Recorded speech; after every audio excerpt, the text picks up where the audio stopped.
Oh. Terumi Shin turned to follow Cain's gaze, his expression shifting when he realized Cain was referring to one of the men they had brought from the Water Nation's pier. These individuals had been carefully selected by Genji, leaving no room for suspicion, or so he had believed. Cain's unease seemed unwarranted at first glance.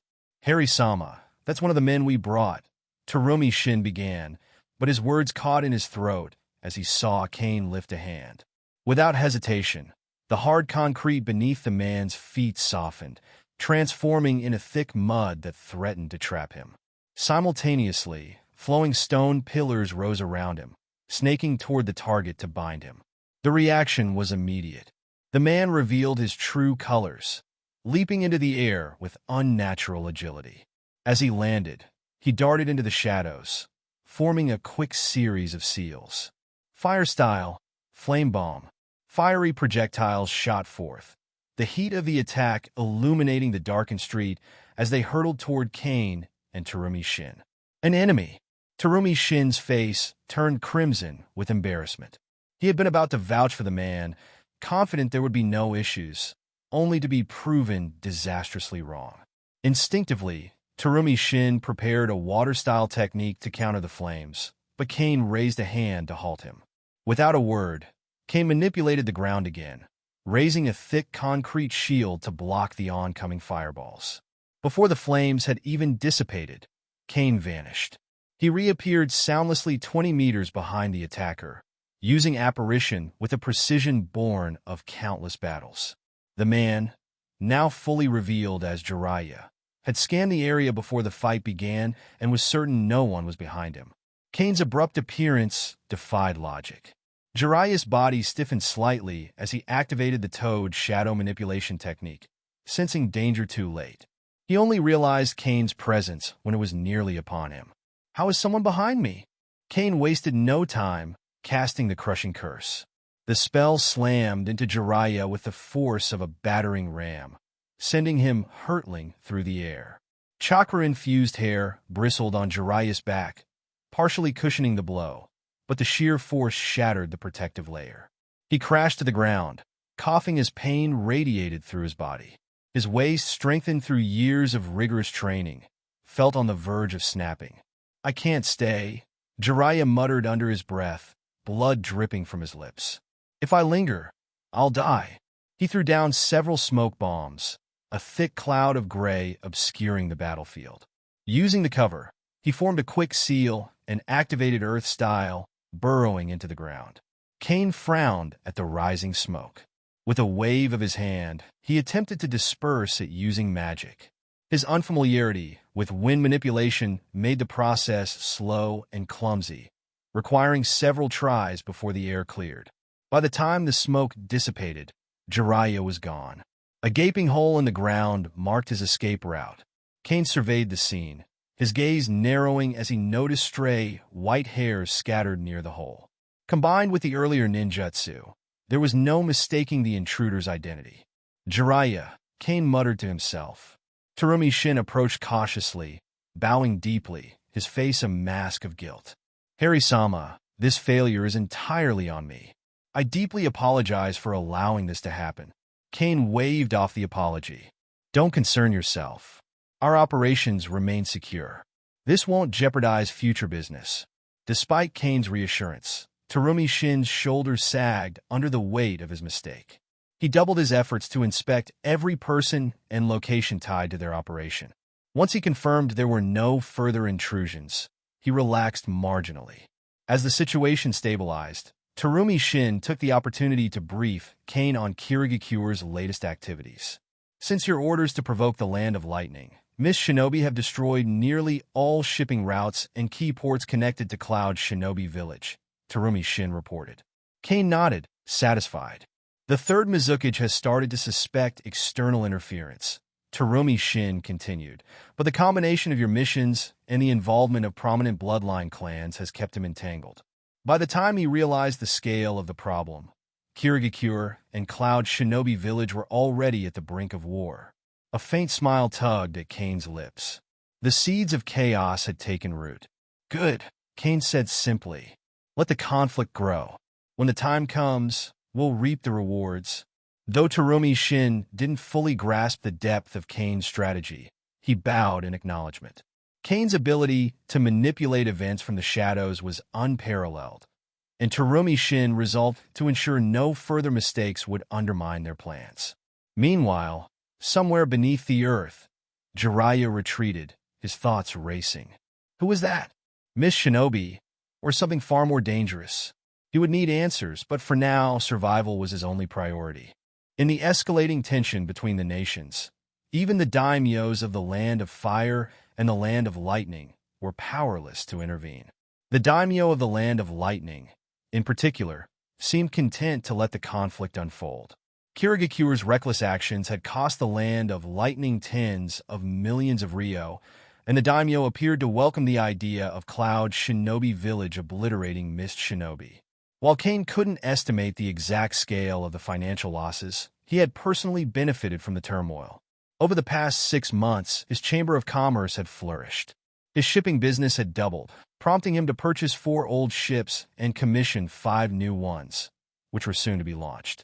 The batch of medicine in his possession was likely meant for war preparations. Once the fighting began, it would be sent directly to the front lines. During a private conversation, Cain turned to Terumi Shin, reverting to his original appearance. Shin-san, be cautious. If the third Mizukage targets you, don't hesitate to seek refuge with me. Terumi Shin nodded solemnly. Rest assured, Cain-san, I'll act with the utmost care. If anything happens, my people will seek your help in the Land of Fire. This transaction with Kirigakure had been immensely profitable for Cain. The acquisition of chakra metal was a particularly valuable outcome. He planned to keep half for himself and send the other half to Vanko and his son to study its properties and explore potential weapon applications. However, when Cain's shadow clone transmitted its memories back to him, he paused, momentarily stunned. The unexpected interference during the transaction, the sudden appearance of Jariah in the Land of Waves, left him unsettled. Was it coincidence, or had Jariah stumbled upon something deeper? After replaying the events, Cain concluded that Jariah hadn't uncovered anything significant. Gradually, he relaxed. Boss, is something wrong? Kushina's curious voice broke through his thoughts. Moments earlier, Cain had shifted slightly, brushing his face against her legs. The warmth of his breath against her skin made it nearly impossible for her to concentrate on the massage she was giving him. Cain leaned back with a casual smile. I feel like having some grapes, Kushina. Kushina's cheeks puffed slightly in annoyance. She glanced at the plate of grapes on the table beside the sofa and realized they weren't for her. They were for her to feed him. She liked grapes too. Today, she wasn't kneeling on the floor to give a lap pillow.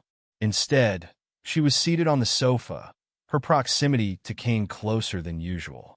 The heat of his breath on her thighs stirred unfamiliar feelings she couldn't suppress. It's inconvenient to feed him like this, she thought to herself. Despite her internal grumbling, her hands betrayed her. She reached for the grapes and began feeding him with a mix of reluctance and care. Her usual fiery demeanor softened into something closer to embarrassment.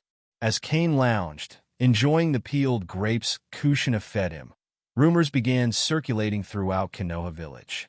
White Fang violated the ninja code, and his actions caused Konoha and the Land of Fire to suffer heavy losses. The origins of the rumors were unclear, but they spread like wildfire. While some dismissed them as baseless gossip, others reveled in the drama. Even if Konoha or the Land of Fire suffers losses, what's it to us? A villager scoffed. They'll just compensate themselves at our expense anyway. Under deliberate manipulation, the narrative shifted. White Fang's failure to complete his mission was now being linked to the potential downfall of the nation. Public sentiment turned sour, and complaints about White Fang grew louder. Even the students at the Ninja Academy weren't spared from the gossip.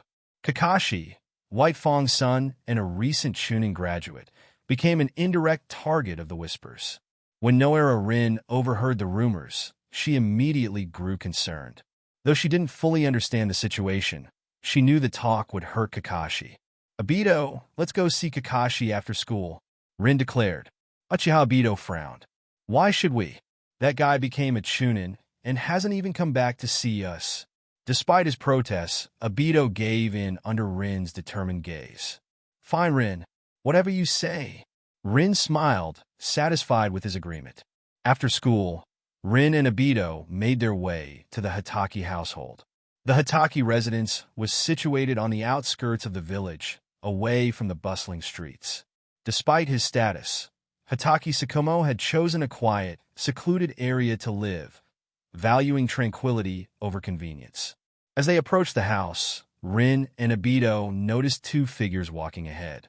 The strangers paused when they saw the children approaching. Hey, are you guys in Kakashi's place too? Obito called out. Yes, we're from Ninja Weekly. One of the men replied with a polite smile. We're here to interview Hotake Sakumo. The man handed Obito a business card, his friendly demeanor encouraging. I hope you'll support our publication. Obito's face lit up. I read every issue. It's always so interesting. Rin, intrigued by the men's purpose, leaned closer. You're here to interview Kakashi's father? Do you know what's going on? We're his classmates, and we're worried about him. The man shook his head.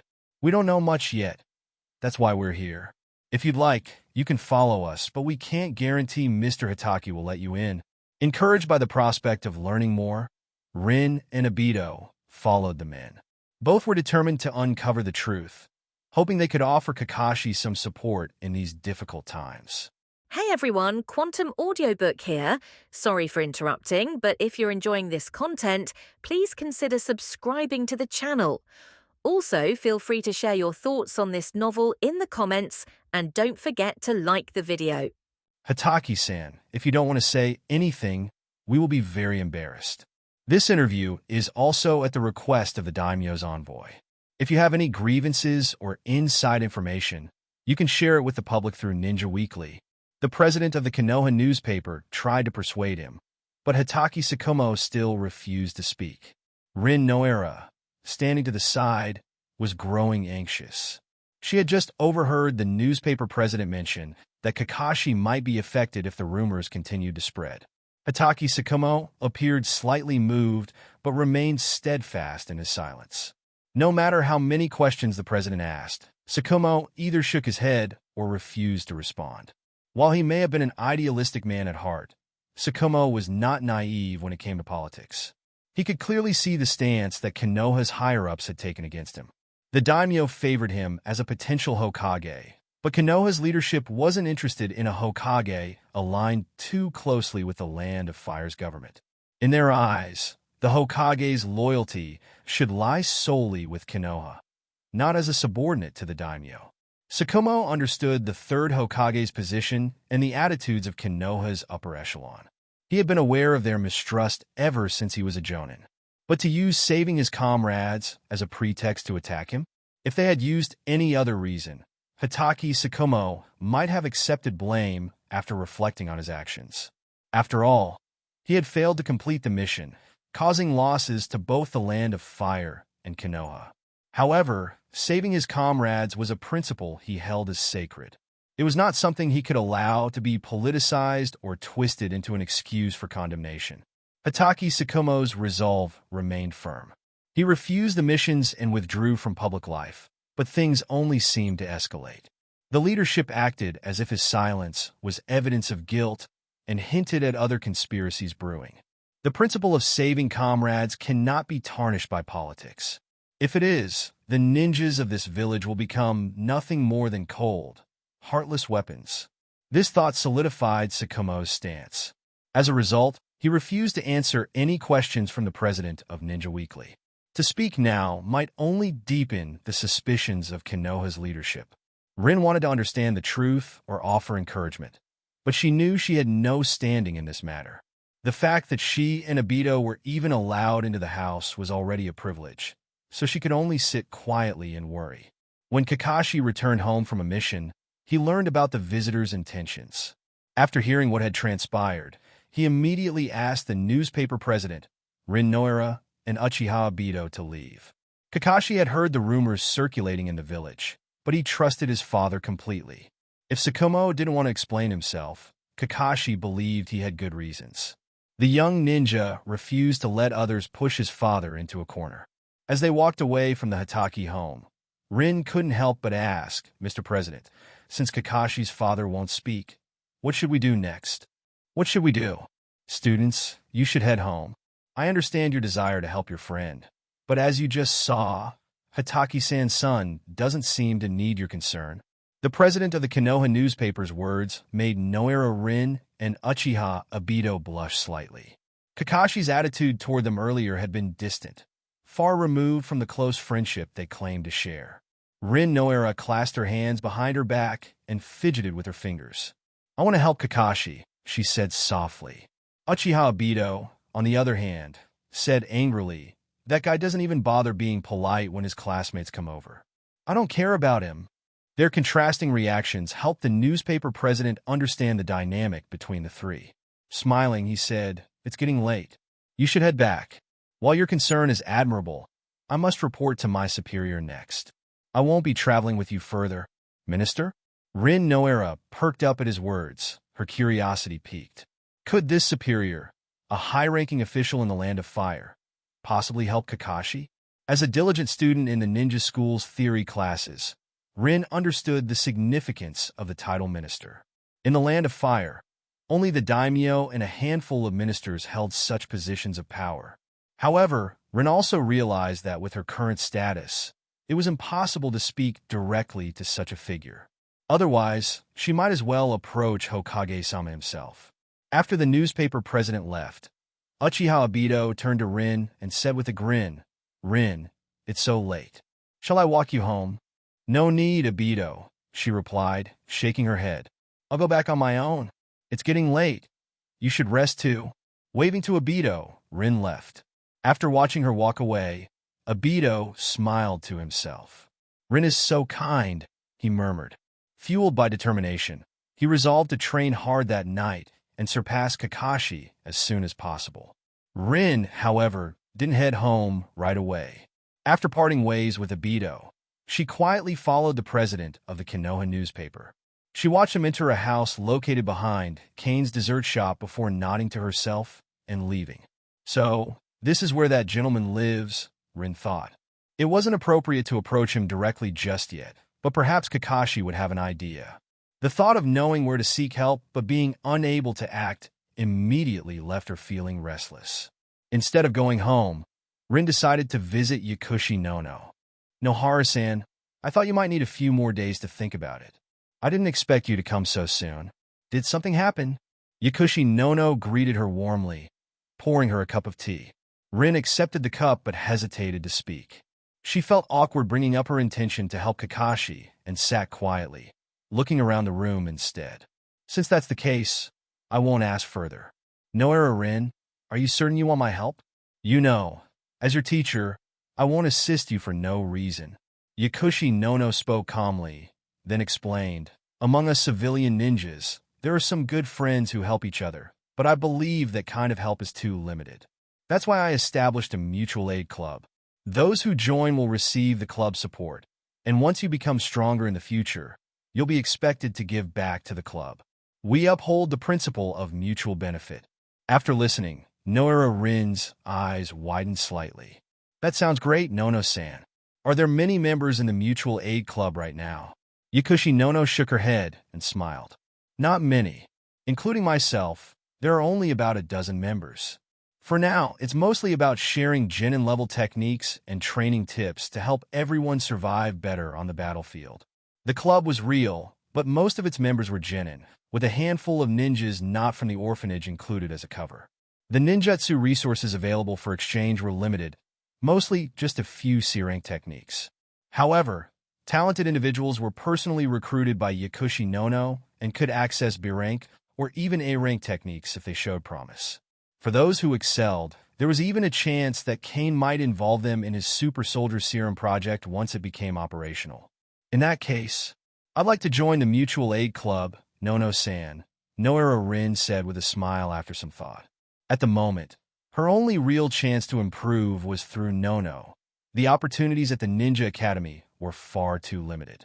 Seeing Rin agree, Yakushi Nono began to explain that every member needed to receive a special curse mark, which would serve as a future means of identification.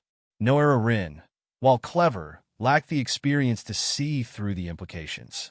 Moreover, she trusted her teacher and couldn't think of a reason why Yakushi Nono might deceive her, so she agreed. Before applying the curse mark, however, Yakushi Nono used a mild sedative to make Noera Rin drowsy and eventually fall asleep. Once Rin was unconscious, Nono stood up and contacted Cain. "This little girl is worth your effort, Nono," Cain said as he appeared in Yakushi Nono's house through apparition. His eyes fell on Noera Rin, who lay asleep on the sofa. The faint scent of burning herbs lingered in the room, though his extremist virus immediately detected it and began neutralizing any potential effects. "Boss, Rin Noera is definitely worth investing in," Yakushi Nono replied confidently. Among the students in her class, she shows the greatest talent for medical ninjutsu and has a sharp mind. Without the curse mark's influence, she might not have aligned with us in the future. The most important thing was that Yakushi Nono felt something unusual about Noera Rin's chakra. It was just a suspicion, without solid evidence, but it caught her attention. Cain nodded after hearing Nono's observation. He trusted Nono's judgment, so he stepped forward and left a curse mark on Noera Rin's chest. The neck would have been too obvious, and he had modified the curse mark to create an irregular pattern. Anyone who saw it would assume it was a birthmark or scar. The seal Cain placed in Rin's body contained Sage Chakra, though it had been tamed by him. This altered Sage Chakra could only deplete itself and lacked the ability to absorb natural energy from the environment, making it undetectable. However, the infused natural energy was potent and carried an enhanced mind-altering effect. After completing the seal, Cain left immediately.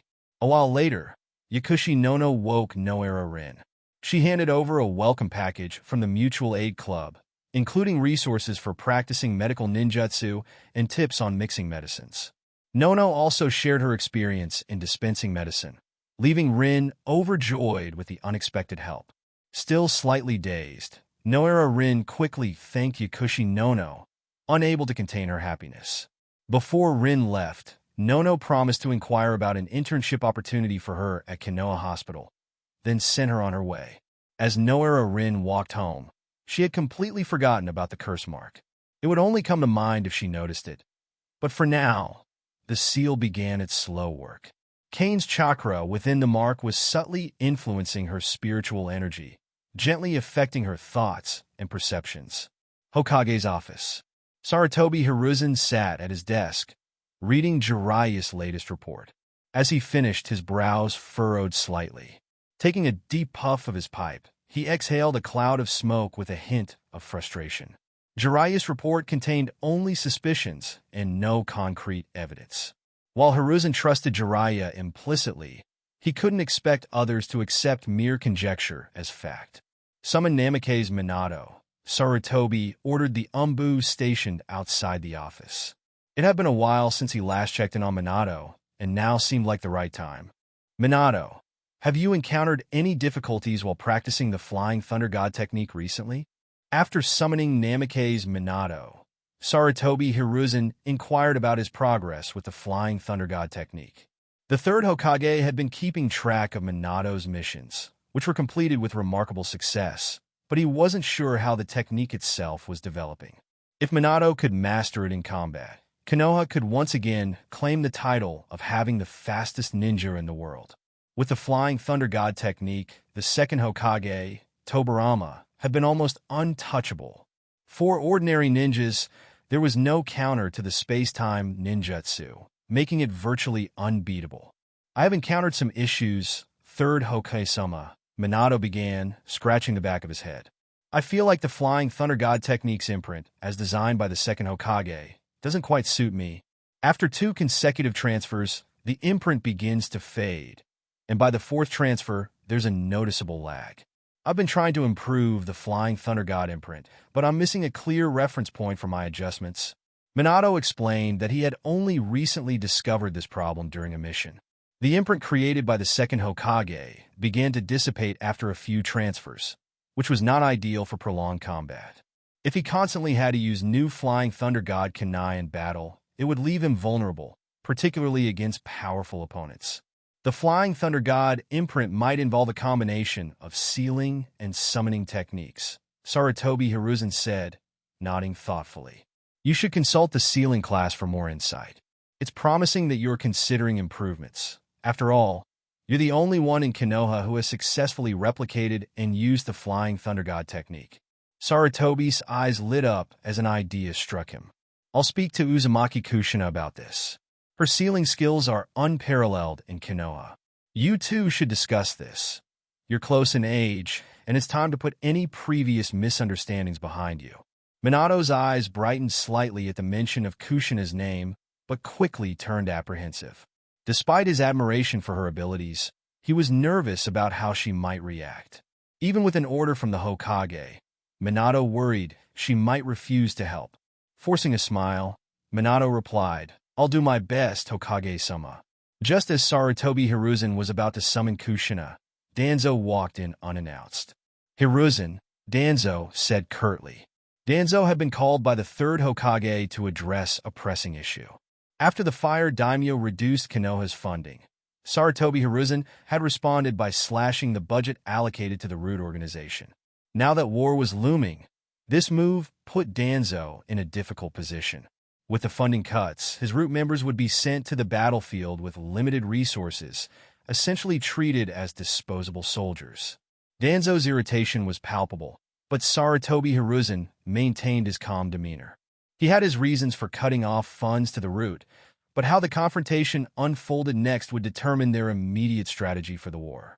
Kunai, shurikens, armor, explosive runes, food pills, and medicines. Those allocated by Mitokado Hamura were not enough, and Rest had to buy more himself. Sarutobi Hiruzen put down his pipe and said to Danzo, You're here, Danzo. Wait a moment. I'll talk to you after I deal with Minato. Danzo wasn't in a hurry. After all, his business wouldn't be finished in a short time. Upon hearing Sarutobi Hiruzen's words, he leaned on his cane and sat down on the sofa beside him. After a while, Mbu called Kushina over. As she walked into the Hokage's office, she immediately noticed two people she didn't like much in the room. One was Namikaze's Minato, who had a tendency to stir up trouble with her relationship with the boss. The other was Danzo, Hokage's assistant, who Tsunade had warned her to stay away from. Kushina felt uncomfortable being in the same room with both of them. Hello, Hokage-sama. Kushina greeted Sarutobi Hiruzen, hoping the meeting would end quickly so she could return to the sealing class. Kushina, there's something I need your help with, Sarutobi Hiruzen began. Minato encountered some problems with the sealing technique while practicing the Flying Thunder God technique. I hope you can help him solve it during this time. This is also a task for you. Before Sarutobi Hiruzen could finish speaking, Kushina shook her head decisively and refused. I don't want to take on this task. Hokage-sama, you should find someone else.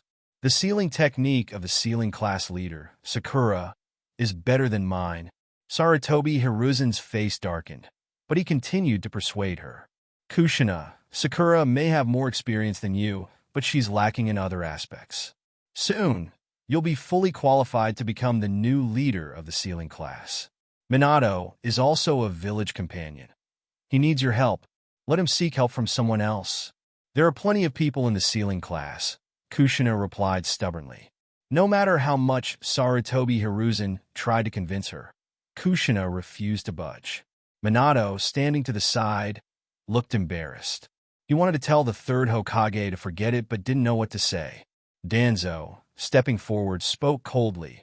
Uzumaki Kushina, you are now a ninja of Konoha Village. Konoha has trained you for so long, and now it gives you a task. Yet, you keep refusing. Do you still have Konoha's best interests at heart? Kushina, known for her fiery personality, was not one to back down easily. Though she could be soft in front of Cain, she had been trained step by step. In the past, she had spoken kindly, caring for others, and given gifts, only to be attacked by Cloud Shinobi at the same time.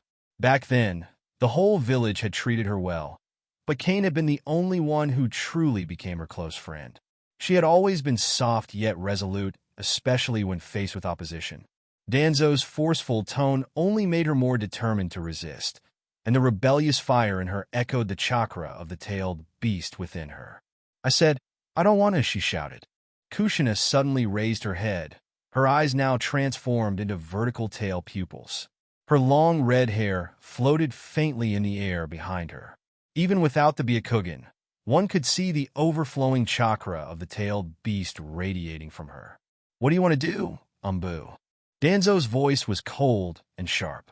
Danzo shouted angrily, and in an instant, a team of Umbu appeared, dividing into 4 and surrounding Kushina in the middle. However, Kushina ignored them, her gaze fixed solely on Danzo, the annoying man. If not for her rational control, she would have already activated the tailed beast chakra, entering the second stage of the tailed beast cloak. Danzo, anger rising in his chest, coldly said, "Do you think you can ignore Konoha's orders with the power of the tailed beast? Today I will."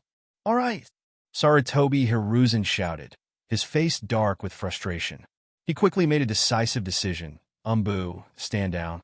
Kushina, since you don't want to help, we will arrange for someone else to assist Minato."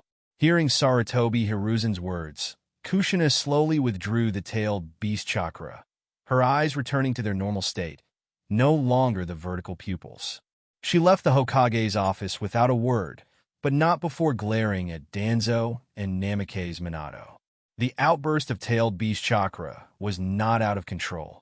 Strictly speaking, it was still under Kushina's control, but it had made both Danzo and Sarutobi Hiruzen uncomfortable.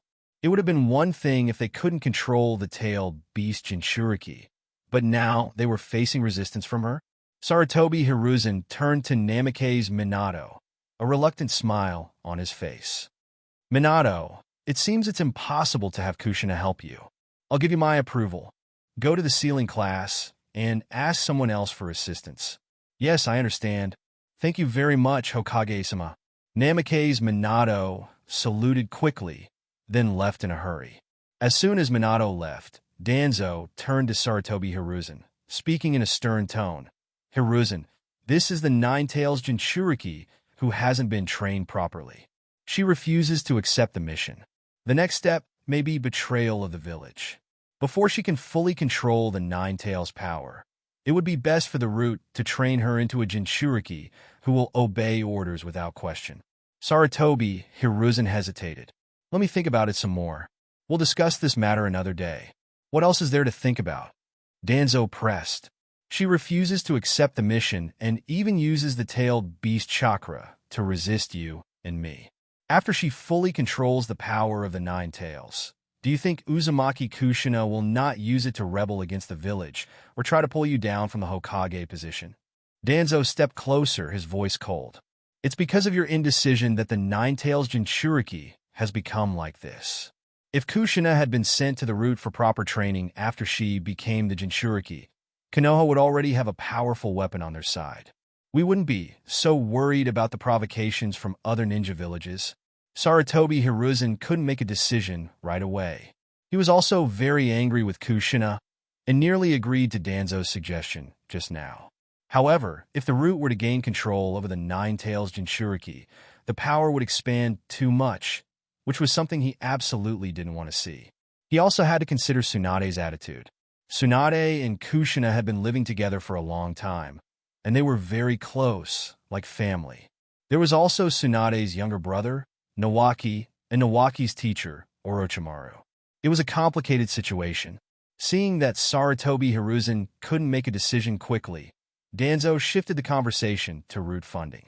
Before the war, it was vital that the anti-Root funding cuts be reversed.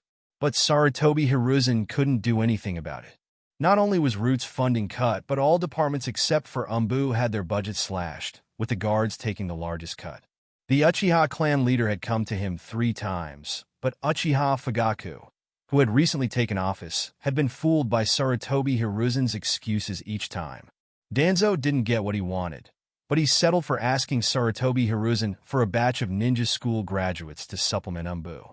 With the funding cuts, Danzo no longer had the money to train his own staff.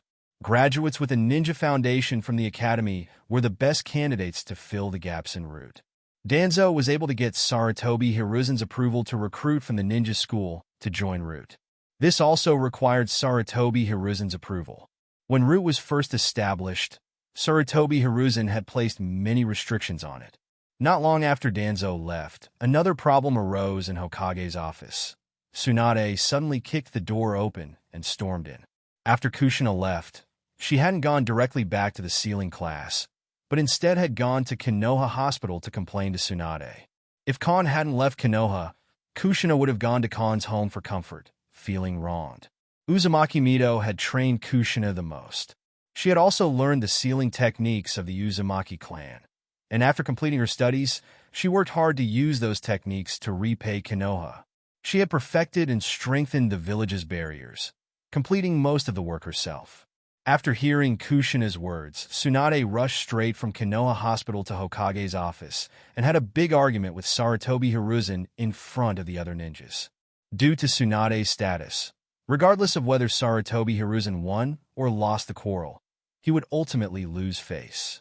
So, he quickly calmed Tsunade down, and the matter was eventually settled. However, Sarutobi Hiruzen, as Hokage, could tolerate Tsunade's rudeness to him, but he could not tolerate the power of the village being uncontrollable.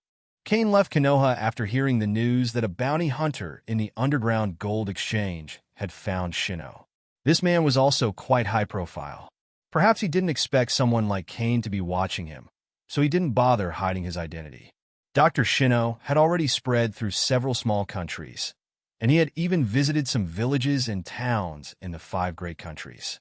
Tempted by the 10 million Ryo bounty, the news of Shino was quickly tracked down. Those who followed him had specifically inquired about his whereabouts through the underground bounty office, but Shino didn't notice at all. When Cain arrived at the location, Shino was still treating injuries in a village in a small country. After dismissing the bounty hunters, Cain entered alone. Shino's heart was filled with a desire for power and hatred. He had been healing others all over the ninja world, and Cain didn't believe that Shino had such a kind heart. There was a high chance he was accomplishing some other goal while treating these people. For instance, researching forbidden techniques required a large number of experimental subjects, but Shino couldn't expose his identity to attract Konoha's pursuit. Without immense power, he could only conduct his research slowly this way. Cain was convinced that Shino's intentions were more sinister than merely healing the sick. Upon entering the village, Cain saw Shino using medical ninjutsu to treat villagers. He seemed so focused that he didn't notice Cain approaching from behind. Imperio! After Shino finished treating the villager in front of him, Cain suddenly cast the Imperious Curse. Shino initially resisted, but under Cain's overwhelming magical power, his resistance quickly crumbled. Dr. Shino? The next villager, seeing Shino standing still and not treating him after approaching, couldn't help but ask in confusion. But after the villager spoke, Shino smiled and said, "I'm fine. Let's continue the treatment." The pace of treatment quickened, and Shino even told the villagers to note down diseases that required medicine. For those who had been waiting to see him at night, he advised them not to come. After some time, Shino finished treating the villagers and packed up his things to leave. The villagers tried to convince him to stay, but he refused. Once outside the village, Cain walked up to Shino from a distance and muttered to himself, "Let me see where you and the remaining ninjas of the Land of Sky are hiding." Legitimacy. Cain used his memory-reading magic on Shino. Under the Imperious Curse, Shino was unable to resist. Soon, Cain saw the memories in his mind. After a while, Cain stopped using legitimacy, shook his head slightly, and said, "I see, it's too early." At this point, only a few years had passed since the Land of Sky was destroyed and torn apart. Shino was still searching for the relics of the sky, and even the existence of the Zero Tails was unclear to him. For now, he was treating villagers and looking to develop a forbidden technique. Cain thought for a moment. The resurrection technique of Zero Tail should have been obtained by Shino in Konoha in the 53rd year, and the relics of the Land of Sky should have been discovered in recent years. He planned to use the relics to summon and control the hidden forces of the Land of Sky. Zero Tail, Dark Chakra. It's too unstable. It's better to use the arc reactor as the core energy source for the castle in the sky. Cain thought about it for a while before rejecting Zero Tail. It requires people's inner darkness as an energy source. What is this? What if Castle suddenly crashes while flying? Master Cain is a benevolent boss who wants to bring happiness to the common people of the ninja world. The flaws of Zero Tail and Dark Chakra are too glaring, and Shino's plan to conquer the world seems more like a joke. However, his medical ninjutsu and research into the human body are still worth considering. How much medical ninjutsu do you know now? Healing jutsu, healing technique, fine extraction technique. Under the control of the Imperious Curse, Shino answered all of Cain's questions. Cain could continue his research. The Imperious Curse doesn't turn people into fools, but it makes them completely obey the caster. The Imperious Curse, however, has a time limit. After some thought, Cain decided to cast the Curse Chakra seal on Shino, allowing him to control him for 2 years. After 2 years, the Chakra seal should have deeply influenced Shino, making it impossible for him to betray Cain by then. Forget this place. Let's build a research base in the Land of Tea. There are many surrounding countries here. Cain had initially planned to develop his influence in this country, but to get to it, he had to pass through many other countries. Surrounded by 2 large nations, it wasn't as convenient as the Land of Tea. Cain then took Shino with him and operated directly to the base in the Land of Tea. He said to Shino, "From now on, you'll stay in the Land of Tea and help me with some research." Upon hearing Cain's words, Shino obediently replied, "Yes." Now, Cain's influence in the Land of Tea was immense. Even the most famous figures in the country couldn't compare to him. When it came to treating civilians, the daimyo of the Land of Tea and the local nobles were nowhere near as willing to spend money as Cain. In addition, Cain had established 3 factories and recruited many local civilians into the factories and as guards. Hundreds of people in total. There were no ninja villages in the Land of Tea, and Cain was the propaganda minister of the Land of Fire. He also had trade relations with Sand Shinobi Village and Kirigakure. Aside from some desperate wanderers, no one would dare accept the invitation of the daimyo or nobles of the Land of Tea. Cain's power was too overwhelming. Afterwards, Cain called Damu over. Aya didn't stay here for long, as she was more familiar with the Land of Fire. Damu, immediately gather a group of workers to build an underground research institute. I will send you the blueprint later. Cain planned to build this research institute with more confidentiality. In addition to sealing all sides with steel plates, he also planned to install some self-destruct functions. At the same time, he intended to use equipment from the Marvel world for some of the protective measures. The experiments to be conducted in this research institute were extremely valuable, even in the ninja world, and worthy of attention from the 5 major ninja villages. Because both the super soldier serum and the sage seal were so important, Cain personally supervised the work in the Land of Tea. During this period, he went back to the Marvel world to buy some things. It took more than a month to fully build the research and experiment base. The base was very close to Cain's 2 factories. Nearly 100 armed guards patrolled it every day. In addition, only Cain and Shino could enter. It was impossible for anyone else to sneak in. If there was a violent break-in, it would trigger the self-destruct function of the base, causing it to detonate immediately. Cain would also send shadow clones to check the progress from time to time. At the same time, he allowed Aya to get involved in the radio and media industries as soon as possible. There were already signs of this in the ninja world, but it had not fully developed yet. By the time of Konoha's 56th year, Konoha and even the Fire Nation had already established TV stations. Technology in the ninja world was developing rapidly, so Cain had to intervene early to monopolize all related industries. He had already sent Aya to negotiate with the factory that manufactures radio equipment. They had ready-made venues and workers.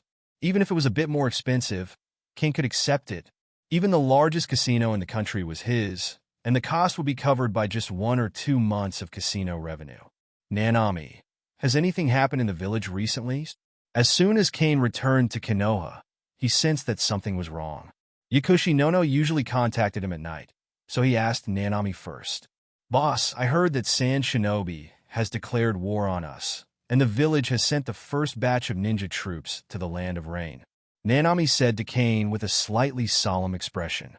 When faced with the prospect of war, most people subconsciously feel nervous, And when the third Hokage announced the mobilization 2 days ago, he stated that the situation was very dangerous. Nanami couldn't help but feel worried. After all, civilians are the most powerless in the face of war, and every conflict is accompanied by a large number of deaths. I heard that Orochimaru, one of the Sannin, is leading the team personally. The villagers feel reassured because Master Orochimaru is a powerful ninja who defeated Rock Shinobi, and many people trust him a lot. That was foiling Rock Shinobi's attack, not defeating them. But Cain thought about it again. He had helped promote Orochimaru's fame, and now it seemed that the effect was very good. As long as he won a few more wars, the position of fourth Hokage would be stable. In addition to this incident, Kushina often comes to you, but she seems to have been wronged last month. Kushina was wronged? Cain was slightly surprised. Whether it was status or strength, who in Konoha could make her feel wronged? But he thought about it. He hadn't seen Tomato for more than a month, and he still missed her. So Cain took out a box of gifts and said to Nanami, "Nanami, please help me deliver this to Kushina." "Leave it to me, boss." Nanami made a promise and said to Cain, then took the packaged desserts and quickly left Cain's house. Due to the impact of the war, the izakaya and other businesses were much quieter, and dessert shops and drugstores didn't require her constant attention, so she had plenty of time now. Kushina was usually in the sealing class or barrier class, which involved Konoha's secrets, and Cain didn't want to get too close, as it would likely cause trouble. After Nanami left, Cain recalled his recent achievements. There had been many changes in the ninja world under his influence. The war had started 5 or 6 years earlier than before.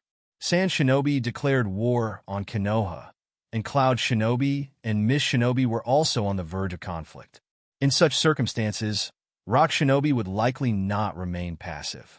However, Konoha, Sand Shinobi, and Mist Shinobi all had large supplies of medicine and medical resources. If they fought Rock Shinobi and Cloud Shinobi, they would likely gain the upper hand. At least casualties could be effectively reduced.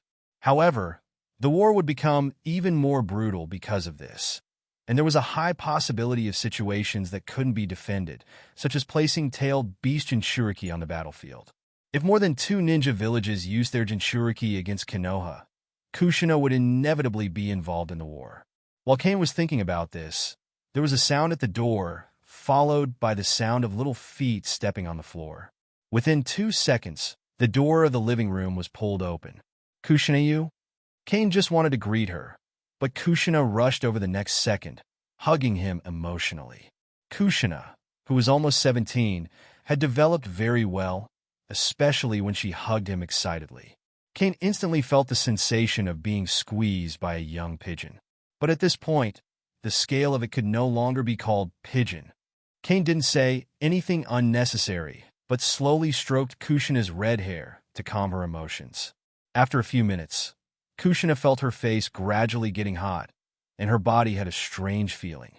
Although she wanted to continue hugging him from the bottom of her heart, out of embarrassment, Kushina blushed and let go of Cain. "Boss, I fell down just now. Thank you for helping me." Kushina turned her face away and made up a lame excuse for her impulsiveness. But under Cain's gaze, Kushina felt uncomfortable, not knowing where to rest her body. A pair of slender, white legs wrapped in black stockings shifted nervously under his gaze. She didn't know how to stand, even curling her toes slightly, as if trying to hide. After being stared at for a while, Kushina quickly looked away and asked with a flushed face, "Boss, what are you looking at me for?" Of course, this is too soon. Kushina may accept kisses and hugs now, but she definitely wouldn't accept anything further. Small tomatoes need time to ripen fully, and experienced farmers never pick an immature fruit. Cain patted the cushion beside the table, motioning for Kushina to sit down and talk. "Kushina, I think you need to focus on increasing your strength. In this world, only power can truly protect you. If you're too weak, you'll only be manipulated by others." Kushina nodded, lowering her head in some distress. "I know, but right now, I'm only talented in sealing techniques. Although I've learned jutsu from Sister Tsunade, I want to grow stronger more quickly." Cain interrupted gently. "There's a way. You know Nawaki, Tsunade's younger brother, right?" Yes, Kushina replied, her tone tinged with frustration. Nawaki's strength used to be no match for mine, but ever since he awakened with style, his power has grown by leaps and bounds. When Kushina mentioned Nawaki, she looked dejected. He used to struggle against her in training, but everything changed after he gained control of the wood-style bloodline limit. Under Orochimaru's training, his strength skyrocketed. The last time they sparred, Kushina had used the Nine Tails Three-Tailed Chakra, but she still wasn't able to defeat Nawaki. Wood style was too effective at countering Tailed Beast Chakra. Kushina's initial advantage faded as the fight went on, and Nawaki's extraordinary recovery allowed him to endure even critical injuries. Cain nodded thoughtfully. That's because of the extremist virus. I brought a serum that can strengthen the body. If you want, I still have one tube left. After injecting it, you'll be like Nawaki. Not only will your recovery abilities improve dramatically, but you'll also be able to control the wood-style bloodline limit. Additionally, you'll gain resistance to Genjutsu. He took out a small vial filled with a light blue serum and explained, I remember you saying that sometimes your emotions get out of control, and this serum can also make you immune to external negative influences. The serum Cain held was a perfected version of the extremist virus, infused with Hashirama cells. The success rate of the injection was nearly 100%, with no known failures to date. Given Kushina's strong constitution, Cain was confident there would be no issues. Still, he wanted to confirm everything. Although Orochimaru was currently on the front lines, Cain had studied the experiments in detail. As a bioengineer, he had reviewed every report meticulously, even if he hadn't been directly involved in every procedure. Extremist virus serum. Wood-style bloodline. Kushina murmured, her eyes wide with awe. She stared at the serum in Cain's hand, understanding its significance even without fully grasping the science behind it. She knew how precious it was. Nawaki, who once couldn't even continue as a ninja due to his injuries, had become a formidable shinobi after injecting this serum. Boss, can I? She asked hesitantly, her voice trembling with a mixture of hope and disbelief. After hearing that Nawaki had become a jonin and was now famous throughout the ninja world, Kushina couldn't help but feel conflicted. Something this precious. If you inject me with it, wouldn't it be a waste? Kushina spoke hesitantly. While she deeply desired to grow stronger, she also worried about whether her body was worthy of such a valuable serum. However, if Cain chose not to use it on her, she knew she'd be disappointed despite understanding his reasoning. The thoughts of this simple-minded girl were all too easy to read, especially for someone like Kushina, whose emotions were written plainly on her face. Cain smiled warmly. Compared to the extremist serum, you are far more precious, Kushina. The words hit her like a direct strike.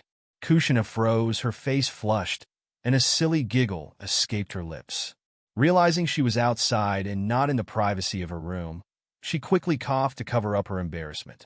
Then, please take care of me, boss, she said, her cheeks still red as she agreed. I'll need to take a small sample of your flesh and blood for testing, Cain explained. Once the results are ready, I'll let you know. It won't take long. With that, Cain retrieved a petri dish and carefully took a small tissue sample from Kushina. Then, in an effort to both impress her and subtly build their connection, he used apparition to vanish before her eyes, reappearing moments later at his experimental base in the land of tea.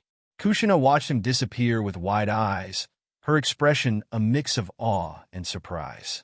The brief glimpse of his mysterious powers made her heart race.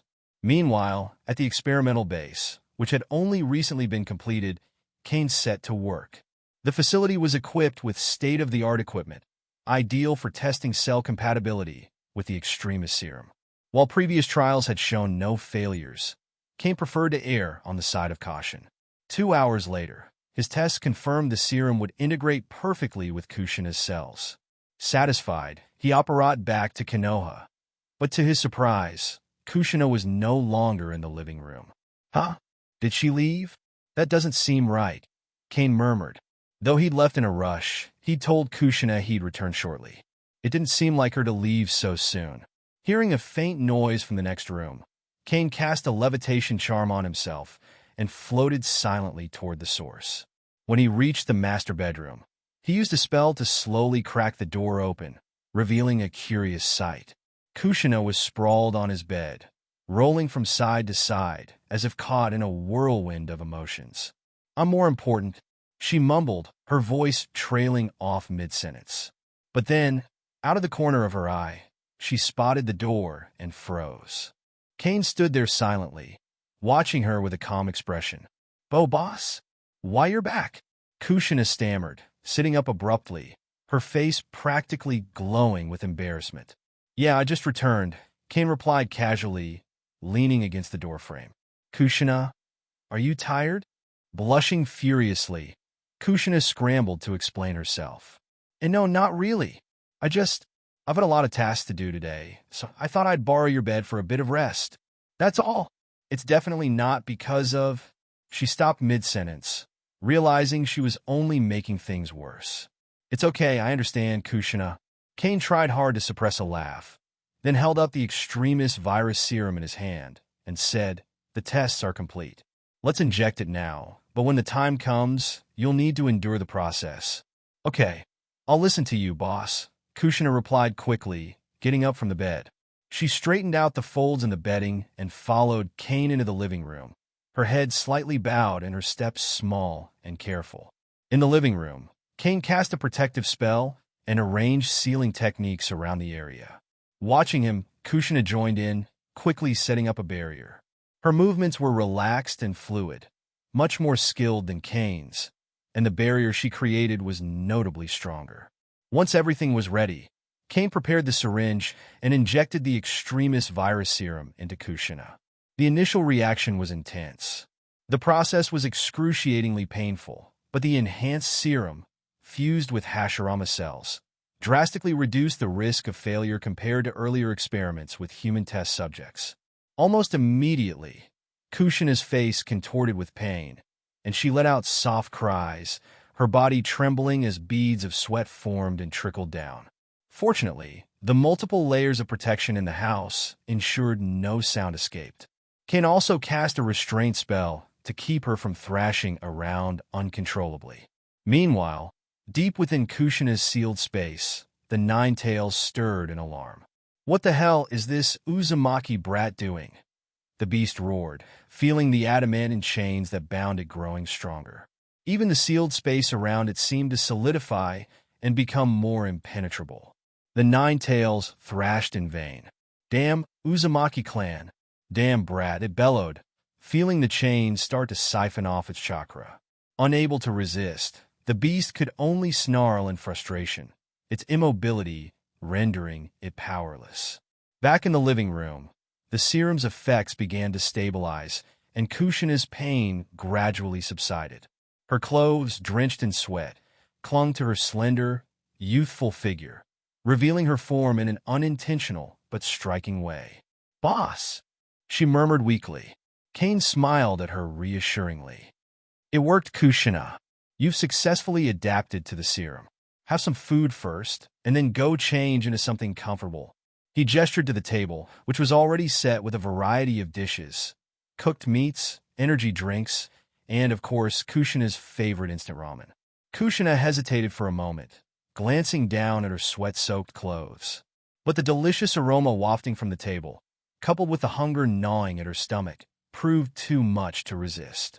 She climbed onto the chair and began eating voraciously, her cheeks puffing up like a little squirrel hoarding food. After she finished eating, Cain used a simple spell to clean her up, eliciting a surprised gasp from Kusha. "Boss, I feel so much stronger now," Kusha exclaimed, her eyes lighting up with excitement. "And I can control the tailed beast's chakra so much better than before. It feels like I can unlock a whole new state at any moment." Kusha explained the situation with the Nine-Tails to Cain, leaving nothing hidden between them. However, she urged him not to share this information with anyone, warning that Konoha's people would inevitably come looking for him if they found out. Now, Kusha realized her condition was better than ever. What surprised her most was the massive increase in the Nine-Tails chakra within her. It had doubled. Furthermore, the seal continued to absorb chakra from the Nine-Tails, almost as if she had an infinite reserve at her disposal. After hearing her explanation, Cain nodded thoughtfully and immediately operated them both to the land of tea. "Boss, where is this place? Was that just now some kind of space ninjutsu?" It was Kushina's first time experiencing apparition over such a long distance, but thanks to her strong constitution, she quickly overcame the initial discomfort. "It's space magic," Cain replied. "This is the land of tea. You can test your strength here. If you need an opponent, I can spar with you." He explained to Kushina that the fastest way to master her newfound power was through actual combat. Kushina nodded. She trusted Cain implicitly and was curious to test how much her strength had improved. She closed her eyes, focusing her consciousness on the sealed space. Within, she saw the Nine Tails growling in frustration as its chakra was continuously siphoned off. The adamantine sealing chains binding the beast seemed to have gained an additional ability, similar to its style, allowing them to absorb chakra directly. "So much chakra. Sorry, Nine Tails, I'll make it up to you later," Kushina muttered, a small pang of guilt surfacing. Heeding Cain's advice, she retracted the adamantine sealing chains from the Nine Tails, confident that even with just one seal in place, she could suppress the beast effectively. With the beast's chakra fully stored within her, Kushina decided to put it to use. She immediately entered a new state, her body enveloped in a radiant golden chakra cloak. The patterns of the Uzumaki clan and the tomo of the Sharingan adorned her form, while a powerful aura surged outward. Alongside the chakra's overwhelming energy came an intense vitality radiating from within her. Cain, observing the transformation, couldn't help but look surprised. To enter the Nine Tails chakra mode so suddenly? "That's an enormous leap in power," he remarked, impressed by the magnitude of her strength. When a Jinchuriki of the Nine Tails absorbs enough tailed beast chakra, they can enter a special state known as the Nine Tails chakra mode. However, achieving this mode requires immense strength, as the Jinchuriki must wrestle a significant amount of the tailed beast chakra from the Nine Tails and store it within their body. The previous Nine Tails Jinchuriki, Uzumaki Mido, was able to enter this state. In this mode, both speed and strength are significantly enhanced. Additionally, it grants the ability to sense goodwill and malice, making it easier to distinguish between friend and foe. "Boss, I feel like I could do anything now. This power is incredible.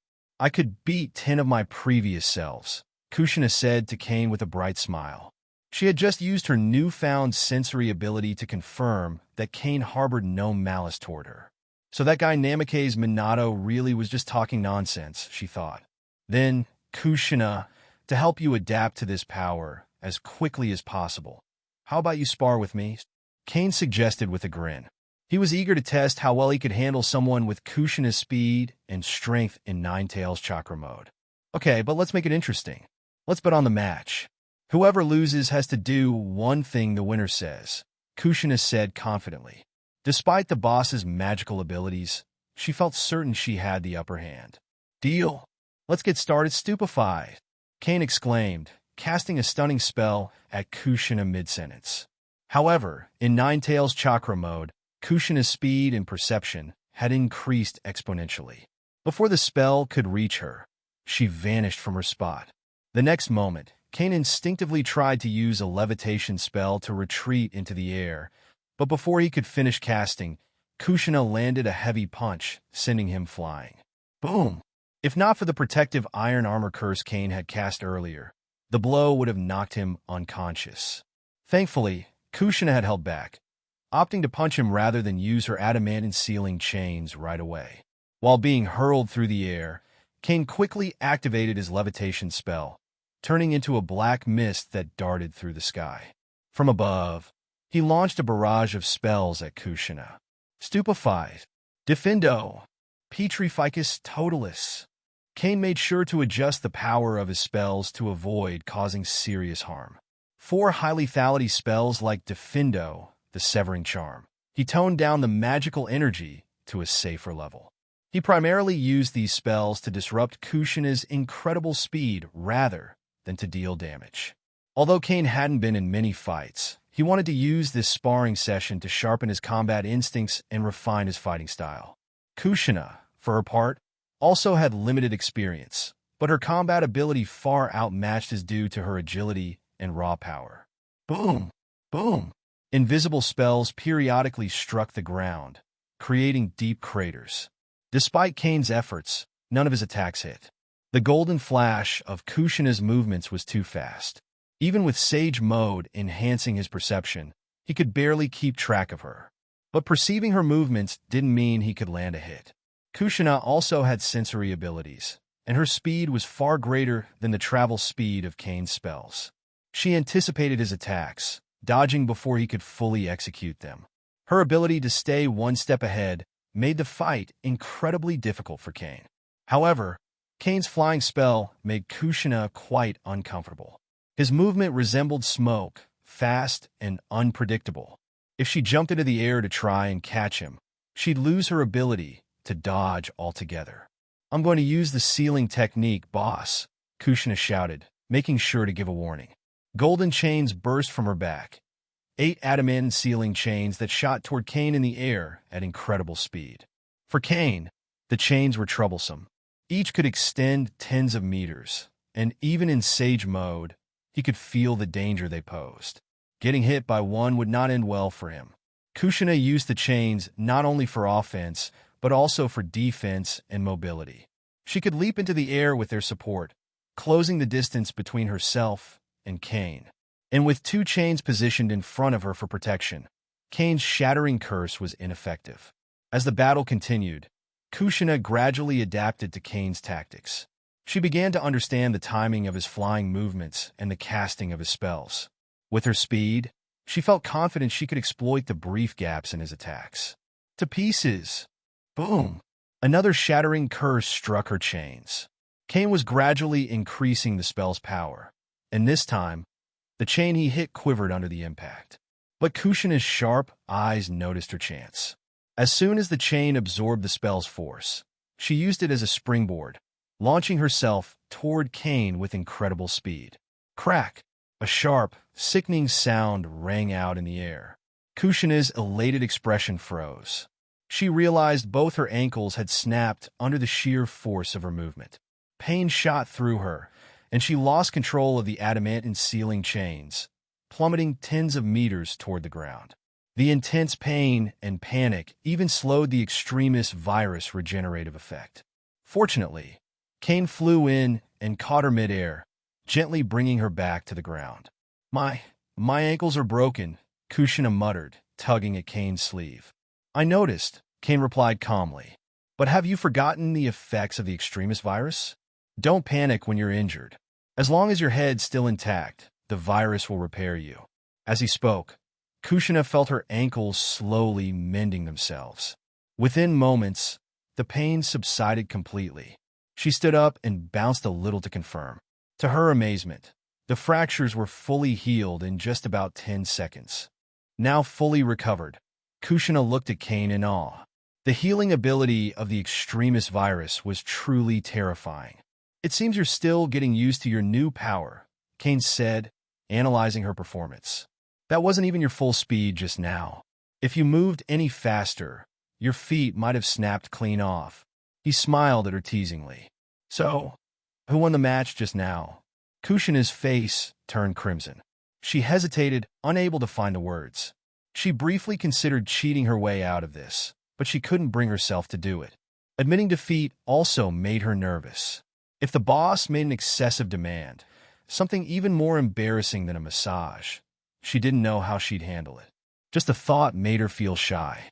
After returning home, Kushina happily bid farewell to Cain. Despite the late hour, the long-standing frustration she had felt was completely swept away. Now, Kushina possessed powers comparable to those of Uzumaki Mido. In Ninetales Chakra mode, her speed rivaled space-time ninjutsu, and she had also mastered the power technique from Tsunade. This combination of immense speed and strength made her a terrifying opponent. If someone survived her attacks, it would only prove their exceptional resilience. As Cain watched Kushina leave, he kept Sage Mode active and sensed a significant number of umbus stationed outside his house. Still, the day's harvest had been fruitful. If progress could be visualized as a bar, Cain estimated that Kushina's attack speed had reached 90%. A complete Nine-Tails Jinchuriki, an extremist injector, the potential for wood-style Kekkei Genkai, and the possibility of mastering Sage Mode and sealing techniques in the future. This investment promised substantial returns. When Kushina arrived home, she was greeted by an unexpected visitor. In the Hokage's office, Sarutobi Hiruzen was puffing on his pipe, his mood sour. He had been about to fall asleep, but was forced to don his Hokage hat once again due to an urgent summons from Jariah. There was no way Sarutobi would allow Jariah, carefree as always, to barge into his home for a discussion. "Jariah," Sarutobi began, his tone sharp, "you've been traveling for so long. What useful information have you gathered?" The office wasn't empty. Alongside Sarutobi were Danzo, Midokado Hamura, and Udatane Koharu. All of them looked worn, with little rest due to the ongoing war. Some had essentially moved into the Hokage building. "Useful information? Of course, I've collected plenty," Jariah replied, though he felt a twinge of guilt. He couldn't very well admit he had spent much of his time on the most famous red light street in the land of hot water. "I've managed to piece together some details about why the Hidden Cloud Village and Kirigakure are at war," he added. Danzo's frown deepened. He immediately interjected, "The reason? Isn't it the daimyo of the land of lightning's orders because Kirigakure has been frequently harassing their borders? What else could it be?" "That's certainly the primary cause," Jariah acknowledged. "But why has Kirigakure been so aggressive toward the land of lightning?" The two villages didn't have any friction during the last Great Ninja War. Jariah had picked up information not only from ninja contacts, but also by talking to ordinary citizens. The ninjas of Kirigakure are clearly acting with purpose. Their targets are shipping ports, fleets, and merchant ships belonging to the Land of Lightning. Under their constant harassment, merchants from the Land of Lightning can no longer operate normally at sea. Midokado Hamura, experienced in dealing with merchants, immediately recognized the significance of Jariah's findings. "Jariah," he said, "are you suggesting that Miss Shinobi's aggression is part of a maritime strategy against the Land of Lightning?" Jariah spoke with a serious expression. "It doesn't seem like this is being driven by the nobles or the daimyo of the Land of Water. At least in the Land of Sound, the shipping ports are dominated by the Cain Chamber of Commerce from the Land of Waves. Very few ships actually belong to the Land of Water." The mention of the Cain Chamber of Commerce made Danzo and the others' expressions darken. Danzo tapped his cane on the floor, his voice sharp with disapproval. "It's him again. First, he violated the agreement by selling medicine to other ninja villages, and now he's stirring up conflict between the Cloud and Mist villages. Hiruzen, if you can't deal with him, then leave it to us."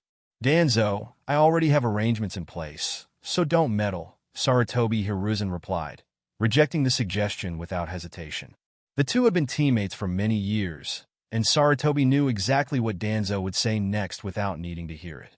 Danzo would likely propose handing over the Nine-Tails Jinchuriki to Route 4 training. Truthfully, when Kushina began acting rebelliously, Hiruzen had momentarily considered it. But after careful thought, he dismissed the idea. A disobedient Jinchuriki might weaken the village's strength, but handing her over to Danzo would risk upsetting the balance of power and potentially undermine his own position as Hokage. Hiruzen resolved that this was one issue he would never relinquish control over. The group continued discussing the implications of Jariah's information, arranging a series of countermeasures. Once everything was settled, Danzo and the others left the Hokage's office. "Jariah, stay behind," Sarutobi said, halting him as he was about to leave with the others.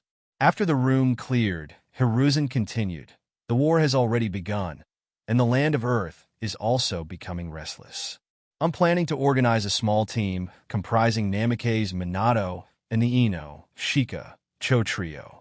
When the time comes, I'll need you, as his master, to guide Minato." The Ino, Shika, Cho clan had a long-standing sworn alliance with the Sarutobi clan. Hiruzen's decision to group them with Namikaze Minato demonstrated just how highly he regarded Minato. It was a level of favor that Hiruzen had never shown to his own 3 apprentices. Tsunade didn't require it, but Jariah and Orochimaru had never received such a privilege, despite Orochimaru's rising prestige within the village. "I see, old man." Although Jariah was somewhat reluctant, he understood the importance of the matter. The old man was clearly paving the way for his disciple. Even though Jariah often stayed far from Konoha, he still kept up with its news and events from time to time. Currently, Konoha had 2 standout geniuses. The most renowned was Nawaki of the Senju clan, who had inherited the power of wood style. With vast chakra reserves and remarkable recovery abilities, Nawaki was practically at the top of the must-kill list for every other ninja village. No village wanted to see another Senju Hashirama emerge and dominate the ninja world. As a result, spies from rival villages frequently infiltrated Konoha to gather intelligence on Nawaki. Despite losing numerous ninja teams in the process, they considered it a worthwhile sacrifice if they could eliminate Nawaki. Fortunately, Nawaki had been rigorously trained by Orochimaru. Having once witnessed Nawaki's near-death and subsequently saving him, Orochimaru showed no leniency in his teachings afterward. The second famous figure was Namikaze Minato, known for his exceptional mission record. In just over 6 months, Minato had completed more than 30 A-rank missions without a single failure. His efficiency and skill had drawn considerable attention, especially as rumors of him mastering the Flying Thunder God technique began to spread. One ninja inherited the first Hokage's legendary wood style, while the other wielded the second Hokage's iconic Flying Thunder God technique. Both were marked as must-kill targets by the leaders of other villages. Currently, Nawaki's bounty at the underground gold exchange stood at 70 million Ryo, while Namikaze Minato's bounty was 40 million Ryo. After sending Jariah away, Sarutobi Hiruzen silently puffed on his pipe, his mind too troubled for rest. The times were turbulent. Reviewing the latest Umbu report, Hiruzen noted that Uzumaki Kushina had spent the entire afternoon at Cain's house, only leaving in the evening to return home. "We'll have to handle this carefully," Hiruzen muttered to himself. "If Tsunade has to be moved to the Rock Shinobi front lines, Jariah and a group of Jonin should be enough to handle things here. As for Cloud Shinobi, once they make a move, we can send others out." Having made his decision, Sarutobi Hiruzen turned his attention to the next issue on his desk. Recently, the controversy surrounding Hitaki Sakumo had escalated. Reports indicated that a ninja saved by Sakumo had publicly accused him after drinking, claiming that Sakumo's decision to prioritize his comrades had endangered the mission. Although the Uchiha police force had tried to quell these rumors, Umbu had seemingly fueled them instead. Sarutobi Hiruzen felt a surge of anger. "Danzo," he muttered, "using Umbu's name for your own schemes again." He sighed deeply. Tomorrow, he must be reined in. Sakumo has already suffered enough. We need him for the war. There's no reason to push him any further. However, another question nagged at him. Why was the Uchiha police force so invested in defending Hitaki Sakumo, while other clans seemed indifferent? Could it be that Sakumo had ties to the Uchiha clan? This thought gave Hiruzen pause. He suddenly understood Danzo's motivations. If Hitaki Sakumo truly had some sort of alliance or connection with the Uchiha clan, then Danzo would want to suppress him at all costs. Ever since the death of Uchiha Kagami, the previous Uchiha patriarch had become increasingly insular and family-focused.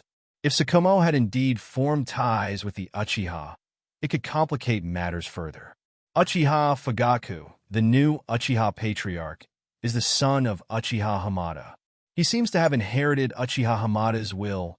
Otherwise, Hamada would likely have passed the position of patriarch to Kagami. Eventful times. Sarutobi Hiruzen sighed heavily.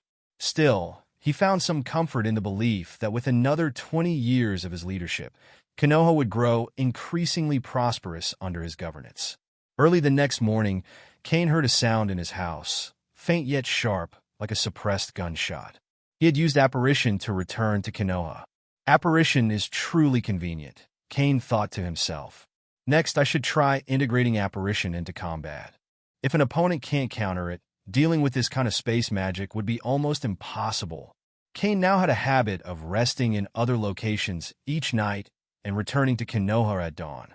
In emergencies, he could instantly apparate to any location. With his immense magical power, Cain could traverse the entire ninja world without limits. Additionally, his ability to absorb natural energy further increased his magic's upper limit, something other wizards or magical creatures could never achieve. This was an advantage granted by his incorporation of Hashirama's cells. The next step is to wait for Shino to perfect the copied super soldier serum Cain used.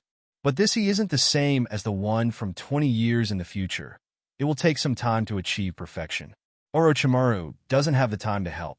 So should I ask Tsunade? The super soldier serum was vital. If Tsunade succeeded in cracking the formula, the serum wouldn't remain unique to him. Yet, after considering the idea further, Cain dismissed it. Shino was his current priority, providing him with the necessary support, whether in experimental subjects or assistants, was the most practical path forward. The search for the next world is nearly complete. Perhaps I should prepare for that. Still, I can't entirely abandon the ninja world for now. I'll have to check back periodically. Cain's mind was clear that morning, his thoughts drifting toward the larger picture of the ninja world's development. His and Orochimaru's goals were aligned in some ways, though their methods differed. While Cain sought control over the civilian population, Orochimaru focused on dominating the ninja world. Aya's ventures into industry continued to expand, while Miwa embraced advancements in media, transitioning from newspapers to radio, and soon to television, and eventually the internet. Cain had only one demand. In the future, there will be only one voice in the ninja world that can speak freely, and it will be mine. Though Orochimaru might lack the patience to become Hokage, his alliance would at least shield Cain from interference from Konoha's powers. For now, Konoha remained strong, as evidenced by the fact that 6 of the 12 guardian ninjas were Konoha shinobi. Thinking of the Fire Nation daimyo, Cain suddenly had an idea regarding Hatake Sakumo. In this way, it seemed that all 3 parties would be satisfied. Probably only Sarutobi Hiruzen would be unhappy. However, if the Fire Nation daimyo was willing to cover Konoha's expenses, Sarutobi Hiruzen might agree. Ding! Just as Cain was lost in thought, the doorbell suddenly rang. Who's visiting so early? Cain cast an iron armor curse on himself. The person at the door couldn't be someone he knew, like Tsunade or Kusha, who had developed the habit of simply walking in. He walked to the door, opened it, and pretended not to recognize the visitor, asking, "Who are you looking for?" "Hi, I'm Rin Noera, a second-year student at the ninja school. Are you the propaganda minister of the Land of Fire?" The person at the door was Rin Noera, whom Cain had imprinted with a magic spell. When she saw Cain, she saluted politely and then asked respectfully. Cain nodded and said, "Yes, I am. Noera Rin, you came here to—" "Actually, it's about Hatake Kakashi. I met the president of the Konoha newspaper the other day, and I learned about Mr. Hatake from him." Seeing that Cain was approachable, Rin began to explain. She also had some doubts in her heart. It was her first time meeting this Minister Sama, yet she felt an odd sense of familiarity, as if she had known him for a long time. "I see. I'm planning to visit Hatake's house today. You can go back to your studies without worry. This incident shouldn't affect Hatake Kakashi." After listening to Rin's words, Cain replied. He couldn't help but sigh inwardly. People in the ninja world matured quickly, and love at the age of 12 or 13 seemed like a normal thing. "Well, sir, may I go with you?" Rin was a little embarrassed. She felt she was making an overzealous request. Given the other party's status, it was rare for him to even agree to meet with her, let alone explain things. Now, she was asking to go along with him. She wished she could take back her words and took half a step back. "Okay, if you have time now, come with me." Cain thought for a moment. Bringing Rin with him might make a bigger impression on Hatake Sakumo, so he agreed to her request. He then closed the door and waved to the still-dazed Rin, signaling her to follow quickly. Rin didn't have time to think and quickly trotted behind him, feeling thankful in her heart. She was relieved that Minister Sama was a talkative and kind person, much easier to approach than the village security team, and his demeanor made her feel strangely familiar. "Mr. Hatake." Cain and Noira arrived at Hitaki's house, rang the doorbell a few times, but received no answer. They called out a few times, but still nothing. "Is no one home?" Noira asked, speculating. Cain shook his head and said, "Hitaki Sakumo has been temporarily dismissed from his position. Where else would he be if he's not at home at this time?" After waiting a little longer, and still receiving no response, Cain pushed open the unlocked door and walked inside. Seeing this, Noira became anxious and thought, "Is this really happening? If Kakashi found out they had trespassed, he would surely hate them. There's nothing we can do in a hurry. We don't intend to steal anything. We'll apologize once we get in," Cain reassured her. With that, Cain entered the house. Noira hesitated for a moment, looking around outside, but curiosity and anxiety got the better of her. She tiptoed in behind Cain and closed the door once inside. The two of them made their way to the living room next to the courtyard. Cain decided to search here first. If no one was present, they could return at another time. After opening the door to the living room, Cain felt a little relieved. Hitaki Sakumo was sitting at the round table, appearing to be lost in thought. Earlier, Cain had feared the worst, thinking that Hitaki Sakumo might have committed suicide. However, Hitaki Sakumo didn't seem to be in the best state.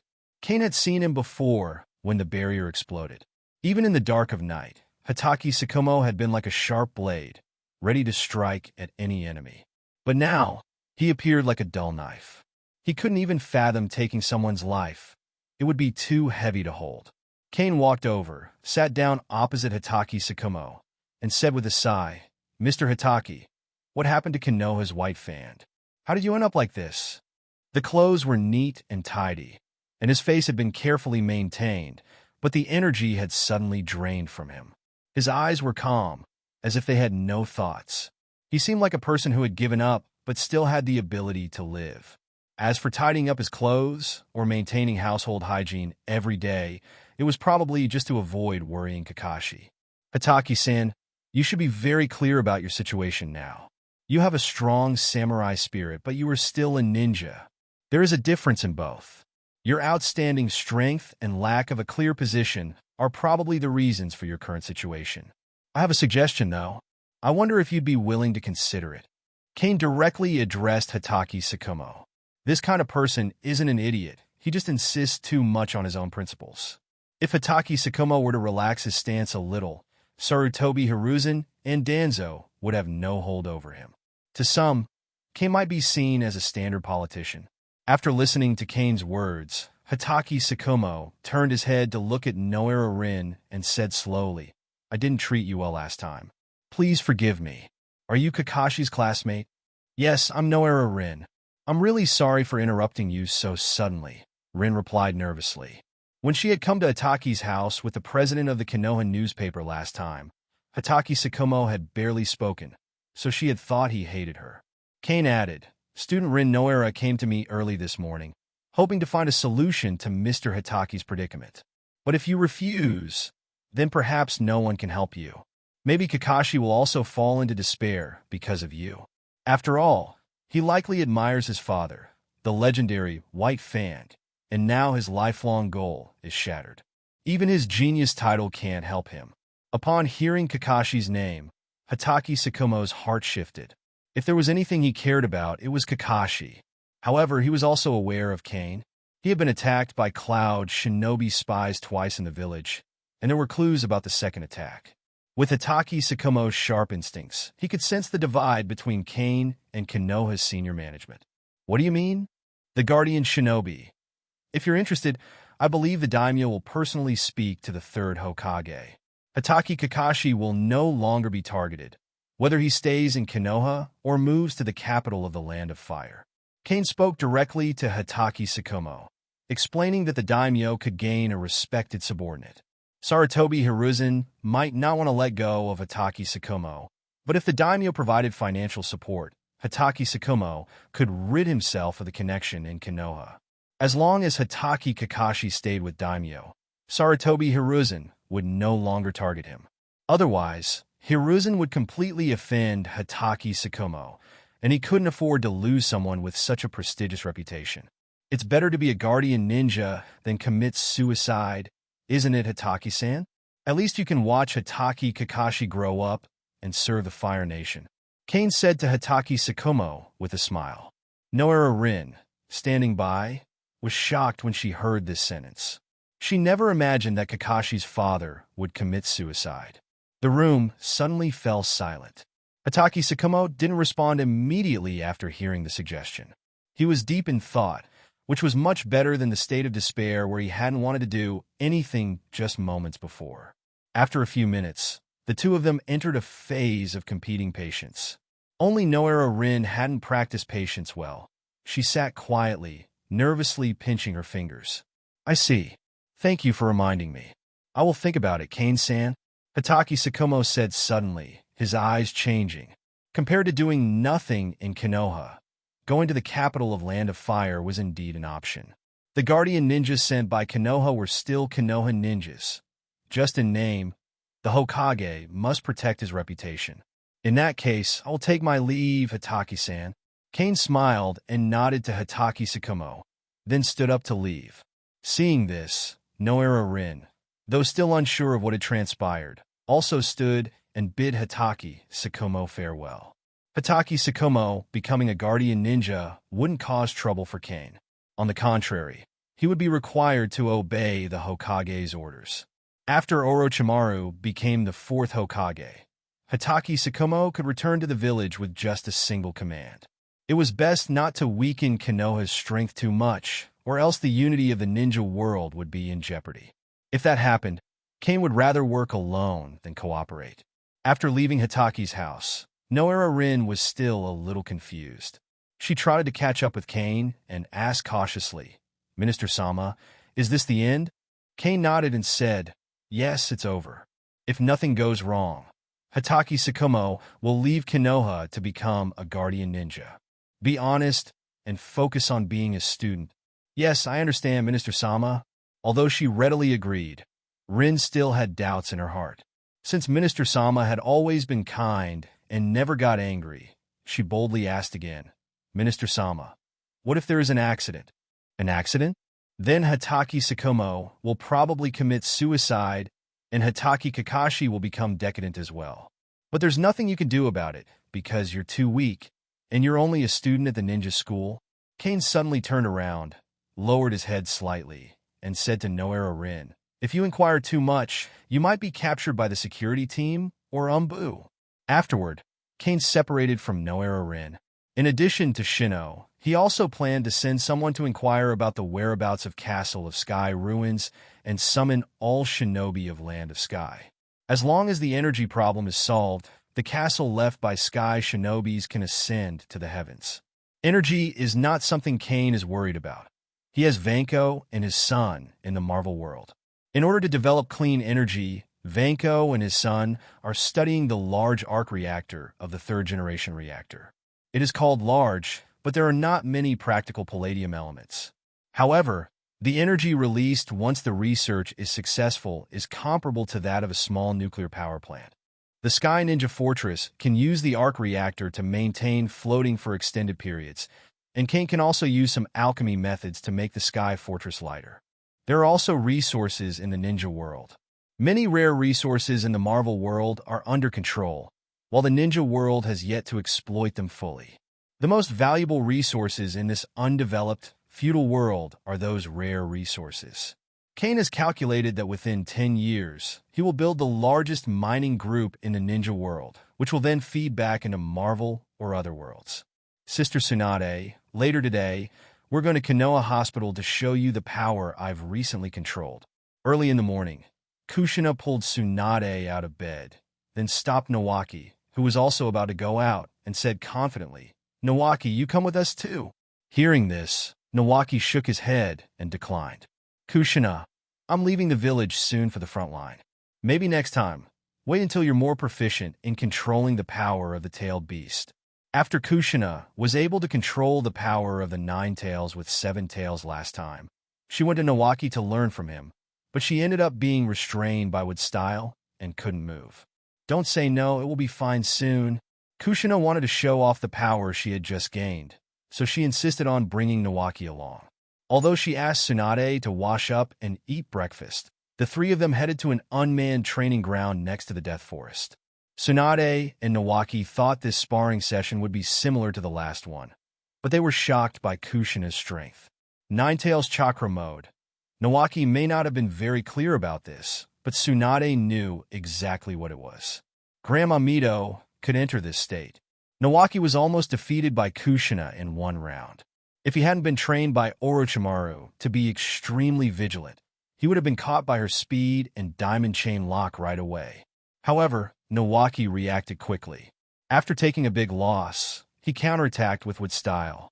In the end, apart from using large style ninjutsu, Nawaki and Kushina fought for a long time before they were barely defeated. The final result was that they were tied up by Kushina with a diamond chain. After the fight ended, Kushina looked smug. Although Nawaki didn't use his full strength, Kushina also didn't use the full speed of Ninetales Chakra Mode. She's not yet proficient in that kind of speed. If she used her fastest speed, she'd still risk injuring herself. Kushina also has the ultimate tailed beast bomb technique, though she hasn't fully learned it yet. She only heard a suggestion about it from Cain. After the fight was over, Tsunade immediately stepped forward and asked, "Kushina, why did you suddenly enter that state? Didn't you only control 7 tails last time? The progress is too fast, almost like a leap. The last time, Chakra, the tailed beast, was able to control the 7 tails but still required potions." Tsunade was very puzzled. According to common sense, it would take at least 4 or 5 years for Kushina to have the opportunity to enter this state. "The boss helped me, otherwise I wouldn't have improved so fast," Kushina said with a smile. Cain didn't let her hide the extremist virus thing because it was too obvious. As long as she was injured, it would be exposed. Konoha had nothing to do with Cain now, and the relationship between Kushina and him was improving. Even if Sarutobi Hiruzen found out, there would be nothing he could do. "You mean Cain-san?" "Kushina, don't tell me you also," Nawaki asked speculatively after hearing her words. He, being the beneficiary, could easily guess what Kushina was implying. "That's right. It's the serum that helped Nawaki recover. The boss injected me with it. Sister Tsunade, I think I've gained the power of style now. At least the adamantine chain can slowly absorb chakra from the 9 tails." After Kushina finished speaking, she made a small wound on her arm. The wound didn't bleed, but glowed slightly red and soon healed. "It's really the extremist virus serum. This guy is so generous." Tsunade clicked her tongue. After the research was successful, she and Orochimaru each received a vial. Tsunade had used it to help Nawaki. "This stuff is too expensive." Tsunade had wanted to buy a vial from Cain afterward, but he refused. It's really hard to put a price on it. After Nawaki injected the serum, his strength had not yet reached the peak of a ninja, but he had already become well known in the ninja world. A single vial of serum can turn someone into a ninja god, so it should be precious. Tsunade couldn't help but feel envious of how easily Kushina had access to the extremist virus serum. This guy wouldn't. "Kushina, shouldn't you?" Just as Tsunade was about to ask, she suddenly noticed that Nawaki was still standing aside. She quickly waved him away, signaling for the clueless brother to move aside, and then whispered in Kushina's ear, "How is it possible?" "No, absolutely not." After hearing Tsunade's question, Kushina quickly blushed and shook her head to deny it. She did owe her boss a favor, but she had never experienced anything like that. However, Kushina couldn't help but think now. If the boss really mentions this matter, she should either postpone it for a while or agree to him. "You are really generous." Such a precious thing was given to Kushina so easily. Tsunade hiccuped and spoke to Cain without any ladylike restraint. If it weren't for her beautiful appearance and proud figure, it would be hard for Cain to connect Tsunade with being a woman. Then, Tsunade poured herself another glass of wine and continued, her expression slightly solemn after drinking. "Are you interested in Kushina?" However, Tsunade's solemnity wasn't intimidating to Cain. With a flushed face and slightly blurry eyes, the drunk Tsunade should be considered the #1 beauty in the ninja world, at least as long as she didn't speak. Kushina should be very important in Konoha, but she comes to me, an outsider, after being wronged. "Tsunade, You really should reflect on that. Cain didn't answer Tsunade's question directly, but instead criticized her. Although the extremist virus potion is expensive, I'm not stingy when it comes to friends. The key is that this friend should truly care about me. You're talking about me, aren't you? Tsunade picked up on the meaning behind Cain's words and, dissatisfied, said to him like a kitten who had been scolded. He wondered why, at 30, she still had such a great charm. I also quarreled with the old man, but seeing Tsunade suddenly becoming lonely, Cain couldn't help but shake his head and gently persuaded, "Forget it, Tsunade. Since you feel bothered, then don't get involved in this kind of thing. Anyway, there's nothing wrong with Kusha improving her strength. At least it gives her the ability to protect herself. Well, actually, I came to you for something else, the potion from last time." Tsunade changed the subject, a little embarrassed. The palliative potion she researched was quite interesting, and it had a special power, but there were too few samples. Recently, she had been busy promoting medical ninjutsu and preparations, so she hadn't come to Cain sooner. "You came here for this? The potion can be given to you, but when are you going to pay me back the gambling debt? The casinos and other places in the Land of Fire are making profits, but the casino in Konoha doesn't even make a fraction of what others do. What do you think is the reason for that?" Cain said, taking out a few bottles of medicine and placing them on the table. Tsunade was beginning to waver now. With a little more pressure, she might not side with Sarutobi Hiruzen in the future. The group led by Orochimaru could also represent Konoha, and the old rot could be swept into the trash. "I'll pay it back. When I go to a few nobles for medical treatment, I'll have the money to pay you back," Tsunade said sheepishly, scratching her hair, before turning her attention to the potions Cain had brought out. Healing potion, blood potion, and beauty potion. The first two potions do exactly what their names imply, but the last one is a bit more magical. It can make the user more beautiful, or rather, more attractive. After Tsunade heard the words, a look of disbelief suddenly appeared on her face, and she said, "This is too fake. How could there be such a medicine?" Cain rolled his eyes and said, "Don't be so ignorant. The farthest place you've been to is probably the Land of Rain. You haven't visited the whole ninja world, let alone the world outside of it. He still has more powerful Veritasirum and Love Potion. Otherwise, he would—" "Hey, do you want to try it?" After thinking for a while, Cain shook his head. Although the potion has incredible abilities, if a ninja could crack it, he'd be embarrassed and offend an enemy for nothing. "I don't have much time, and I'm going to the battlefield soon. Let me study these first, and I owe you." Tsunade was so happy that she was ready to take the potions back to Konoha Hospital to study for a while. But just as she was about to get up, Cain grabbed her by the wrist. "Wait a minute, right an IOU." After Cain finished speaking, he directly took out a roll of parchment. He wrote down the time and event, indicating that she would return it within 5 years. Otherwise, she would pay back the amount of money Cain stipulated. Of course, the money amount was not written on it. Because Tsunade was in a hurry, she didn't pay attention. After Cain finished writing, she pressed a handprint and then rushed to Konoha Hospital in a hurry, showing no signs of drunkenness at all. And she was the one who wanted to treat guests, but now she was the one fleeing from the order. This is the lesson of evading orders, Tsunade. Remember not to sign an unfamiliar contract next time. Cain shook his head and said, but it was a pity Tsunade couldn't hear him. Then he tapped lightly on the parchment, and a cumbersome rune appeared on it. This was a magical contract. If Tsunade couldn't fulfill it, she might have to pay a big price. This type of magical contract is quite special, similar to an unbreakable oath. However, it's not that serious. One party can break it as long as they're stronger than the other. It was used by wizards to collect servants in the past, but was later banned by the Ministry of Magic.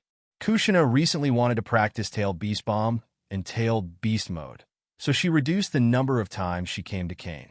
The news that she could enter Nine Tails Chakra Mode had already reached the ears of Sarutobi Hiruzen and other high-ranking officials. Upon hearing this, it was a mix of joy and sorrow for them. A Nine Tails Jinchuriki who couldn't be controlled but had taken control of the power of Nine Tails. Fortunately, it was a time of war, and Kusha's improvement in strength was good news for Konoha. If Sarutobi Hiruzen had heard this in peacetime, He might not even have been able to sleep soundly. However, defense was still needed. After thinking it over, Sarutobi Hiruzen called Danzo over and forcefully transferred all the SEAL personnel from Root. He also allowed him to recruit more from the Konoha Shinobi clan and the ninja school to add to Root. After a while, Sarutobi Hiruzen was handling matters in the Hokage's office. Many rock shinobi had already appeared in the Land of Grass. Without an increase in manpower, the border defense line between the Land of Fire and the Land of Grass was likely to be raided by the rock shinobi. It is necessary to send troops to deal with this. Let Jariah take command. The deputy commander should be from the Nara family to assist Jariah, and the Uchiha family also needs to send some ninjas. Sarutobi Hiruzen quickly devised a reinforcement plan, but a Jonin meeting was required to inform them. Jonin meetings might not happen once a month or two in peacetime, but in wartime, they could happen every day. There's also Sakumo. Oh, let's go together. I hope you can make a contribution to the battlefield in the Land of Grass. But before Sarutobi Hiruzen could add Hatake Sakumo's name to the battle list, Umbu came to report. Hatake Sakumo and the propaganda minister, Cain, were together and had come to see him. Sarutobi Hiruzen's expression changed slightly, and he felt some unease in his heart, but he still allowed them to enter.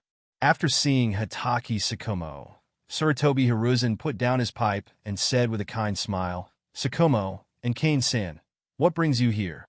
"Hokage-sama, I have something to ask of you," Hatake Sakumo said, having thought long and hard at home and consulted with Kakashi before finally making this decision.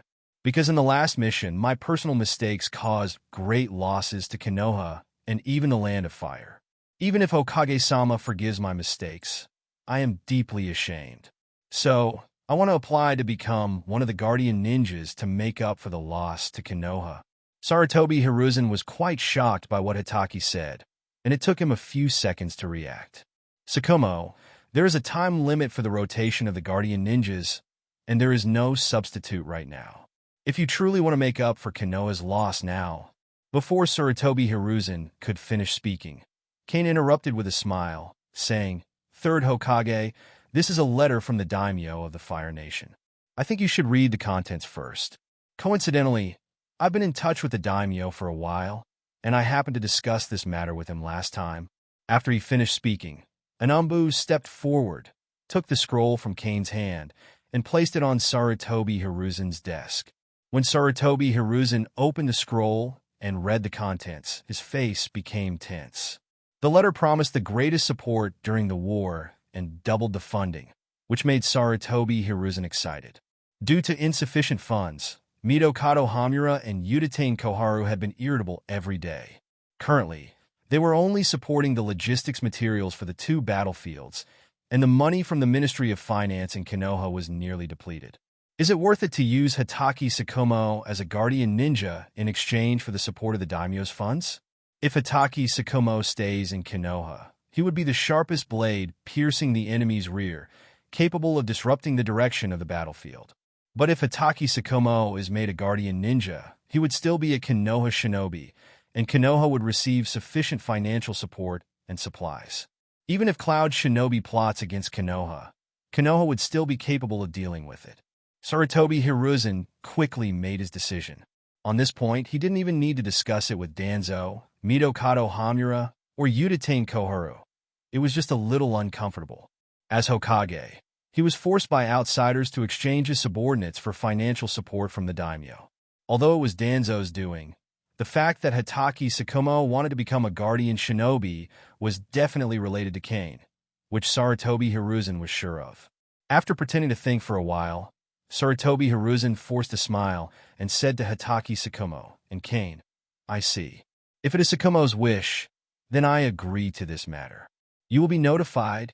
Thank you, Hokage-sama, for your permission." After Hatake Sakumo finished speaking, he left the Hokage building with Cain. Once outside, he suddenly felt much lighter, as if he had been freed from a burden. He no longer had to face the difficult decisions that plagued him every day. "Thank you for your help, Cain-san." While walking, Hatake Sakumo suddenly spoke solemnly to Cain. If it hadn't been for him, Sakumo would have seriously considered committing suicide to prove that his choice wasn't wrong. It's just a small matter. The Guardian Ninja's schedule should be decided in the next few days. If Hataki-sen has time, why not give some advice to Kushina? She needs experience fighting against strong opponents. With your strength, you should be able to teach her a lot. Cain smiled and said to Hataki Sakumo.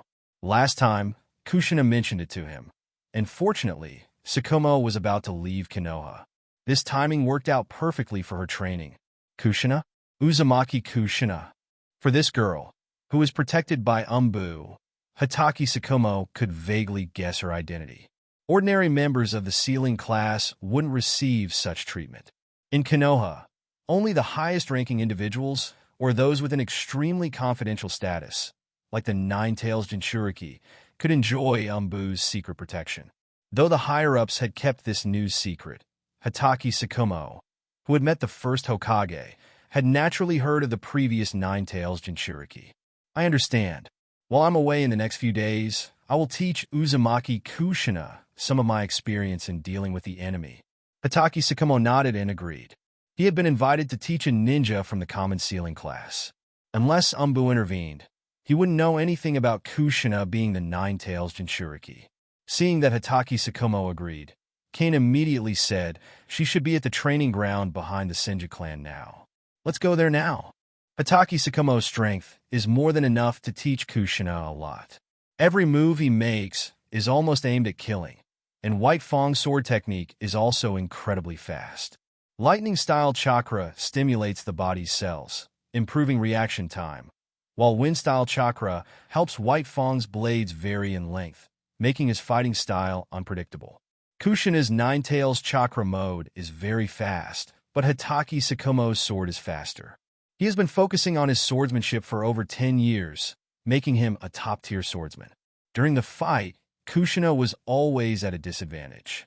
At first, due to her carelessness, many wounds were inflicted on her by the imperceptible wind-style chakra blades of White Fang's technique. But gradually, she got used to it, especially since Hataki Sakumo would point out the mistakes she made, helping her grow a lot.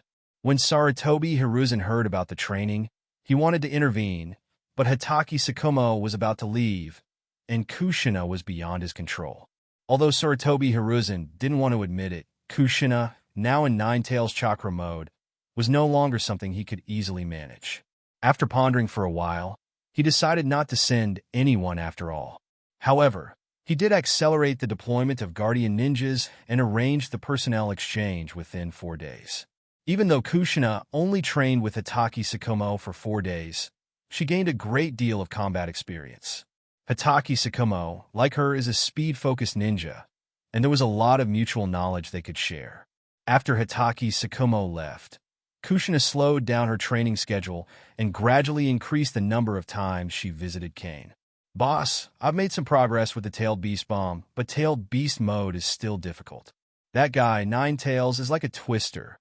He scolds me every time and refuses to help.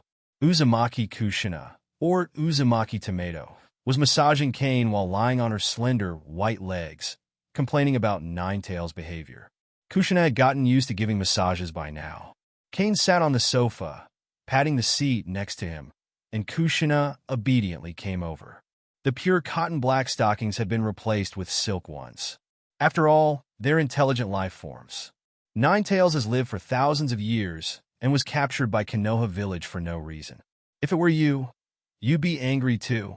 As he spoke, Cain moved his head slightly and rubbed his face against the black silk of her stockings and her long, white legs a few times. This made Kushina flush and curl her toes slightly, realizing that the boss was teasing her again. You could try a different sealed environment. Even a dog would be hard to communicate with when it's tied up. Once you change the sealed environment, call it by name and tell it that the person it's waiting for has arrived, and that person is you. He might listen to you. Kushina looked at him with some confusion and asked, "Who is that person?" "The one who leads the tailed beast down the right path and brings peace. That's you, Uzumaki Tomato." "It's Uzumaki Kushina." After Cain said something that seemed wrong, Kushina puffed up her cheeks and applied some force with her hand, but she still obediently wrote down Cain's words, including the names of the tailed beasts and the tone she should use when speaking to Ninetales. After listening to everything, Kusha said, puzzled, "Boss, can this really work? It feels like a lie." "This is not a lie, Kusha. You are this person in the first place, but few people know it. However, after you change the seal for Ninetales, the real question is, can you suppress it? If not, forget it and focus on your own safety." Hearing Cain's words, Kusha patted her chest proudly and said, "Don't worry.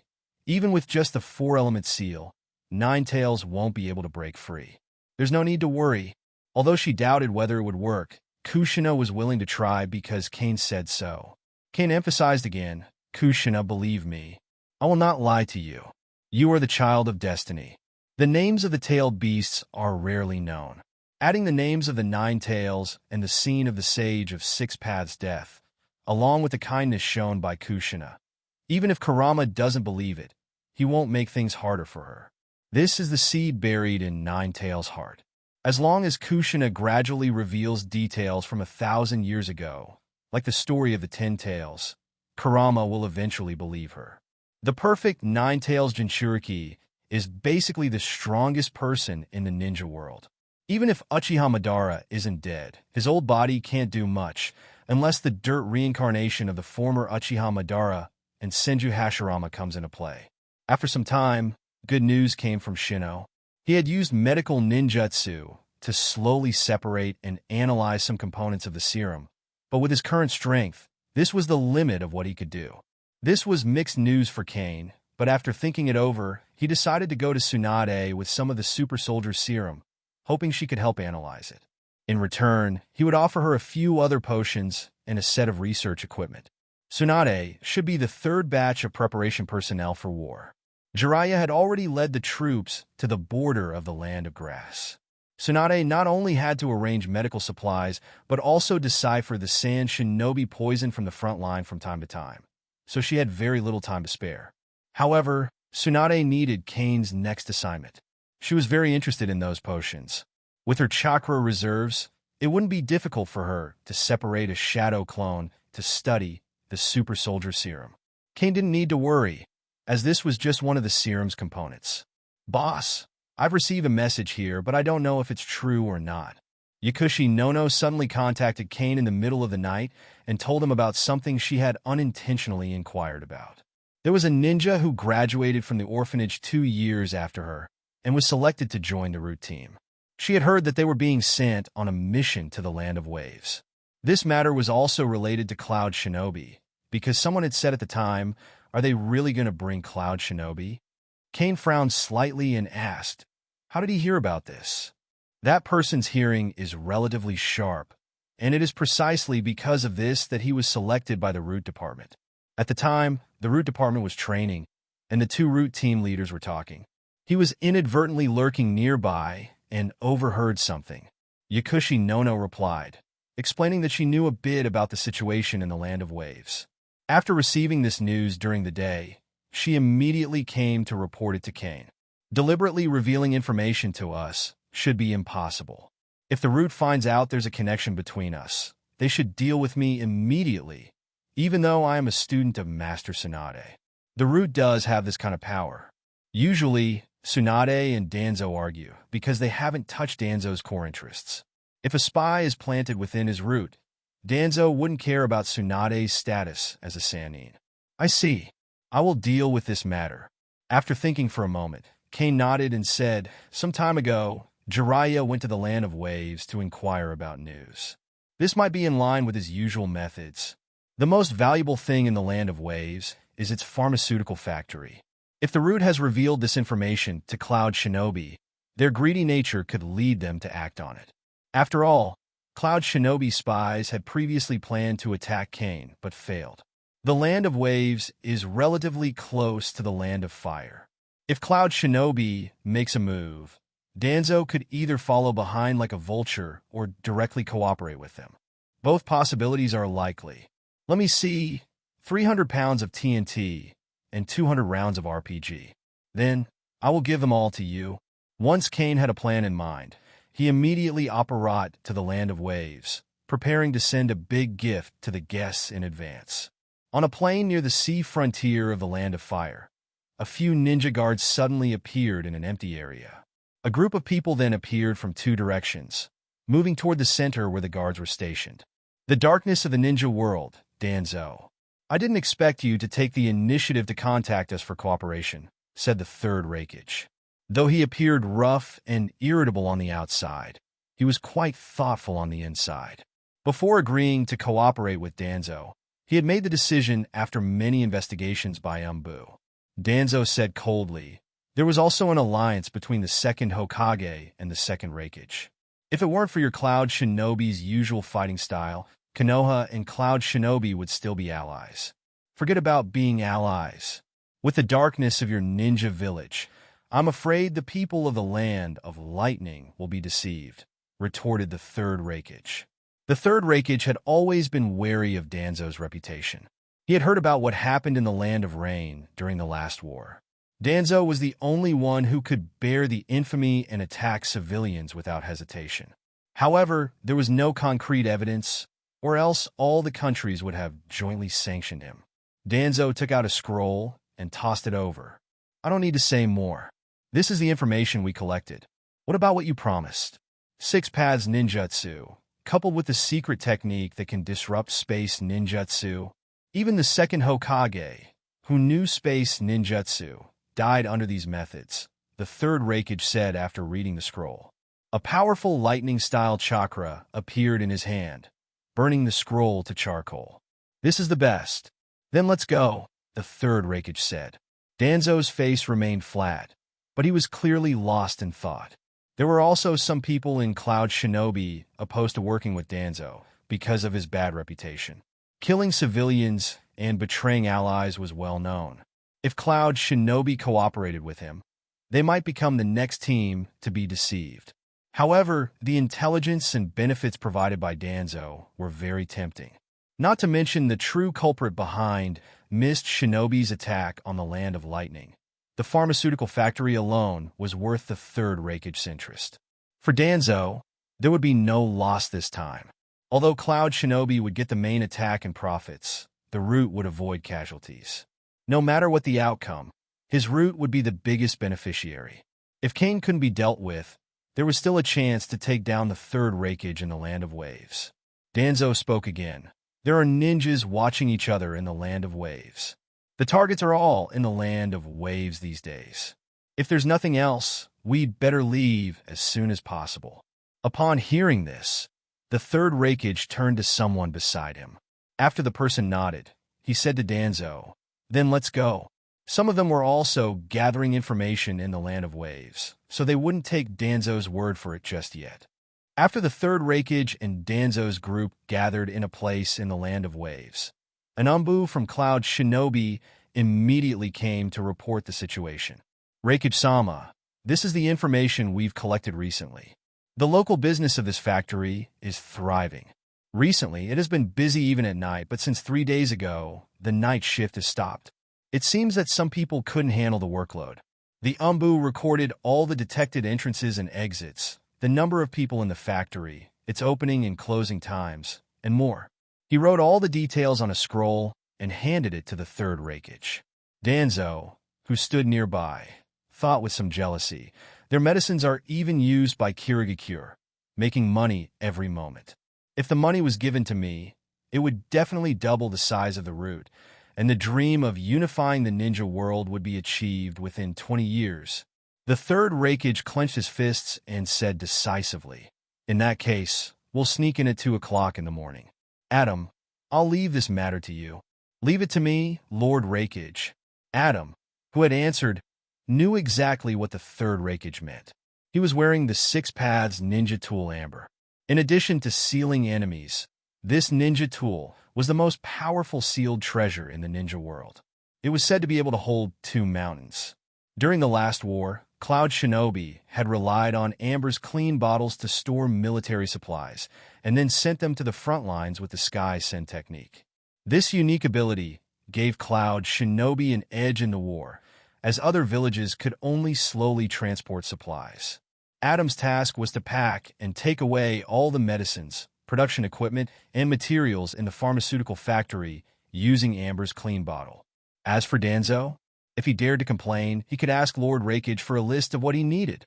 When would Cloud Shinobi Village be able to snap up such goods? At night, most of the residents of town in the Land of Waves went to bed early, having worked for Boss Cain all day. Whether it was fishing or making canned food, they were exhausted and hard to wake up. Cloud Shinobi Umbu detected the situation, so they jumped and ran boldly on the roofs. They didn't worry about occasionally encountering civilians who were still awake. By the time those civilians came out to check, the Umbu would have already disappeared. Third Rakage-sama, that's the factory. The guards have been relatively lazy recently. They didn't come out at all today. After hearing the Umbu's words, Adam asked in a low voice with some doubts, "In such a big factory, why are the guards so careless?" The Umbu immediately explained, "Because every household here works for the factory. In fact, from the outside, they are all considered factory guards. Even if a ninja is accidentally spotted, it would cause quite a stir. Adam, don't be surprised. This is also the case with the nobles of the Land of Lightning." After the third Rakage finished speaking, he gave his orders. "You go and eliminate the guards, and the others will follow me and Adam to the factory. We'll act separately." Adam's team used 6 paths ninja tools to pack everything away, while the third Rakage rushed to Cain's location with a seal. In his hand was the Heaven Transfer Technique mark. Once it was applied, it would plant the Heaven Transfer Technique's imprint on the target, ensuring that no matter where they escaped, they would be teleported back. With the third Rakage speed, it would be easy to place the seal on the opponent before they could use space ninjutsu. Of course, it would be ideal to capture Cain in one fell swoop. He held many secrets worth exploring, and the pharmaceutical factory was just one of them. Meanwhile, Danzo addressed the men of the 2 teams. "Fox, you all come with me and lurk immediately after entering. Your family's secret arts can exert the strongest power in the dark. Make sure to control them." The they Danzo referred to were the third Rakage and Cain. Although he was envious of the profits from the drug factory, he was even more interested in the extremist virus. That's why he hadn't disclosed this information to the third Rakage during their cooperation. He wanted to capture Cain himself. "Shin, it's up to you this time. As long as you can control the opponent for even a moment, we can capture him. And, really, use your Byakugan to help confirm the opponent's position." This time, to obtain the extremist virus, Danzo made an exception and even recruited from the Hyuga branch house, specifically to lock on Cain's position. In the past, the Root organization would never recruit ninjas from the Hyuga branch or the Uchiha clan, but Danzo made an exception now for the sake of the extremist virus serum. "Yes, Master Danzo." After Hyuga finished speaking, he activated his Byakugan and quickly locked on Cain's location in the pharmaceutical factory. "I've found him, Danzo-sama."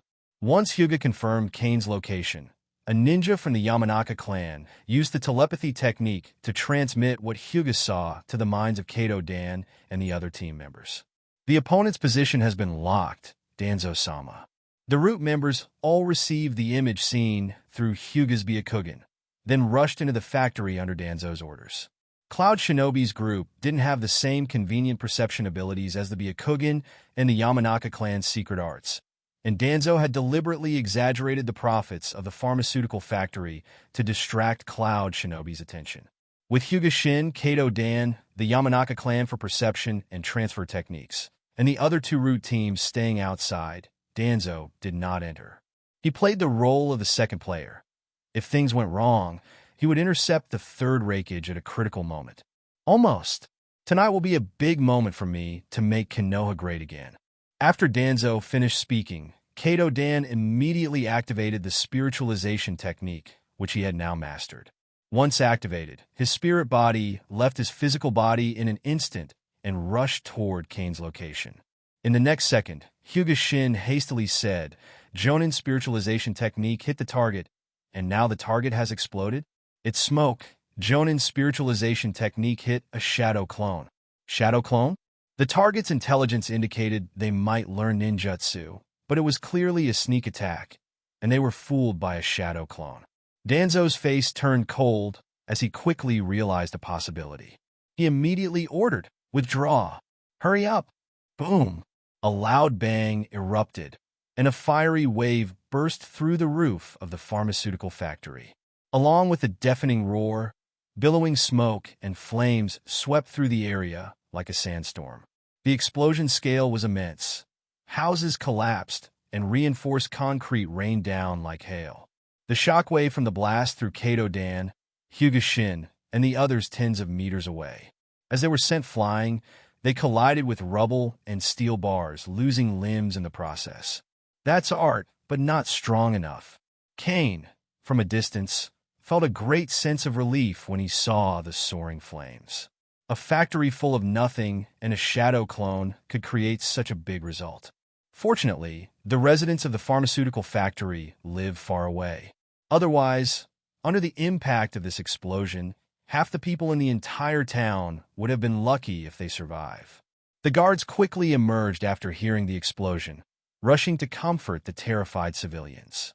They had received prior warning a few days ago, so they were better prepared than the civilians.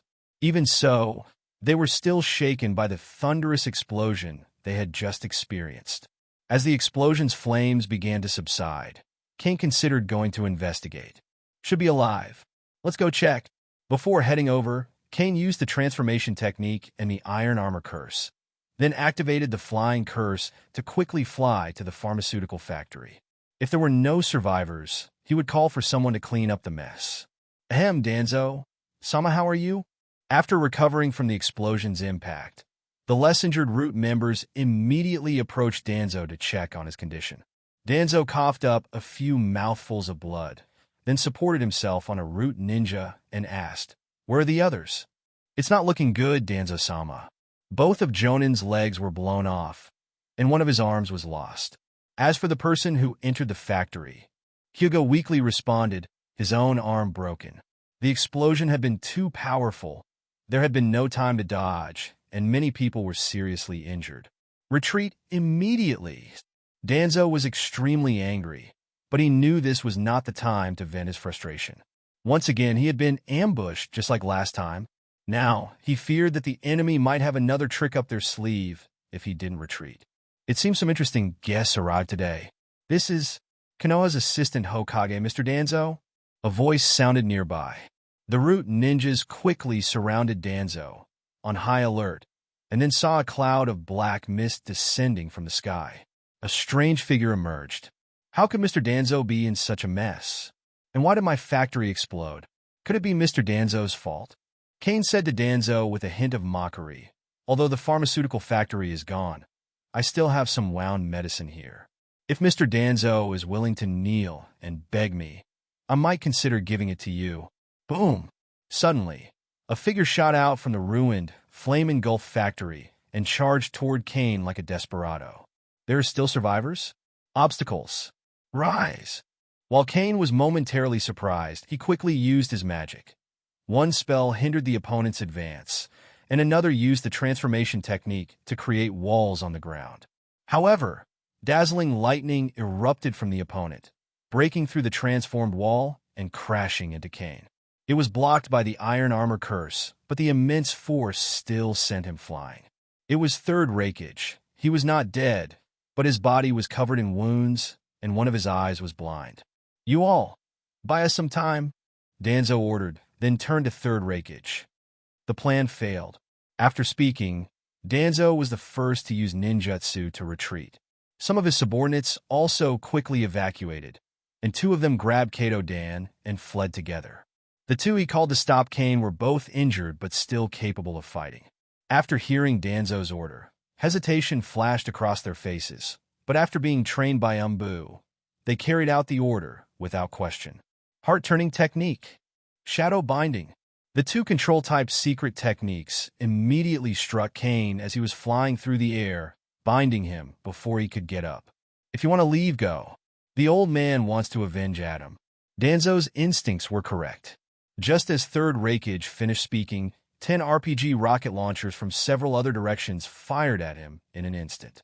Rumbling explosions echoed one after another. While they didn't damage third rakeage, they prevented him from advancing toward Cain. "Third rakeage, go. We can't hold on much longer." A ninja from the Nara clan, his face covered with blue veins, shouted as his chakra was depleted. As soon as he revealed his position, 3 rockets struck him. With a loud rumble, the Nara clan ninja was instantly obliterated. Hateful! Third Raikage shouted in fury upon seeing this, but he knew there was nothing more to be done. He then surged his lightning-style chakra to its peak and turned to flee. Not long after he left, another hidden Yamanaka ninja collapsed to the ground, dead from chakra exhaustion. Danzo, this plaster-wearing dog, is disgusting. After Cain got up and watched his wounds gradually heal, he thought to himself that this time he would definitely make Danzo pay. Just now, Third Raikage's one-handed strike had broken through his iron armor curse and even left a wound on his chest. Then, the Root members had sworn to cover the retreat. Otherwise, he could have caught up with them immediately. The secret techniques of the Yamanaka clan need to be guarded against. A Root member was able to control me for nearly 10 seconds. The entire Yamanaka clan likely has dozens of ninjas capable of using these techniques. Cain gathered the corpses of the Nara and Yamanaka clans. After Orochimaru learned the reanimation jutsu, he planned to resurrect the ninjas from these 2 clans to inquire about their secret techniques. There were also ninjas in the pharmaceutical factory, but they should all be reduced to ash by now. Cain thought about the night's events. He had probably killed more than 20 ninjas tonight. Over 10 Cloud Shinobi had fled, with only Third Raikage escaping, and just 5 Konoha ninjas had gotten away. One of them seemed to have lost both legs. Whether he made money or not was secondary. If he stayed in the ninja world, he could defend against Danzo, but sometimes Cain wasn't in the ninja world. If that mad dog found his base in the land of tea, it would be difficult to defend. Cain had originally planned to relocate the pharmaceutical factory to the more secluded land of tea. The land of waves had too many comings and goings. In the future, he would turn it into a food factory or some other type of business with fewer secrets. Clear water, like a spring. Cain waved his hand and used a spell. Several jets of water suddenly erupted from the ground, flowing like a torrent toward the burning pharmaceutical factory. It might be a bit tiring to create a large lake with his magic, but producing a stream of water was no problem at all. In less than a moment, the fire in the pharmaceutical factory was extinguished. He then went to speak with the guards and instructed them to contact the construction team the following morning to rebuild the factory. There were still people in the ninja world who could cause him fatal harm. This time, Danzo and his group had failed because of faulty intelligence. They had chosen individuals sponsored by Cain, and he had fed them the information they needed. The planned ambush had caused Danzo to suffer heavy losses. As for the 2 Root ninjas who saved Third Raikage, they probably wanted to signal that the Root had not intentionally ambushed Cloud Shinobi. They didn't expect Third Raikage to die, so they used their lives to express the Root's stance. Thinking about this possibility, Cain shook his head. He was determined to teach Danzo a lesson when he returned. So, that night, he went back to the Marvel world and brought back some explosives. Master Cain's revenge never delays. The next day, Hyun Town, in Land of Waves where Danzo and Third Raikage attacked, dispatched hundreds of construction workers, most of whom relied on Cain for their livelihood. They would often travel to the Land of Tea or other places to take on projects for several months, earning a lot of money before returning home. With a large number of people, and the help of machines and guards, the ruins and rubble were quickly cleared away.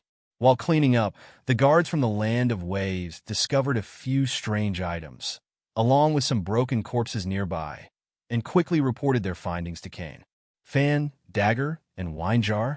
Upon hearing these items, Cain immediately thought of the 6 Paths ninja tools from Cloud Shinobi Village. The Third Raikage must have brought them with him when he came to kill Cain.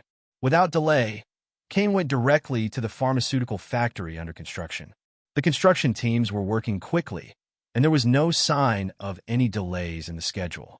They had already cleared out most of the steel bars in less than a day. As for the corpses and strange weapons they found, they were placed on the ground nearby and guarded by 2 teams of people. It's really a 6 Paths ninja tool. Cain was genuinely surprised when he saw these ninja tools. There were 5 in total, and it seemed they were all property of Cloud Shinobi Village, now in his possession. The golden rope, 7-star sword, and red gourd, when used together, could greatly limit the enemy's combat power and focus. Even Cloud Shinobi, familiar with these tools, could easily be subdued if they weren't careful. The Plan and Fan could ignore chakra attributes, and by wielding it, the user could release 5 different chakra-based attacks, making it very useful. As for the last item, the amber bottle, it could summon the target, and as long as they responded, the person would be sealed inside. Many things could be sealed in it, essentially making it a large storage ring. These are all great items. Unfortunately, except for the Plan and Fan, the others are too complicated to use, and my chakra reserves probably aren't on the level of a tailed beast. A magic spell would be more useful for me. Cain thought about it for a moment, realizing that these tools weren't suitable for him. If he had wanted to use the 6 past treasures to seal someone recently, he could have just used the stun spell to capture them instead. They could be useful for his subordinates. After the super soldier serum is developed, a batch of ninja soldiers could be quickly produced, or he could give them to Kusha for her use. Cain then put away the 6 paths ninja tools. Cloud Shinobi had lost them, and they would no doubt be furious and seek a chance to recover them. But that wasn't his problem. Cain, as the boss, never cared much for such ninjas. Cain stared at the construction team again as they finished cleaning up all the ruins of the pharmaceutical factory. After confirming that there was nothing left to gain, he used apparition to return to the Hidden Leaf Village. By this time, Danzo should have returned long ago. That night, Cain immediately contacted Nono. After the video call connected, Cain saw Nono in light gauze pajamas. He coughed slightly and said, "Nono, I have something important to tell you. Would you like to change? Change clothes? Isn't this fine?" Nono looked down, then pretended not to notice and asked about something else. "Boss, what happened in the Land of Waves?" Cain adopted a slightly serious tone. "I want to talk about that situation. I need the location of the root base. So I need you to take some time and bring something over." He needed to know the root's exact location and the layout around it. To achieve this, Nono would have to send someone who was recently recruited into the root organization, equipped with a miniature camera to take detailed pictures of the environment around the root base. This way, Cain could apparate directly to the location. "I understand, boss. I'll go right away." After Nono finished speaking, she ended the video call. "Wait, Nono." Seeing this, Cain was a little helpless, so he directly apparat next to Nono. "Nono, you hung up too quickly. It's actually more convenient for me to come to you." Nono was surprised, but quickly calmed down and asked, "Boss, what do you need me to do?" "Give this to him," Cain said, handing over the miniature camera. "Let him record the environment at the root base in detail, then find a safe place to hide. After that, he has nothing else to do with this." Nono nodded, taking the camera. She then looked up slightly and asked, "Boss, did you injure in the Land of Waves?" "Fortunately, I've recovered, but Danzo is a hassle. I'll need to deal with him," Cain replied, covering his chest. He would have to be more cautious in the future. There were still many threats in the ninja world. Maybe he could find some alchemical items to help, something that could defend against both the soul and physical attacks. Nono nodded, then suddenly said, "If you've learned medical ninjutsu, you have a strong understanding of human muscles. You can clearly know which muscles need to be massaged, which is better than those who have never learned it." Cain found something odd in her words, so he asked tentatively, "Huh? Nono, you mean?" "Lie down here, boss. Let me check for you." Nono's tone was gentle, but there was a firm edge to her words. After speaking, she pulled Cain to lie down, then decisively sat on him and began massaging him using medical ninjutsu. Cain immediately felt the difference between medical ninjutsu massage and Kushina's massage. It was the difference between general comfort and overall comfort. When Nono used medical ninjutsu, it felt as though countless small hands were gently squeezing and pressing on his muscles, especially since Nono was only wearing silk pajamas at the time. However, the comfort was so overwhelming that Cain didn't think about anything else. He soon fell asleep due to the sheer relaxation. Root base. Danzo's face had been grim ever since he returned from the Land of Waves. He had just been scolded by Sarutobi Hiruzen in the Hokage's office for his actions, which led to Konoha losing a powerful ninja during the war. Kado Dan had been Sarutobi Hiruzen's necessary means of dealing with Cain, but due to Danzo's false orders and rash decisions, the only spiritual master in the village, a Jonin, had been crippled. Both of his legs were amputated, and his lungs were severely damaged. The Roots couldn't treat Kado Dan at all. After bringing him back, he was sent to Konoha Hospital. However, Tsunade had no solution for such severe injuries. After some attempts at rescue, he was left a useless shell, unable to even talk without shortness of breath. Using ninjutsu, let alone refining chakra, would likely kill him. The Roots also suffered heavy losses. Danzo had led 4 teams, but only 3 of his subordinates returned.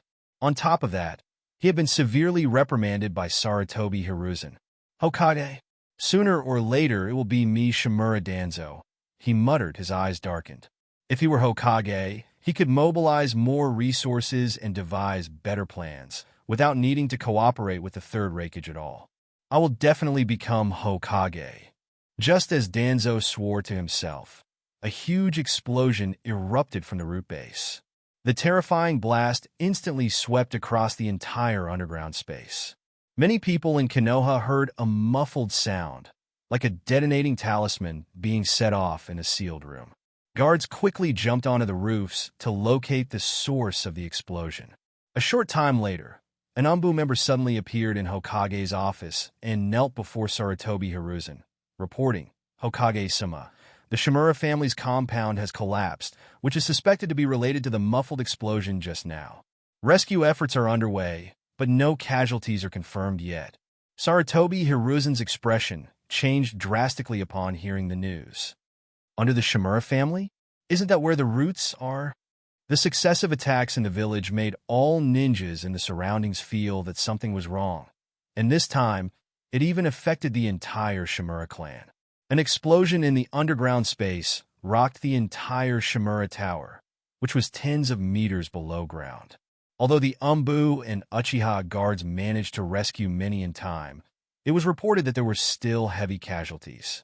Except for a small part of the Shimura family who were out on missions, it was said that only 3 or 4 survived the collapse, and they were all ninjas who were able to escape the danger. As for those in the underground space of the Shimura family, surviving was a miracle. Only about 10% made it out alive. After rescuing the wounded, it was said that all the beds in Konoha Hospital were immediately filled, and all the medical ninjas were so busy they could barely keep up. Tsunade, who had just emerged from Konoha Hospital's laboratory, immediately changed her expression upon hearing the news. The laboratory was typically used by her to analyze the various poisons used by enemy ninjas, but recently, she had also been using it for some private work, such as helping Cain decipher the composition and efficacy of his serum. There had been a breakthrough recently, but she didn't expect to encounter something like this so soon. "What is the situation? Tell me everything," Tsunade asked urgently. She had a growing suspicion that Cain was involved. Though there was no solid evidence, her intuition pointed to him. She also remembered the earlier incident with Kado Dan. After hearing the detailed timeline of the explosion from Yakushi Nono, Tsunade immediately grabbed a document in her hand and prepared to leave. Seeing this, Yakushi Nono couldn't help but ask, "Lady Tsunade, where are you going?" "I'll be back soon." "No, go ahead and perform the operation on me first," Tsunade said as she walked out. She was going to find out the truth. The old man wouldn't tell her the full story, so Tsunade decided to go to Cain for answers. With the war ongoing and such disturbances happening within the village, if the Hokage claimed that spies were responsible again, it could severely undermine the villagers' trust in Konoha. It was getting to the point where it would be like defecating on Konoha's head. Cain naturally knew that the explosives had been delivered by his shadow clone. Moreover, Cain had not harmed the spy developed by Nono. He temporarily erased the memory of what he'd done using memory magic, and the spy would slowly recall everything after a month. Even if the Yamanaka family checked during this period, they wouldn't find anything unusual. After this incident, whether the Root organization is disbanded or rebuilt, a large number of personnel will need to be replaced. The person Nono developed might even be put to use again. When Tsunade arrived at Cain's house, she found him lying on Kushina's lap, enjoying the girl feeding him. "Miss Tsunade? Why are you here?"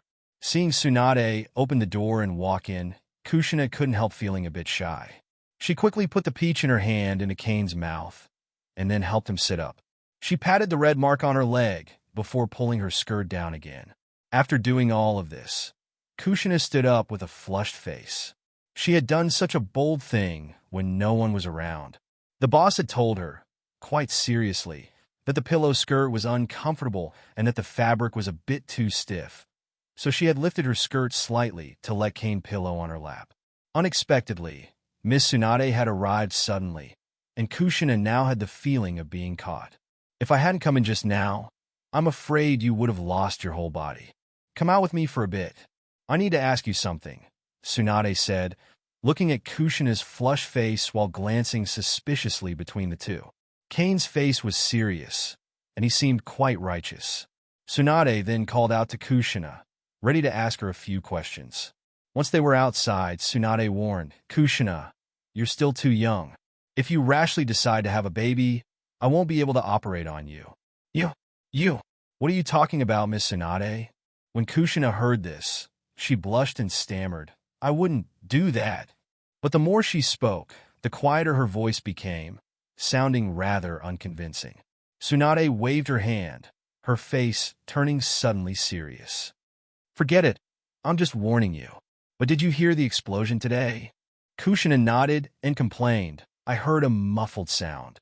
I don't know where it came from, but it startled both me and the boss. You were by his side at the time. What were you doing?" Tsunade asked, surprised, wondering if it wasn't Cain who did it. Hearing this, Kushina immediately shook her head. "It's nothing, just a normal chat. Did he leave for even a second?" "No, I've been with him all morning." Kushina then realized what Tsunade was implying. She became suspicious and asked, "Miss Tsunade, do you think the boss did it?" "That's absolutely impossible." Tsunade snorted in disbelief. "Kushina, how can you be so sure?" "Because I've been with him all morning. How could it be the boss who did it?" Kushina said, a little annoyed. "Sister Tsunade, you have too many prejudices against the boss.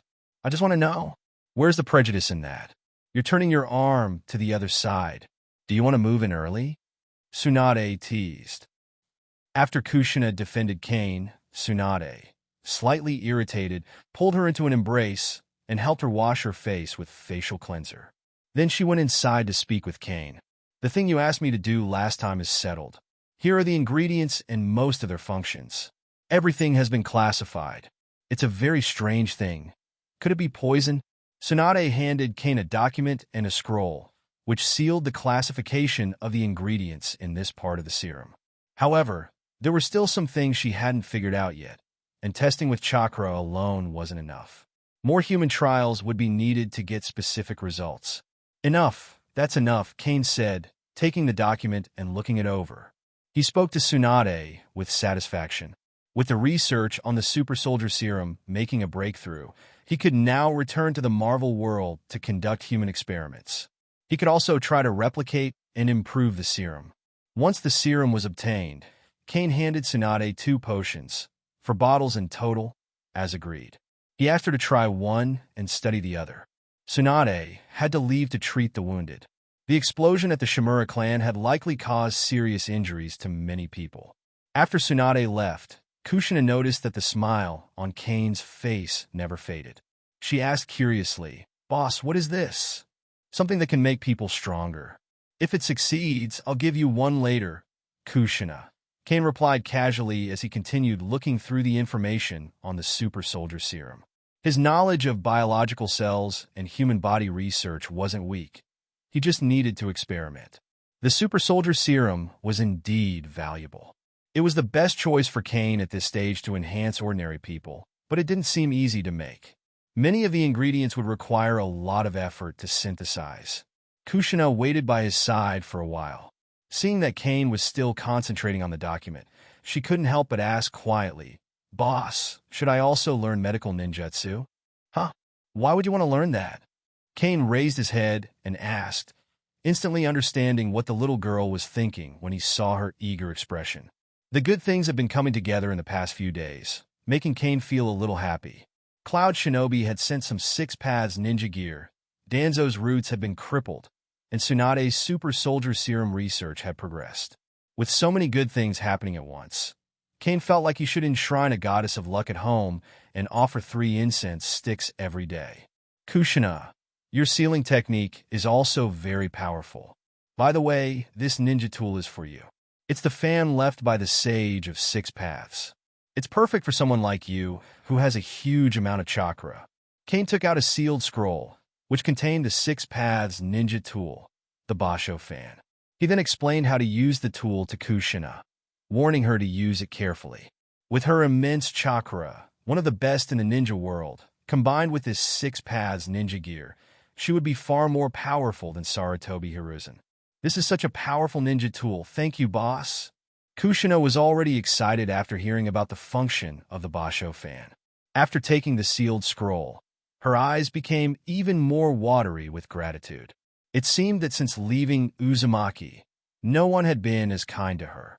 Grandma Mito and Miss Tsunade were both very nice, but one was old and the other was busy with tasks all day long. Only the boss. It's nothing, Kushina.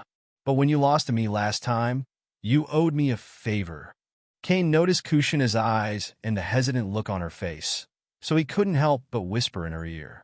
Then he wrapped his arms around her waist and pulled her into his embrace.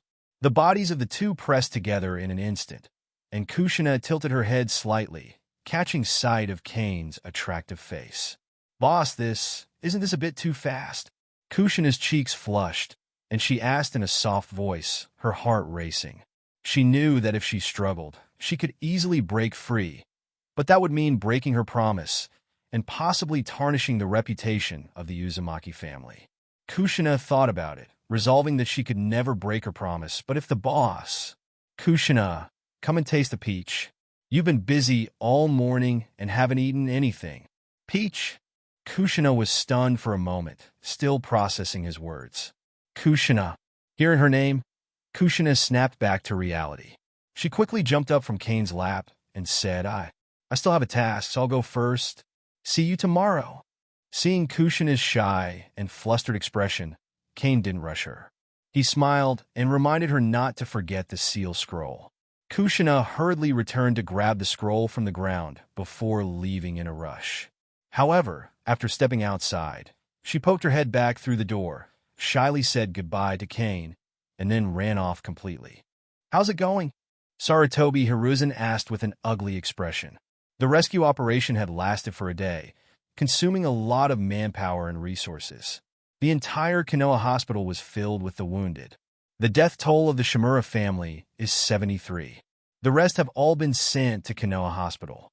The root base has been completely cleared. Only 13 people survived. Danzo-sama is among them, but Tsunade-sama is personally treating them. After Umbu reported the casualties, he continued, the explosion likely happened at the Umbu base. The interrogation department has checked the brains of all the deceased, and the living have also been interrogated. There is no abnormality. The root base is highly secretive, and even Umbu doesn't know much about it. An explosion there raised a suspicion in Sarutobi Hiruzen's mind. He briefly considered that someone might have leaked information about the root base. What a gain it would be for the enemy. Since it wasn't Root's own leaked information, could it have come from his Umbu? Otherwise, how would the enemy have known about the root base? There was also the matter of the murderer behind the scenes. This familiar feeling, combined with Danzo's actions a few days ago, led Sarutobi Hiruzen to contemplate whether he should directly declare the enemy and gather all of Konoha's strength to destroy Cain. However, this idea was immediately suppressed. If he did that, the first to oppose him would be Kushina, who could use the power of the Nine Tails and the daimyo of the Fire Nation. It was just a guess, and without concrete evidence, no one would take him seriously. It has nothing to do with Cain. I asked about it yesterday. Tsunade walked in with an unhappy face and said to Sarutobi Hiruzen, Kushina was with him all day yesterday, and he never left her sight. Besides, I don't even know the location of the root base. Do you really think an outsider could have figured it out in such a short time? The operation is over, Tsunade. How is the situation? I can't say he's dead, but aren't you going to limit the power of that damned old man? It's wartime, and how much medical supplies are you going to waste to the front lines? Tsunade was very upset and scolded Danzo directly. In her frustration, she didn't even hold back from expressing her displeasure with Sarutobi Hiruzen. With the village already in such a busy state, the old man Danzo was still causing problems. Although Sarutobi Hiruzen looked displeased, he didn't answer Tsunade's question directly, but instead asked again. You said that Kushina was with Cain all day? Are you sure? What? Are you going to interrogate Kushina? Of course, I didn't mean that, Tsunade. You have too much prejudice against the teacher. If you want me to reduce my prejudice, you should do something for Konoha. Why did Senior Sakumo become a guardian ninja? What happened with the explosion yesterday? Tsunade shouted angrily. But before she could vent her dissatisfaction with Sarutobi Hiruzen, an Umbu ninja came in to report from outside the house. Master Hokage, this is an urgent message from the border of Sound Country. After Sarutobi Hiruzen took the information scroll from Umbu's hand, his face became visibly grim. After a moment, he raised his head and said to Tsunade, Now is not the time to pursue those matters, Tsunade. Get ready. I want to call the Jonin Council. Tsunade also sensed that something was wrong upon hearing these words. The countries of Sound and around had always been part of the rivalry between Konoha and Cloud Shinobi. If there was urgent news from there, it could mean that Cloud Shinobi was declaring war on Konoha. Is Cloud Shinobi going to fight on two fronts? The war with Miss Shinobi is already intensifying, but now they also have to fight Konoha? Tsunade felt there was something she wasn't being told. These matters had nothing to do with Cain. After obtaining the ingredients for the super soldier serum, Cain was ready to return to the Marvel world. Though he had stayed a few extra days, due to the allure of the Uzumaki tomato, he felt that he was now more likely to successfully develop the super soldier serum. Back in the Marvel universe, Cain took stock of his gains. In addition to the super soldier serum and 6 paths ninja tools, he had developed his own forces in the ninja world. But he had also brought back some flesh and blood from the 3 Great Snakes Princess and the White Snake Sage, as well as chakra metal, as he had agreed with Ryuchi Cave. It's still impossible to contact Thaddeus Ross. At least a few bottles of super soldier serum need to be copied. For the experimental subjects, I can choose a few people from Umbrella, but they must be loyal subordinates. With the influence of the chakra seal, whether it's Umbrella or the researchers at the Biological Research Center, their loyalty and identification with Cain would steadily increase. Their spirits would be affected by the Ein-release chakra contained in the curse seal, which could not be altered, unless someone could cleanse their soul of it. Cain then created a shadow clone, who would handle checking emails and reading the latest news. He didn't want to miss anything important in this world. Additionally, Cain went to the seaside of his villa, where he summoned the basilisk with the summoning technique. He then checked its memory using legilimency. This creature was an intelligent life form, with the same level of intelligence as a human. Without Cain's restraint, it was highly likely that it would cause trouble. Fortunately, you're still behaving. I'll let you eat your fill tomorrow and sleep on the bottom of the sea for a while afterward, Cain ordered the basilisk.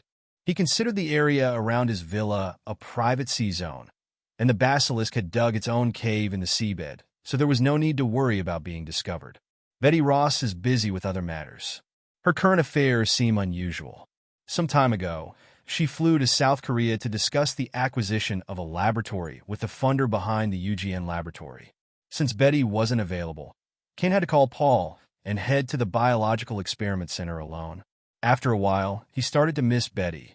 He was also reminded of Uzumaki Tomato when he was in the ninja world. Upon arriving at the Biological Research Center, Cain went directly to Rick. Mr. Rick, stop your research on the super soldier serum. Re-research and manufacture it according to the data in my hand. Try to reproduce the super soldier serum in the shortest possible time. Before Cain left last time, he had handed the research on the super soldier serum over to Rick. However, Cain did not place his hopes on Rick, as the team he formed was just a cover-up. Despite having such a strong scientific research team from the military, they had been researching for a long time without producing any results. Naturally, it was impossible for Rick to make any progress. However, with the near-ready materials in front of him, Rick still had the ability to reproduce it. He wasn't useless, and the number of researchers on his team was increasing each time. I understand, sir. We will try our best to reproduce this serum as quickly as possible. Miss Betty has already invited many researchers for us. After receiving the information, Rick confidently told Cain that, while the research hadn't produced any results, he wasn't entirely without skills. He could gather data. He also introduced many new faces to Cain, all of whom were specialists in human evolution studies. One of them was a PhD that had been recruited from the Austrian group. Cain greeted them briefly, gave Rick some advice, and then left to check on the progress of 2 nearby projects before leaving.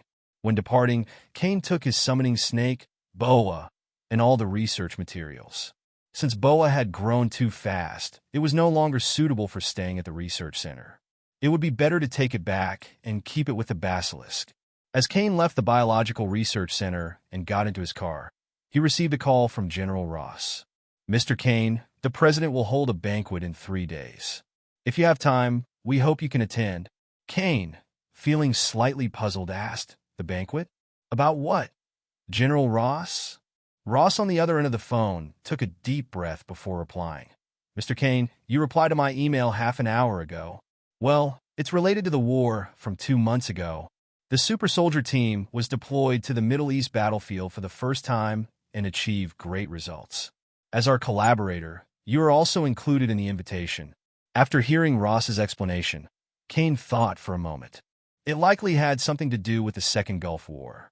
He had also asked Carl to buy more arms company stocks and oil futures. However, he wasn't aware of the super soldier team's participation in the war, nor of the banquet. It was probably a response from a shadow clone. He hadn't yet received the shadow clone's memory, and what Thaddeus Ross said earlier was vague. Wouldn't the super soldier squad, created with the extremist virus serum, kill indiscriminately on the battlefields of the Middle East? But he wasn't sure. If the war wasn't what he expected, there could be changes.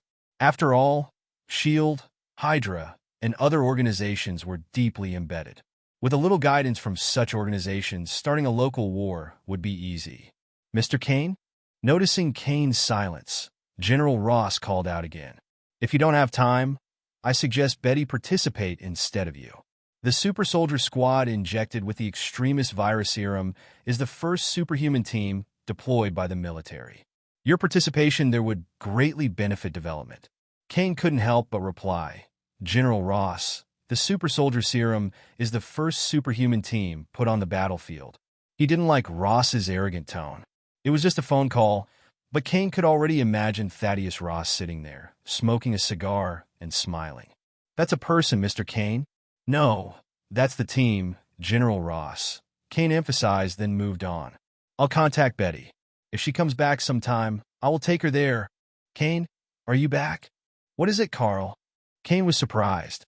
He hadn't been in touch with his high school friend for a long time. The last time they spoke, it had been via email. Back then, he, Carl, and Connor had established a securities company and private equity fund that had performed exceptionally well. From what he knew, the company had capitalized on historical trends and earned a significant amount of money. Now, they were gradually gaining recognition on Wall Street, with more people wanting to join their private equity fund. "I've saved your game progress so far, but I also know you've been busy lately. I heard you even hired someone to take your university courses for you. Such a pity you didn't go. There were so many beautiful women there." Carl was still the same chatterbox. If no one interrupted him, he could start talking about video games and somehow segue into the Gulf War, seamlessly connecting the two. Cain quickly cut him off. "Carl, get to the point. Thanks for saving my game progress, but I promise I'll finish it with you next time." All right. So, there's a banquet being hosted by the president. Connor and I received invitations, but Connor thinks they weren't meant for us. The person they really want to invite is you. Although Carl liked to ramble, he was good at listening to Cain and quickly got to the point. "A banquet?" Cain asked casually. "Is it about the situation in the Middle East?" "I already received an invitation for that. I'll be attending, but under the guise of representing a pharmaceutical company." "Who invited you?" "It's the Wall Street crowd. I heard they're very interested in pharmaceutical companies and probably have their eyes on you. Connor asked me to warn you." You'd better be cautious around them. Carl explained everything he knew. He was no longer the carefree student he used to be.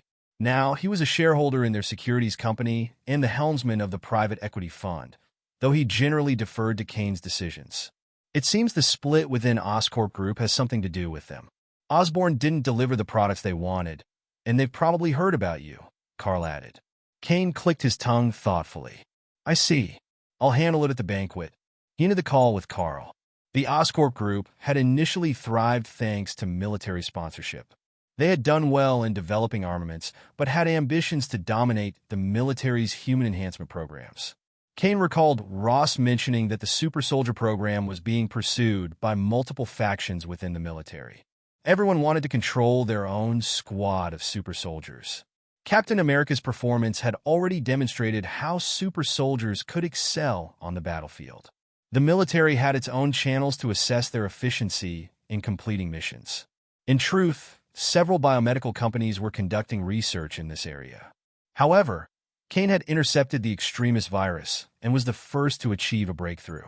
The extremist serum had made Thaddeus Ross the first to achieve success, likely giving his faction significant influence within the military, similar to those who had worked with Erskine and Howard Stark in the past.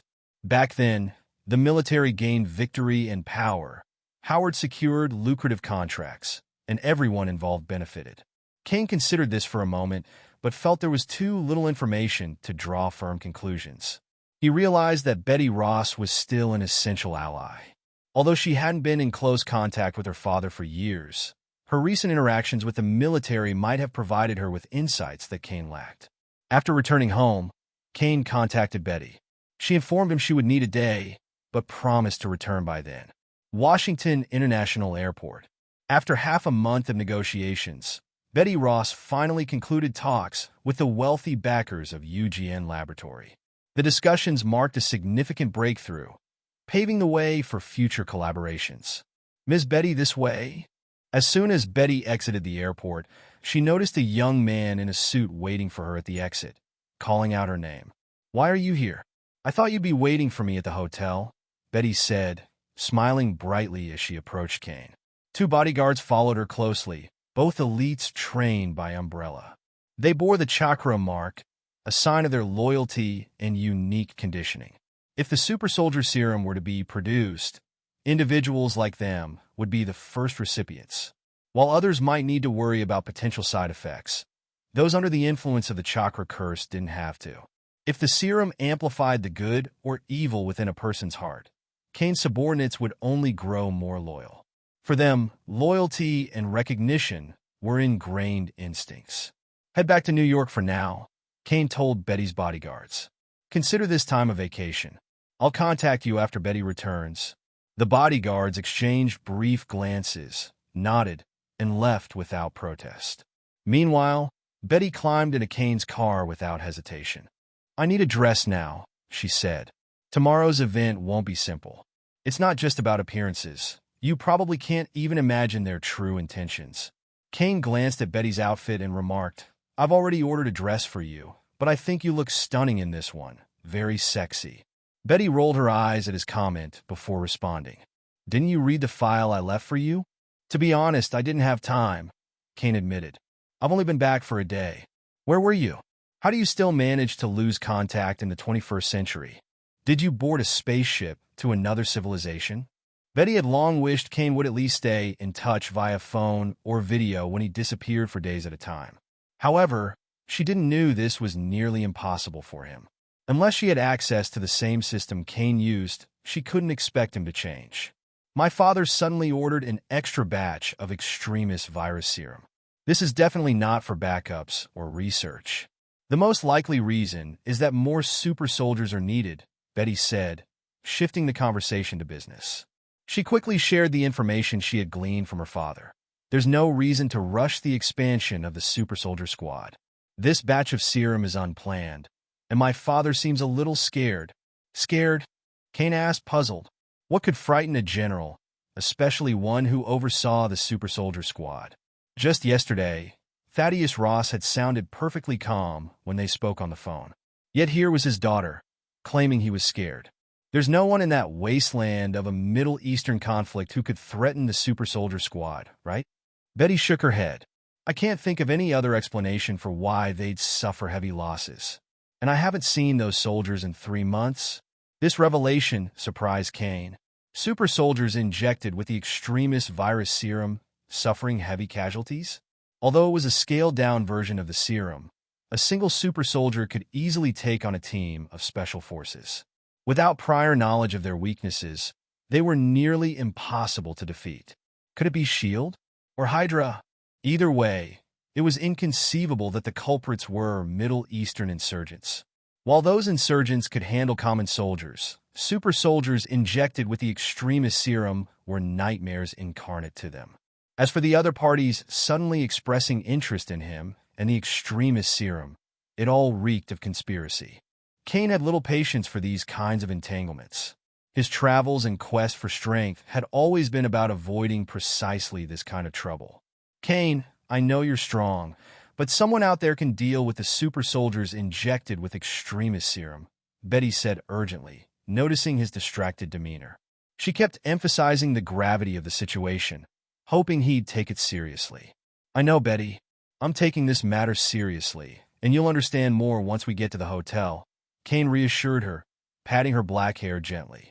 Unlike overthinking the issue now, Cain preferred to confront the problem directly, perhaps even using legitimacy or the imperious curse to find out who was bold or foolish enough to target a powerful wizard. Later that evening, by the time the two of them reached the hotel, Betty was too drained to eat or even take a proper shower. God, are you a bull? Don't touch me tonight, she complained hoarsely, collapsing onto the bed. I don't want to end up going to the banquet in a wheelchair tomorrow. Betty didn't care about anything at this point. Exhausted, she let herself relax completely. The hotel staff could deal with the sheets later. She wasn't even willing to lift a finger. All she wanted now was a good night's rest. After everything had settled, Cain began to think about other matters. After the banquet, he could hint at some good news to Ross. If one extremist virus serum wasn't enough, introducing the super soldier serum would undoubtedly spark Ross's interest. As the primary beneficiary on paper, Ross had a good chance of advancing his position. While he might not become Secretary of State as quickly as in the next few years, there was a strong possibility he could secure the role of Secretary of Defense instead.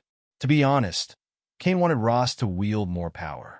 Although the two of them didn't particularly like each other, Betty's presence between them made them natural allies. If the military adopts the super soldier serum, I'll make sure to claim the biggest piece of the pie, Cain thought to himself. The recent news about the decline of the Oscorp group had also piqued his interest. Once a giant propelled by military contracts, the company had started to crumble for the same reason. However, it still held significant influence. With the military's backing, acquiring Oscorp group should be straightforward. Cain imagined that many shareholders of the Oscorp group would welcome his takeover. It would stabilize their investments and restore the company's prominence in the military-industrial and biotech sectors. If successful, Cain would cement himself as a pivotal figure in these fields, creating a trifecta of core industries under his name: human enhancement, medical technology, and the arc reactor. From there, he could expand into even more domains. Betty, Cain suddenly said, turning his attention to her, I just thought of something. I need your input. Don't touch me, Betty groaned, her voice hoarse and exhausted. I seriously can't do this again. Cain raised an eyebrow, amused. Cain, is this your girlfriend? At the president's banquet, Carl glanced at Betty, standing next to Cain, with a tinge of envy. He knew his old classmate was never short of women, but Betty's quality was on another level. By comparison, the female companion Carl had brought along seemed rather mediocre. Betty, perfectly groomed, radiated elegance. Her skin looked especially fair. Whether it was due to some secret makeup technique or just good care, Carl couldn't tell. He mused that perhaps he could learn a trick or two from her for his own life. She's colleague, Cain replied with a slight smirk. Betty may have been his girlfriend, but the idea of her being snatched from someone else added an exciting twist if revealed. Still, Cain had no intention of saying anything. It was more satisfying to keep the truth to himself. Carl leaned in closer, lowering his voice. Those people are here too. I think they'll come to greet you later. If you decide to cooperate with them, be careful about the Oscorp group. It's a lesson from the past. Such warnings were common in the financial world. People were like wolves, ready to devour others without hesitation. Still, when it came to Cain, Carl felt compelled to issue a reminder. Cain wasn't just a major shareholder, but also a mentor to their company. Without him, the private equity fund wouldn't have achieved its current success. Cain nodded slightly. He already had some understanding of the situation. After exchanging a few more words with Carl, he excused himself and moved toward General Ross with Betty at his side. Although greeting Ross in such a public setting felt somewhat inappropriate, Cain knew he had to. Both Ross and Betty were critical to his current plans, particularly regarding the Oscorp group. The military's cooperation was vital to Cain's goals. Without their support, he'd have to rely on magical means. While using magic for self-defense was one thing, actively leveraging it to gain benefits was a risky gamble. He couldn't afford to draw the attention of groups like Kamartaj or similar organizations. Cain understood the potential consequences of frequent magic use for personal gain.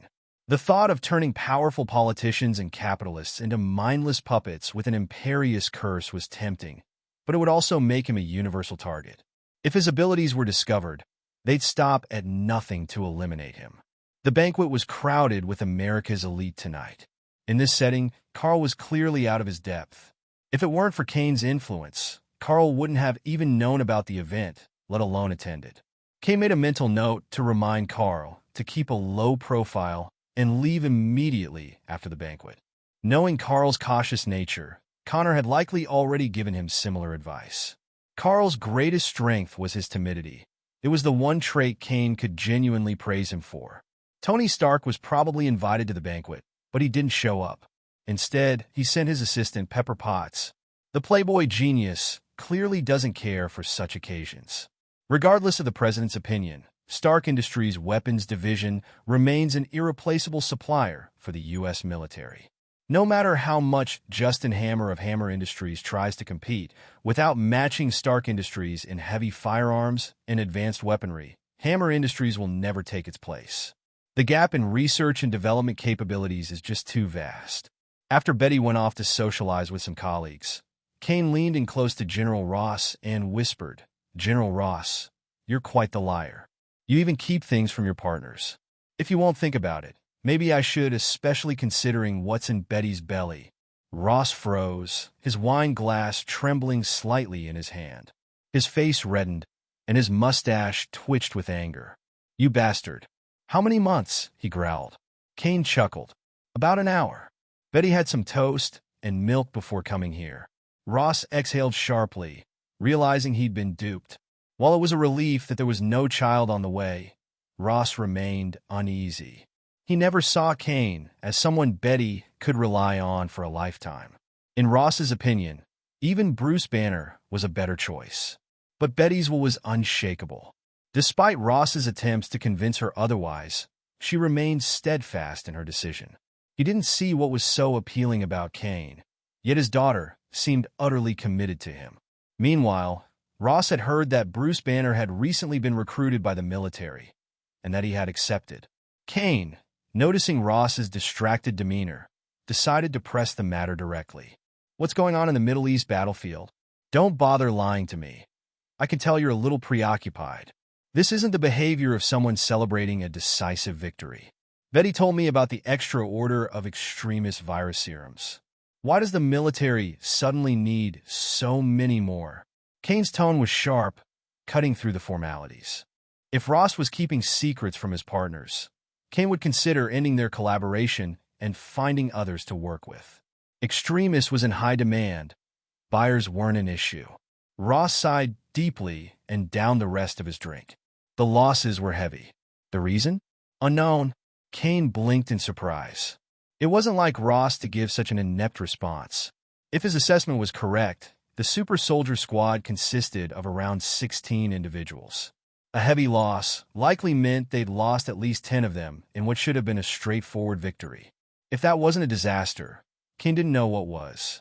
"I'm guessing quite a few people are looking to replace you," Cain remarked dryly, nodding toward a group of attendees.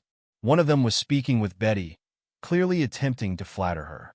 But Cain knew that they actually wanted to approach him for cooperation through Betty. They may not have the intention to completely replace Ross, but they certainly aimed to gain a substantial share of power. Cain didn't trust them much, though, because they were the same kind, and there was only so much to go around. If they tried to take it all, some would inevitably go hungry. "Ross, I think we need to collaborate more closely," Cain said, intending to accelerate his own development. But it required the sincerity of Ross and his associates. Getting the full super soldier serum from them would be impossible with money alone. He needed more in return. "The super soldier serum has made progress, and I think we should renegotiate the division of interests, where you could offer more benefits." At this, Ross's eyes widened in shock, and in a low voice, he asked seriously, "Are you sure? It's not the defective super soldier serum, but the Captain America one?" "It's that super soldier serum. But are you sure you want to discuss this here?" Cain replied. Cain understood the significance and power of the super soldier serum. Originally, Dr. Erskine had made only a few doses, then destroyed them, and the formula was lost. Though a few serum samples remained, both the military and Howard Stark had failed to replicate it. The super soldier serum that created Captain America was what the military desired. Initially, the extremist virus serum wasn't bad, and if it had been perfected, it would have been even stronger. But the heavy losses among the soldier squads gave the military a new assessment of the extremist virus serum, leading Ross to increase his purchases. "I'll find you at your hotel after this," Ross said, his voice grave. After saying this, Ross downed his drink in one gulp, set the empty glass aside, and walked off to speak with others. He needed to calm his restless heart and think carefully about how to cooperate with Cain. From the looks of it, Cain seemed dissatisfied with the current arrangement. Ross thought it was understandable, given the magic of the extremist virus serum. Without the military, no one else could obtain it so easily. However, the redistribution of benefits might not be something others would agree to. To expedite the development of the super soldier team, Ross had reluctantly agreed to Cain's demands, but he worried that others might not be as flexible. Cain didn't seem like the type to compromise. If the super soldier serum could be produced in large quantities, Ross's position wouldn't be limited to that of a general. He could take a major step forward. The banquet was boring, at least to Cain. Ross had already reminded him of the banquet's purpose: to continue promoting the war and, at the very least, to gain benefits. The war, which had originally been going well, encountered an unexpected setback, and even the super soldier squad had suffered heavy losses. The common soldiers would, of course, not be spared. Under the bombardment of missiles, the once nearly invincible local army suddenly found itself facing a well-equipped special forces unit. These operatives were also familiar with American military intelligence in the Middle East. These were merely speculations from the military, but aside from intelligence leaks, they couldn't think of another explanation, unless the forces in the Middle East had more accurate satellite surveillance than the United States. So far, the American military had killed or injured over 1,000 people. They hadn't released such a massive number, instead concealing it. Official reports claimed only 13 casualties, most of whom were either killed by landmines or attacked by cunning terrorists. "Cain, this is Senator Stern." After a while, Betty Ross introduced the senator, a bit overweight but with a kind smile on his face. Cain immediately recognized him as a member of Hydra's development branch. After seeing this, Cain shook his hand with a smile and said, "Senator Stern." Senator Stern returned the smile and said to Cain, "Mr. Pent, I think your biopharmaceutical company has tremendous potential. If possible, I would like to introduce you to a few partners who could help your company grow faster and, at the same time, secure more benefits." Cain smiled back and replied, "Thank you, Senator, but unfortunately, this isn't New York. Otherwise, I would definitely invite you to try some of the city's famous dishes." Hydra wanted to cooperate with him? Were they still after the extremist virus serum? Cain was more open to cooperation if it was with Hydra. After all, Hydra was part of S.H.I.E.L.D. and even had a connection to one of the 6 Infinity Stones, the Space Stone. "That's fine, Mr. Pent. I'm from Washington," Stern said, clearly pleased with Cain's response. Seeing Cain's openness to cooperation, Stern couldn't help but smile even more. As long as the young biopharmaceutical tycoon was interested, they wouldn't have to deal with a headache like Tony Stark.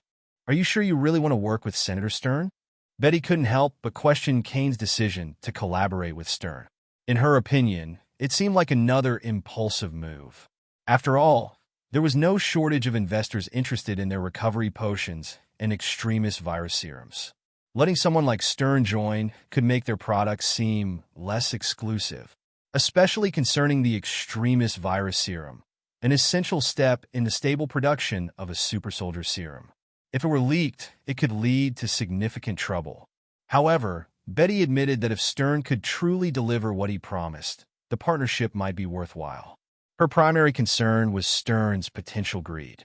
With 27% of the shares in the Oscorp group, and Cain's ability to negotiate for the Osborn family's 38%, they would gain control of the company. Of course, Betty. I'm fully aware of Stern's background and abilities. Cain reassured her, gently tilting her head as he spoke. He can provide me with very valuable resources. The Oscorp group is just the start. If the opportunity arises, I plan to engage with even more valuable assets. On Earth, Hydra had access to 2 Infinity Stones, and Cain had a 10-year window to secure at least one for research. Although the Oscorp group was taken over by the military for its human enhancement projects, its armament manufacturing division remained a powerful asset. With over 30 years of establishment, its potential was undeniable. If not for the misstep of taking on military contracts too hastily, the Oscorp group could have eventually become the 3rd largest supplier to the U.S. military.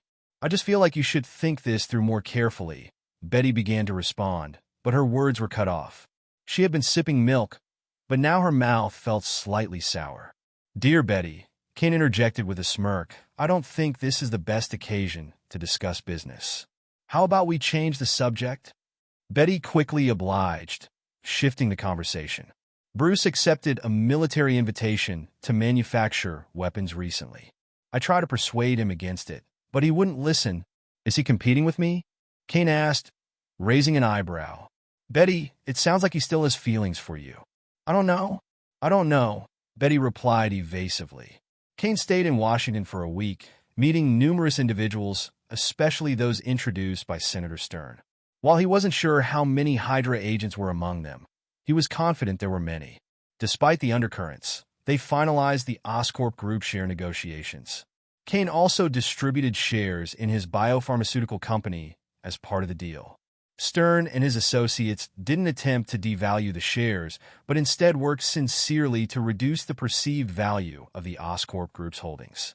Anyone paying attention could see the high value of the extremist virus serum. Stern and his group weren't just interested in monetary gains. They wanted access to the serum itself. Cain, however, had strict controls in place. Most researchers in his labs and Umbrella Corporation were marked with chakra seals, making it nearly impossible to acquire the serum through espionage. Stern, eager to court Cain's favor, even invited him to enjoy high-end Japanese cuisine. However, Cain had little interest in such offerings. If Stern had invited him to study the Tesseract, it might have been a different story altogether. With Hydra's influence over S.H.I.E.L.D., it's entirely plausible they could get their hands on the Tesseract. Both of Nick Fury's superiors are secretly Hydra agents, but their arrogance is apparent. How has Nick Fury managed to hold his position so securely under such circumstances? After returning to New York, Betty began negotiations with the other directors of the Oscorp Group about its acquisition. With Stern leading the charge and considering the Oscorp Group's precarious position, it seemed possible to weather the immediate difficulties. However, Cain had different plans. Once the production of the Super Soldier Serum was finalized, he intended to team up with Ross to completely absorb the Oscorp Group into his own operations. Before long, the Oscorp Group would cease to exist, leaving only Pent Group in its place.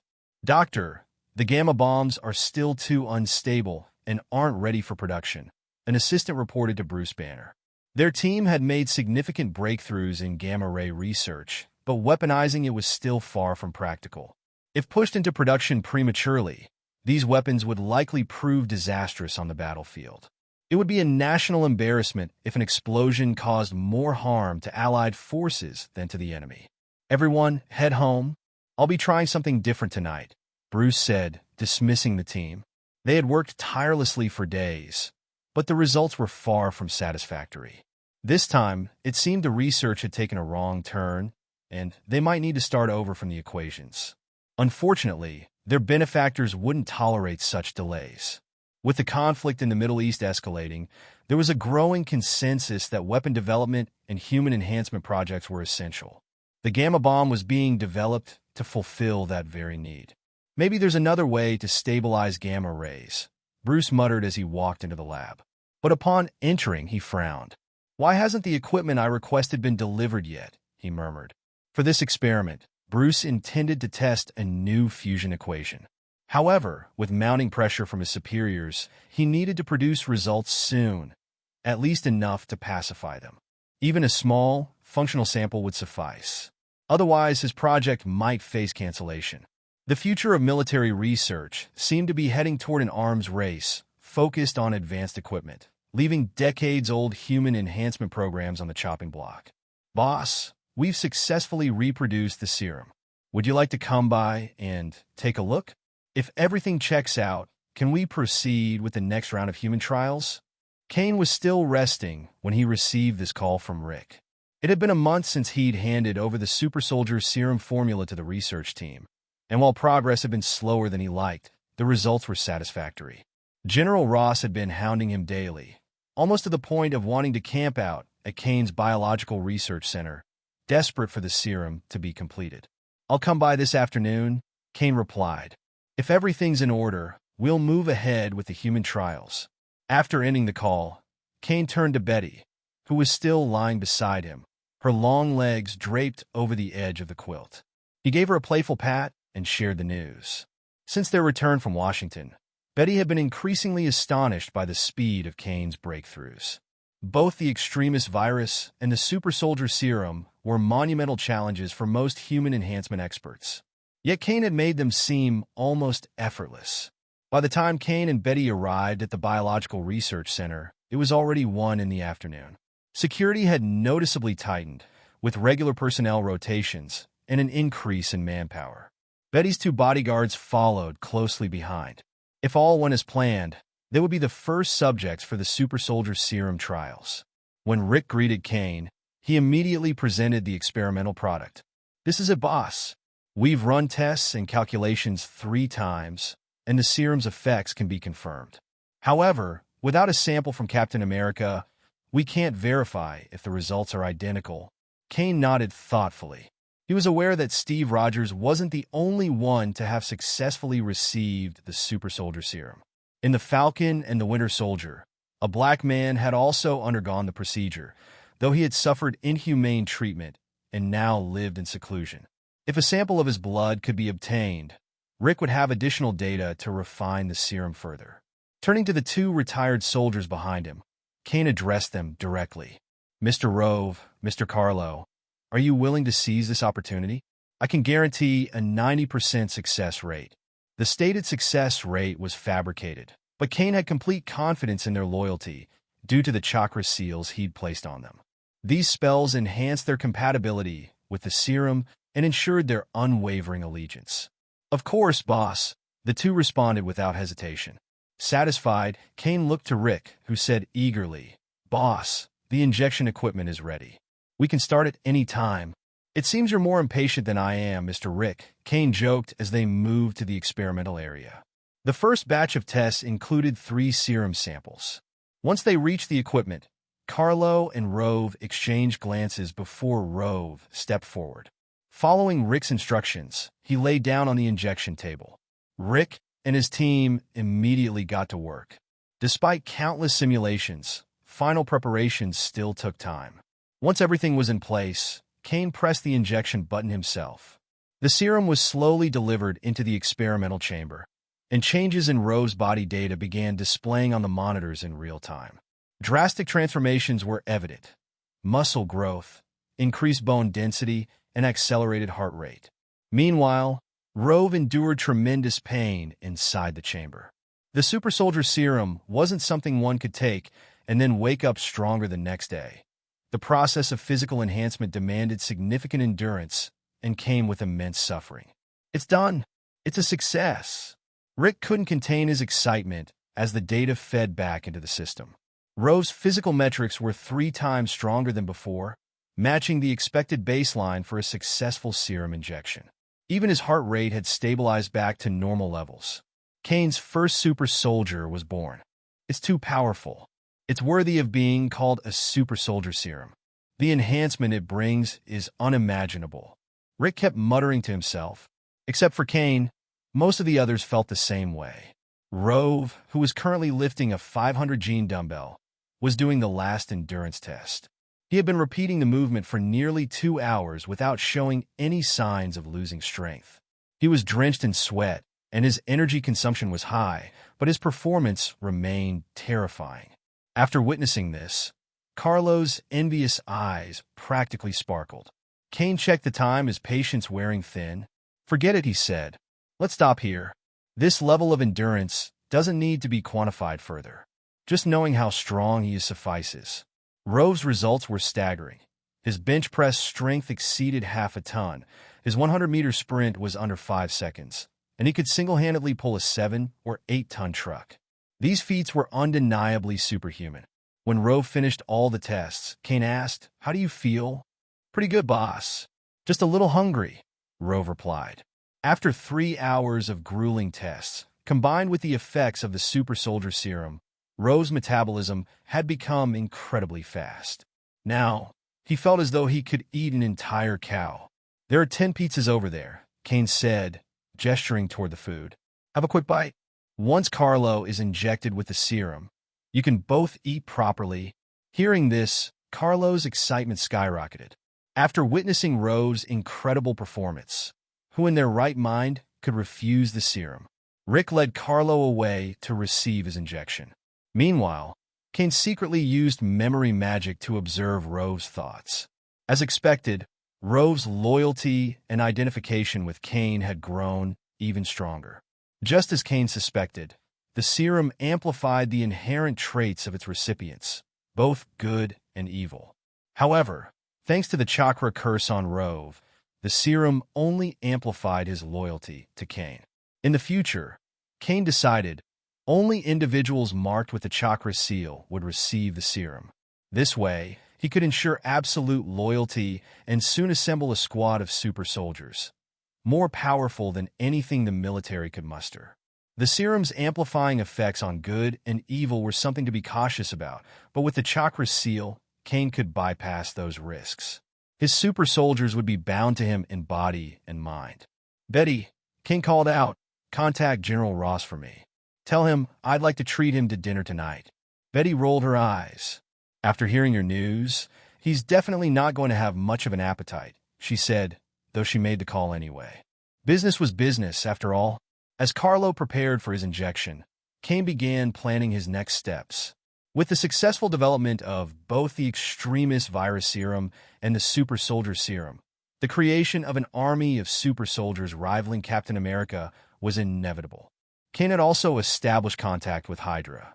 If Hydra abandoned its short-sighted insight plan, it could become his most valuable ally. Hydra has infiltrated the political, military, and business worlds, making them a potentially valuable ally. However, the thought of these lunatics inserting their own agenda into the Insight program irritated Cain. Would the Insight program collapse in a few years because of their meddling? Uprooting Hydra entirely wasn't on Cain's agenda, unless he had the opportunity to claim their vast global legacy. After weighing the pros and cons, he decided to collaborate with Hydra for the time being. With access to resources from multiple worlds, Cain had built his current empire in just 3 years. Give him another decade, and Hydra might very well become a subordinate branch of his organization. As for S.H.I.E.L.D., no refined egoist would ever trust an organization like that, especially with Nick Fury at the helm. Fury, the ultimate spy king, was notorious for uncovering other people's secrets. Cain himself had a monumental secret. If Nick Fury ever caught wind of it, he would stop at nothing to dig deeper. However, Cain had been prepared back then, ensuring Fury couldn't succeed. Now, with the development of the super soldier serum, Cain knew it would attract an influx of corporate spies. Ross and Hydra would likely send their own agents, unable to resist the serum's immense value. After both Carlo and Rove became super soldiers, Cain gave them an hour to acclimate to their enhanced strength. Betty Ross's turn would come an hour and a half later. Continue as Betty's bodyguards, Cain instructed Carlo and Rove. Once I acquire the Oscorp group, I'll have the weapons department design custom battle suits for you. Betty was deeply touched by his words. 2 super soldiers, assigned as her personal bodyguards. Cain, I can find new bodyguards. Do I really need to rely on Rove and Carlo? The production of super soldier serum isn't costly, Cain replied, and once I acquire the Oscorp group, your status will become even more significant, Betty. His reasoning convinced her. Betty was now a core member of Cain's inner circle, far more valuable than Laura. And for Cain, mass-producing super soldiers was hardly an issue. At the restaurant, Thaddeus Ross arrived in his military uniform. Thankfully, Cain had reserved a private room. Otherwise, Ross's attire would have drawn significant attention.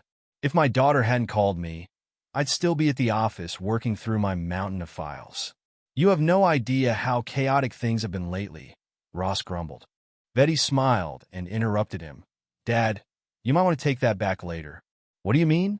Ross asked, catching the knowing smile on Betty's face. Suddenly, a thought struck him. Could it be the thing he'd been pressuring her about for days? Has the super soldier serum yielded results? We haven't even reached the private room yet, Cain said, his tone laced with sarcasm. Knowing your excitable nature, it's hard to believe you're proud of being a general. Ross clenched his fists, trembling with anger at Cain's jab, but the thought of the super soldier serum kept him moving. He followed Cain and Betty into the elevator. Inside the private room, Ross barely touched his food before blurting out, Has the super soldier serum been perfected? Cain smirked and gestured to the 2 men standing behind Ross. Take a look. The only difference between them and Captain America is their clothes and his shield. Cain gestured toward Rove and Carlo. When it came to strength, the only thing they lacked was their own exclusive combat equipment. While he found Captain America's round shield unattractive, Cain had a strong appreciation for vibranium. He mused that if he combined it with chakra metal, he could potentially synthesize a new alloy capable of absorbing energy. My God, you actually succeeded in your research, Ross exclaimed after watching the video of Rove and Carlo. He couldn't hide his astonishment, thoroughly impressed by the capabilities of Cain's Biological Research Center. Since Dr. Erskine's death, the military had spent over 20 years trying to replicate the super soldier serum without success. In the end, they could only seal away the remnants of the original formula. Yet here were 2 seemingly perfect super soldiers with no visible side effects. Cain, anticipating Ross's thoughts, warned him, they're special cases. If you inject someone else with this serum, they might turn out like Captain America or the Red Skull. Worst case, they could become dangerously unstable. He made sure to explain this up front. Although even with these risks, his serum was leagues ahead of the military's earlier attempts. Ross quickly regained his composure and asked, How do you want to collaborate? I want the Oscorp group intact, Cain replied confidently. That shouldn't be too difficult for you. We already have a solid foundation for cooperation. If the Oscorp group develops, don't you think it would be far superior to Hammer Industries or Stark Industries? Cain shrugged. Starting from scratch would take me years to reach the scale of the Oscorp group. This is a ready-made opportunity. Why would I pass it up? Ross sighed, clearly wary. You're even harder to deal with than Hammer and Stark. But unlike them, I bring you benefits, Cain countered. They just profit off you. Ross fell silent, mulling over Cain's words. After some thought, he said, I'll need to discuss this. The Oscorp group doesn't have direct connections with our side, but acquiring Osborn's shares shouldn't be too difficult. He owns only... I've already negotiated 27%, Cain interrupted with a smile. With your help, we can secure the rest. Super soldiers will need custom equipment. Don't you want to be the one to make it? This argument sealed the deal for Ross. He raised his glass to Cain and said, "All right, I'll make it happen as soon as possible." Cain raised his own glass in return. "Then congratulations. You'll soon have a team of Captain Americas." Ross's excitement was evident as his face lit up with joy. His bristling mustache twitched as he imagined mass-producing Captain Americas to replace the failed super soldier squad in the Middle East. Cain, in his eyes, was a true stroke of luck. "By the way, are you interested in this?" Ross asked, pulling out a device and playing a video for Cain. The footage showed a massive green creature, over 2 meters tall, breaking through a wall while soldiers opened fire on it. Despite the gunfire, the creature escaped with ease. The video lasted only a few seconds, but it was enough for Cain to recognize the figure. "Hulk," Cain said, narrowing his eyes. "You know him? He did yell something like that when he smashed through the wall," Ross replied, shaking his head. "That idiot man has always pushed for enhanced armament development. I didn't expect he'd secretly conduct human enhancement experiments.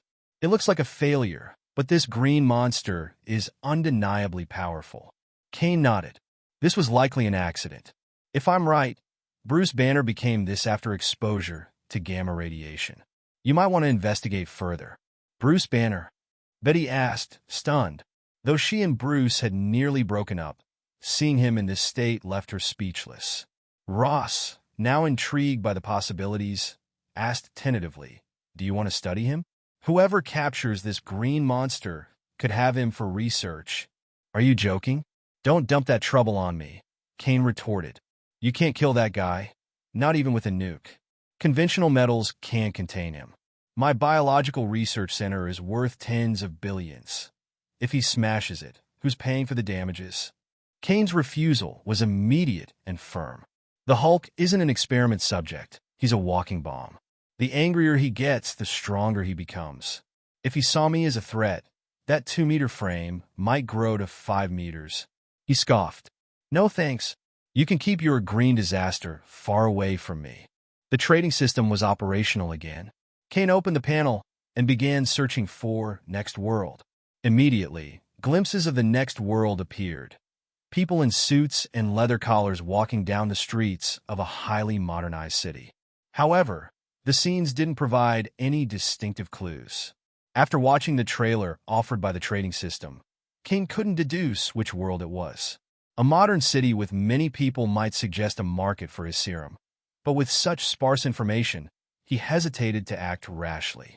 What if the city harbored unexpected dangers, or even Satan himself? Giving up is not an option. I've only encountered 3 trading worlds so far, and if there's something valuable in this one, I can't afford to miss it, Cain reasoned. Ultimately, he decided to go. With his current strength, he could handle many dangers. As long as he didn't face invisible curses or outrageously powerful gods, he believed he was prepared. Against gods like those from Asgard, Cain felt he could at least put up a fight. Speaking of curses, he thought, I should visit the wizarding world to stock up on anti-curse potions, alchemical items, and maybe even some rest. While I'm at it, I'll breed my own fire dragon. After taking a few days to relax, Cain's list of tasks grew. His involvement with the Oscorp group kept him busy, forcing him to decline a campus party invitation from Carl. For nearly 2 months, Cain worked with General Ross and Betty to finalize the necessary paperwork. At last, he officially became the chairman of the Oscorp group. Although the board of directors remained, Cain now held absolute authority over the company. He renamed the group Pent Group and began planning to acquire the shares held by other directors. This task he delegated to Betty and Laura. Alongside the acquisition, he merged his biopharmaceutical company, the Biological Research Center, and Umbrella into the Pent Group. Betty handled interpersonal relationships, leveraging her position as the daughter of military figurehead Thaddeus Ross. Her connections gave her a natural advantage in smoothing out negotiations. Meanwhile, Laura was tasked with overseeing the group's reorganization. Laura was thrilled with her appointment. The opportunity to become the CEO of a major corporation left her ecstatic, almost overwhelmed with emotion. Cain noticed her enthusiasm, noting that although her experience didn't quite match the role, the chakra seal on her body guaranteed her loyalty. To support Laura, Cain planned to bring in additional skilled professionals, allowing her to gradually grow into her new responsibilities. Additionally, Cain had plans for the Vanko father and son duo. He intended to establish a new energy department within the group. One of them would oversee the research and development of new energy weapons, while the other focused on clean energy innovation. Once Cain secured the Oscorp group, he handed the super soldier serum to General Ross. Ross and his associates had been too impatient to wait, which explained why they so quickly expedited the big cake that was the Oscorp group into Cain's hands. During this time, General Ross was still reluctant to give up on Hulk. He repeatedly tried to persuade Cain to study the source of Hulk's immense power, hoping it might lead to the creation of a third type of super soldier. He even inquired about how much damage Hulk had suffered during his clash with General's forces. Ross speculated that harnessing this power could result in something far superior to the super soldier serum. But Cain firmly refused. Hulk was a ticking time bomb, and any experimentation with his abilities would require Cain's personal oversight, which could risk Hulk breaking free. The Pent group had just been established, and Cain preferred to focus on its growth rather than invite disaster. The company was preparing to launch several groundbreaking products, including a recovery potion and 3 specific drugs for treating terminal illnesses. For this, Cain felt a rare moment of gratitude toward Hydra. Without their influence on the FDA, these products wouldn't have reached the market so quickly. Of course, the biopharmaceutical company's profits wouldn't all stay with Cain. Hydra held a 27% stake in the company and would share in the dividends. With these drugs projected to generate hundreds of billions of dollars in revenue, Hydra couldn't resist the temptation. Initially, they had tried to demand a larger share, but Cain's firm stance forced them to back down. Shortly after beginning his collaboration with Hydra, Cain turned his attention to Sokovia, where he recalled the Maximoff twins, Wanda and Pietro. Both were born with latent abilities, which could be further enhanced through exposure to the Mind Stone. Although Cain initially wanted Betty to handle the matter, her schedule was packed. Instead, he dispatched Jane and an umbrella team to Sokovia to locate the twins and bring them back. If Cain's memory was correct, Wanda and Pietro should be about 13 years old now. Recruiting them would be a significant win. One was destined to become the Scarlet Witch, and the other a speedster of immense power. Jane, the third of Cain's subordinates to receive the super soldier serum, had proven his capabilities. Cain had already begun strengthening umbrella personnel, but didn't intend to rely solely on the super soldier serum. He planned to select certain individuals to receive a serum combining the extremist virus with the genes of magical creatures. For instance, using genes from the invisible beast could grant the ability to become invisible, though it was unclear if clothing would also turn invisible. The initial extremist virus serum didn't provide overwhelming strength, but had the unique ability to evolve. It optimized foreign genes, a feature that had already benefited Cain himself. However, further genetic fusion, such as incorporating Hashirama cells or the Phoenix's regenerative genes, would likely be necessary to stabilize the process and avoid failure. With affairs in the Marvel world organized, Cain prepared to venture to another world. But before heading to the third trading world, he decided to visit the wizarding world. There, he planned to purchase potions, alchemical items, and check in on his goddaughter. Every time Cain left the wizarding world, he instructed Phil and Guy to record important events for him. Guy kept track of the potion material shop's accounts, while Phil, being just a house elf, lacked the skills to gather meaningful intelligence. Instead, Phil would save copies of the Daily Prophet for Cain to review. Meanwhile, Isaac had been sent by Cain to infiltrate Hogwarts and protect Hermione. What Cain didn't know, however, was that Hogwarts house elves wouldn't report on a professor's or regent's servant. As a result, Isaac was enjoying an easy and carefree time at Hogwarts. The last time Cain reviewed an entire year's worth of newspapers, he found most of them filled with tedious and irrelevant news. This time, he skipped the newspapers and headed straight to the potion material shop to meet with Guy. Today, Cain's potion material shop was the largest in Diagon Alley. With its unique supply of dragon materials and its rapidly expanding business, the shop had, over the course of a year, become the top supplier of potion ingredients in the British wizarding world. and arguably the entire European magical community. "Welcome, sir. Do you need anything, boss? Have you just returned?" Guy, busy behind the counter, immediately walked out to greet Cain and instructed someone to bring black tea. After sitting down, Cain replied, "It seems business is going well, Guy." "Of course, boss." The potion material shop is growing at an incredible pace. "By the way, I've recorded many things as you requested," Guy said, quickly retrieving a ledger. The book detailed the shop's development over the past year. Cain skimmed through it. The entries were meticulous, with notes and figures about expansions, profits, and deals. Guy had successfully opened 2 more potion material shops in Europe, one in France and another in Germany. 17 employees had been hired, and 11 exclusive supply contracts had been signed under magical oaths. However, the Ministry of Magic had begun drafting countermeasures to curb the shop's rapid expansion. Many wizarding magazines had criticized the ministry for interfering in the market and violating personal freedoms. It was likely that Minister Fudge, infamous for his incompetence and susceptibility to bribes, had been coerced into taking such a step. Guy had cleverly used public opinion to his advantage, stirring criticism against the ministry's foolish policies and rallying support for the shop. In the British wizarding world, criticizing the ministry was a favorite pastime for many, especially under Fudge's weak leadership. Suddenly, Guy mentioned, "By the way, boss, the Delacour family seems to be reselling our magical materials privately. They've recently increased their purchases, and it's hurting our business in the French wizarding world." Cain's expression hardened. "Hire some wizards to spy on the Delacour family. Identify one of their people and capture them." After Cain finished speaking, he paused to think for a moment before asking about the Delacour family's purchase volumes and the overall business situation in the French wizarding world. After devising a cunning plan, he explained it to Guy. Upon hearing Cain's strategy, Guy took a moment to process it, immediately recognizing its clever but ruthless nature. If the Delacour family fell for the trap, they could end up being torn apart by other wizards. Cain warned, "Only act after confirming they've violated the contract. If the timing isn't right, wait and hold off." "I understand, boss," Guy replied. Having managed the potion material store for 3 years, Guy's mindset had gradually shifted toward that of a capitalist.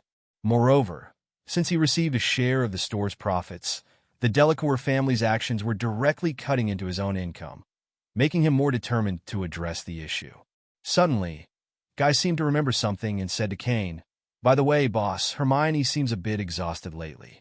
She's been ordering a lot of potion ingredients to brew invigorating potions. Prolonged use could lead to mental fatigue." He added, "It's also possible she's supplying it to her classmates, since she's well aware of the side effects of overusing invigorating potions." "I'll look into it," Cain said with a nod, acknowledging his concern. However, he suspected Hermione might be using the potions herself. He recalled that during her 3rd year, she had access to the Time Turner, an alchemical item he considered one of the most intriguing in the wizarding world. Regarding alchemy items, there are not many circulating in the wizarding world. Aside from those kept by the Department of Mysteries at the Ministry of Magic, most alchemy items are found among dark wizards. However, most of these items are either fraudulent or designed to curse and harm others. It's difficult to find a genuinely useful alchemy item within the black market.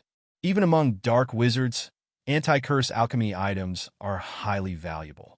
If they discover that Cain is willing to spend large amounts of galleons on alchemy items, they will undoubtedly fabricate fake ones to scam him. After leaving the potion materials store, Cain went to Borgin and Burke's in Nocturne Alley. Among the purveyors of alchemy items, Borgin and Burke's still maintain some level of credibility. If that weren't the case, Cain wouldn't have bothered with them. Defensive charms and some magical alchemy items? Sir, your request is rather unusual. I can't guarantee I'll be able to procure them, said Mr. Borgin cautiously. Although a deal with Cain promised significant profits, Borgin knew better than to risk upsetting him. Cain had a reputation for killing dark wizards without hesitation. Then I'll leave it to you, Mr. Borgin. If the items are genuine, I won't be stingy with galleons. But if they're fake, Cain left the threat unspoken, but Borgin understood perfectly well. After leaving Nocturne Alley, Cain hadn't managed to acquire anything for defense against curses. However, he did buy some intriguing items designed to curse others. One was a book capable of recording the Imperious Curse. If Cain cast the curse on the book, anyone who opened it afterward would fall under its control. Another item was designed to curse the soul, but it was so dangerous that Cain chose not to handle it directly, storing it instead in his enchanted space backpack. These items, though risky, might prove useful in the future. With no shortage of galleons, Cain didn't hesitate to purchase them. If he wanted more advanced alchemy items, he would have to approach the Department of Mysteries or seek out master alchemists. Unfortunately, rumors suggested that the Unspeakables were the most formidable wizards in the Ministry, far beyond what Cain could handle at the moment. Meanwhile, Guy had opened a small potion shop in Diagon Alley. The business was modest, selling potions he and Hermione had brewed, along with a few purchased from other wizards for resale. It seems I'll have to visit Hogwarts and speak with Dumbledore. Hopefully he can introduce me to some true alchemists, Cain mused. He regretted that Nicholas Flamel had passed away too soon. If he had lived longer, Cain might have had the chance to learn alchemy directly from him. Hogwarts was about to go on holiday in 2 days, but Dumbledore wasn't at the school. Due to Sirius Black's prison escape and the uncovering of truths from over a decade ago, Dumbledore had been busy lobbying members of the Wisengamot. A few days earlier, he had even written to Cain, asking for the potion shop's influence in supporting him. Cain hadn't been available at the time, but he decided that if things became dire, he wouldn't sit idly by. Godfather, the holidays had arrived, and Hermione chose not to take the Hogwarts Express. Instead, Isaac operated her home directly. She had been eager to return after receiving Cain's letter. Hermione, I didn't expect you to be back so soon, Cain said with a smile. Cain set down the alchemy book he had been reading and smiled at Hermione. He hadn't expected her to appear so soon, let alone directly into the room. Godfather, where have you been this year? So much has happened at Hogwarts, even involving events from 13 years ago. You wouldn't believe it. Ron has been sleeping with a middle-aged man in his arms for years. Hermione launched into one of her usual rapid-fire monologues, recounting everything in detail. She went on for nearly half an hour before Cain handed her a cup of black tea. She paused briefly to take a sip, then continued without missing a beat. And another thing, your Animagus is the best godfather. Harry recently recognized Sirius as his godfather since he was his dad's friend, but Harry still has some regrets about Sirius' Animagus form. Hermione looked at Cain expectantly, her thoughts practically written across her face. It was clear she was hinting at wanting to take a ride on his Phoenix form. However, Cain's Animagus was far too conspicuous, and he rarely used it unless absolutely necessary. He changed the subject, brushing off Hermione's not-so-subtle hints. After all, what kind of goddaughter wanted to ride her godfather every day? Meanwhile, Peter Pettigrew had been sent to the Ministry of Magic, where he was awaiting trial for his crimes. If all went as expected, Pettigrew would switch places with Sirius. He would go to Azkaban, and Sirius would be freed. Pettigrew's capture had been pure bad luck. He happened to run into Hermione while she was being followed and protected by Isaac. Cain had given Isaac and Phil, his house elves, permission to practice attack magic, and they had grown so powerful that even 2 or 3 Aurors would struggle against them. Peter, who hadn't used magic in over a decade, was no match. Isaac's magic sent him flying, leaving his arm mangled. By the time Dumbledore brought Pettigrew to the Ministry, his injuries were still untreated, a detail Cain had read about in the Daily Prophet. After chatting for a while, Hermione suddenly asked, Godfather, the Quidditch World Cup is coming up. Let's go watch it together. A few days earlier, Ron had invited Hermione and Harry to attend the World Cup with him. Harry had agreed immediately, but Hermione hesitated. She wasn't sure if Cain would return in time. Now, it seemed her decision to wait had been the right one. If you want to go, we'll go, Cain replied. I'll ask the Department of Magical Cooperation if they have better seats available. Do your friends need tickets as well? Hermione beamed. I'll write to them and ask right now. She dashed out of the room, taking Cain's teacup with her as she left. Meanwhile, Cain's potion material shop was on track to become the top supplier in Europe, cementing itself as a regular partner of the Department of Magical Cooperation. Although Minister Fudge had been swayed by others to introduce policies aimed at curbing the shop's expansion, Guy had hired people to launch a relentless public relations offensive. The principle of money talks worked wonders.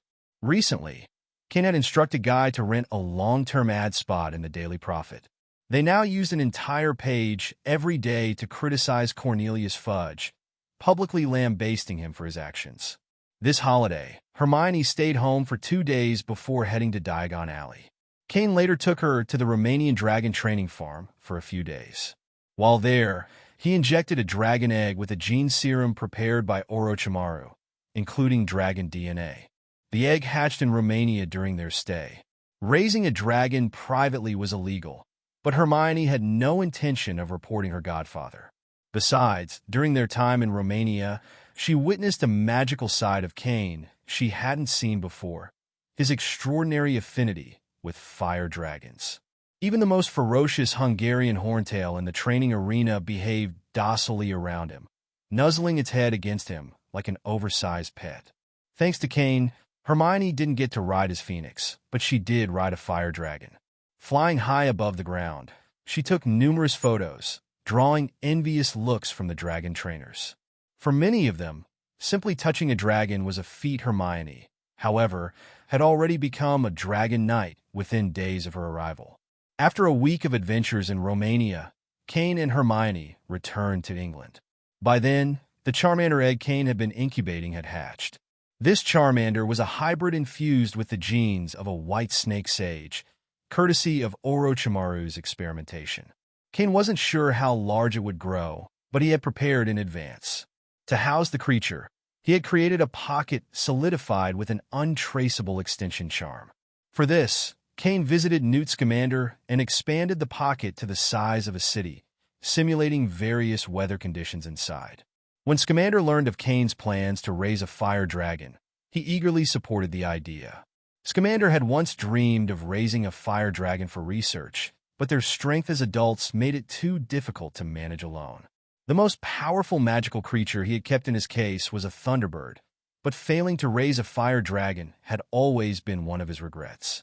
After returning to Diagon Alley, Cain received an unexpected visit from Dumbledore. Seeing him, Cain raised an eyebrow. "Professor Dumbledore, to what do I owe this visit? Is it about Sirius?" "That matter has been resolved," Dumbledore replied. Although Cornelius was reluctant, most members of the Wizengamot were willing to accept the truth. "I'm here for another reason." From his pocket, Dumbledore produced several old, weathered parchment books. Cain's sharp eyes quickly noticed the name Nicholas Flamel on many of the covers. "After reading your reply, I remembered these books that Nick gave me," Dumbledore said. He didn't want the art of alchemy to be lost. "If you're interested, Professor Pent, these notes are yours to study." A flicker of joy lit up Cain's eyes. The notes of the greatest alchemist in wizarding history were a rare and precious gift. "Professor Dumbledore, I deeply appreciate your generosity. Is there anything I can do for you in return?" "I have faith that you, Professor Pent, will master alchemy well," Dumbledore replied with a small smile. After all, equivalent exchange is one of the principles of alchemy. With that, he moved on to his main purpose. Hogwarts will be hosting the Triwizard Tournament next semester alongside 2 other schools. Unfortunately, our current defense against the dark arts professor is unable to continue teaching. I hope you'll return to the post. Truthfully, you've always been the defense against the dark arts professor. Lupin only served as your assistant last year. Cain nodded. Of course. I'll return to Hogwarts at the start of term. Hermione, come in.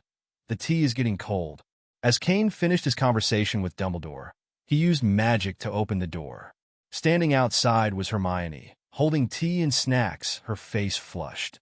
The aroma of tea wafted into the room, making it clear she hadn't just arrived. The Ministry of Magic places great importance on the Quidditch World Cup. To ensure its success, a new stadium was built near Dartmoor in Devon, and a large area was warded to keep Muggles away. The Quidditch Committee of the International Federation of Wizards, along with the Department of Magical Games and Sports at the British Ministry of Magic, jointly compiled the official guide to the Quidditch World Cup to distribute to wizards who purchased tickets. The British Ministry of Magic paid special attention to the event since it was being held in their jurisdiction. Through the Department of International Magical Cooperation, Cain managed to secure an excellent box, large enough to accommodate a dozen people. Hermione had written to the Weasleys to extend an invitation, and they had responded with heartfelt gratitude. With such a prime viewing spot, who would want to sit in the open-air sections to watch the game? Cain, however, wasn't particularly fond of Quidditch or sports in general. What truly captivated him was watching his wealth grow and his influence expand. "Godfather, how do we get there?" Hermione asked. She had risen early and spent considerable time getting ready. Even her little robe had been carefully selected, making her look especially charming. "Apparition," Cain replied without looking up from his book. "Phil and Isaac have already set up a house in the VIP area. We'll head there for breakfast first." Cain was engrossed in the alchemy notes left by Nicholas Flamel. As the most renowned alchemist in the wizarding world, Flamel's knowledge and experience were priceless. The Philosopher's Stone and the Elixir of Life alone had made Flamel a legend, but Cain was interested in much more. He sought to master Flamel's alchemical techniques and create powerful artifacts, such as a time-turner capable of manipulating space and time.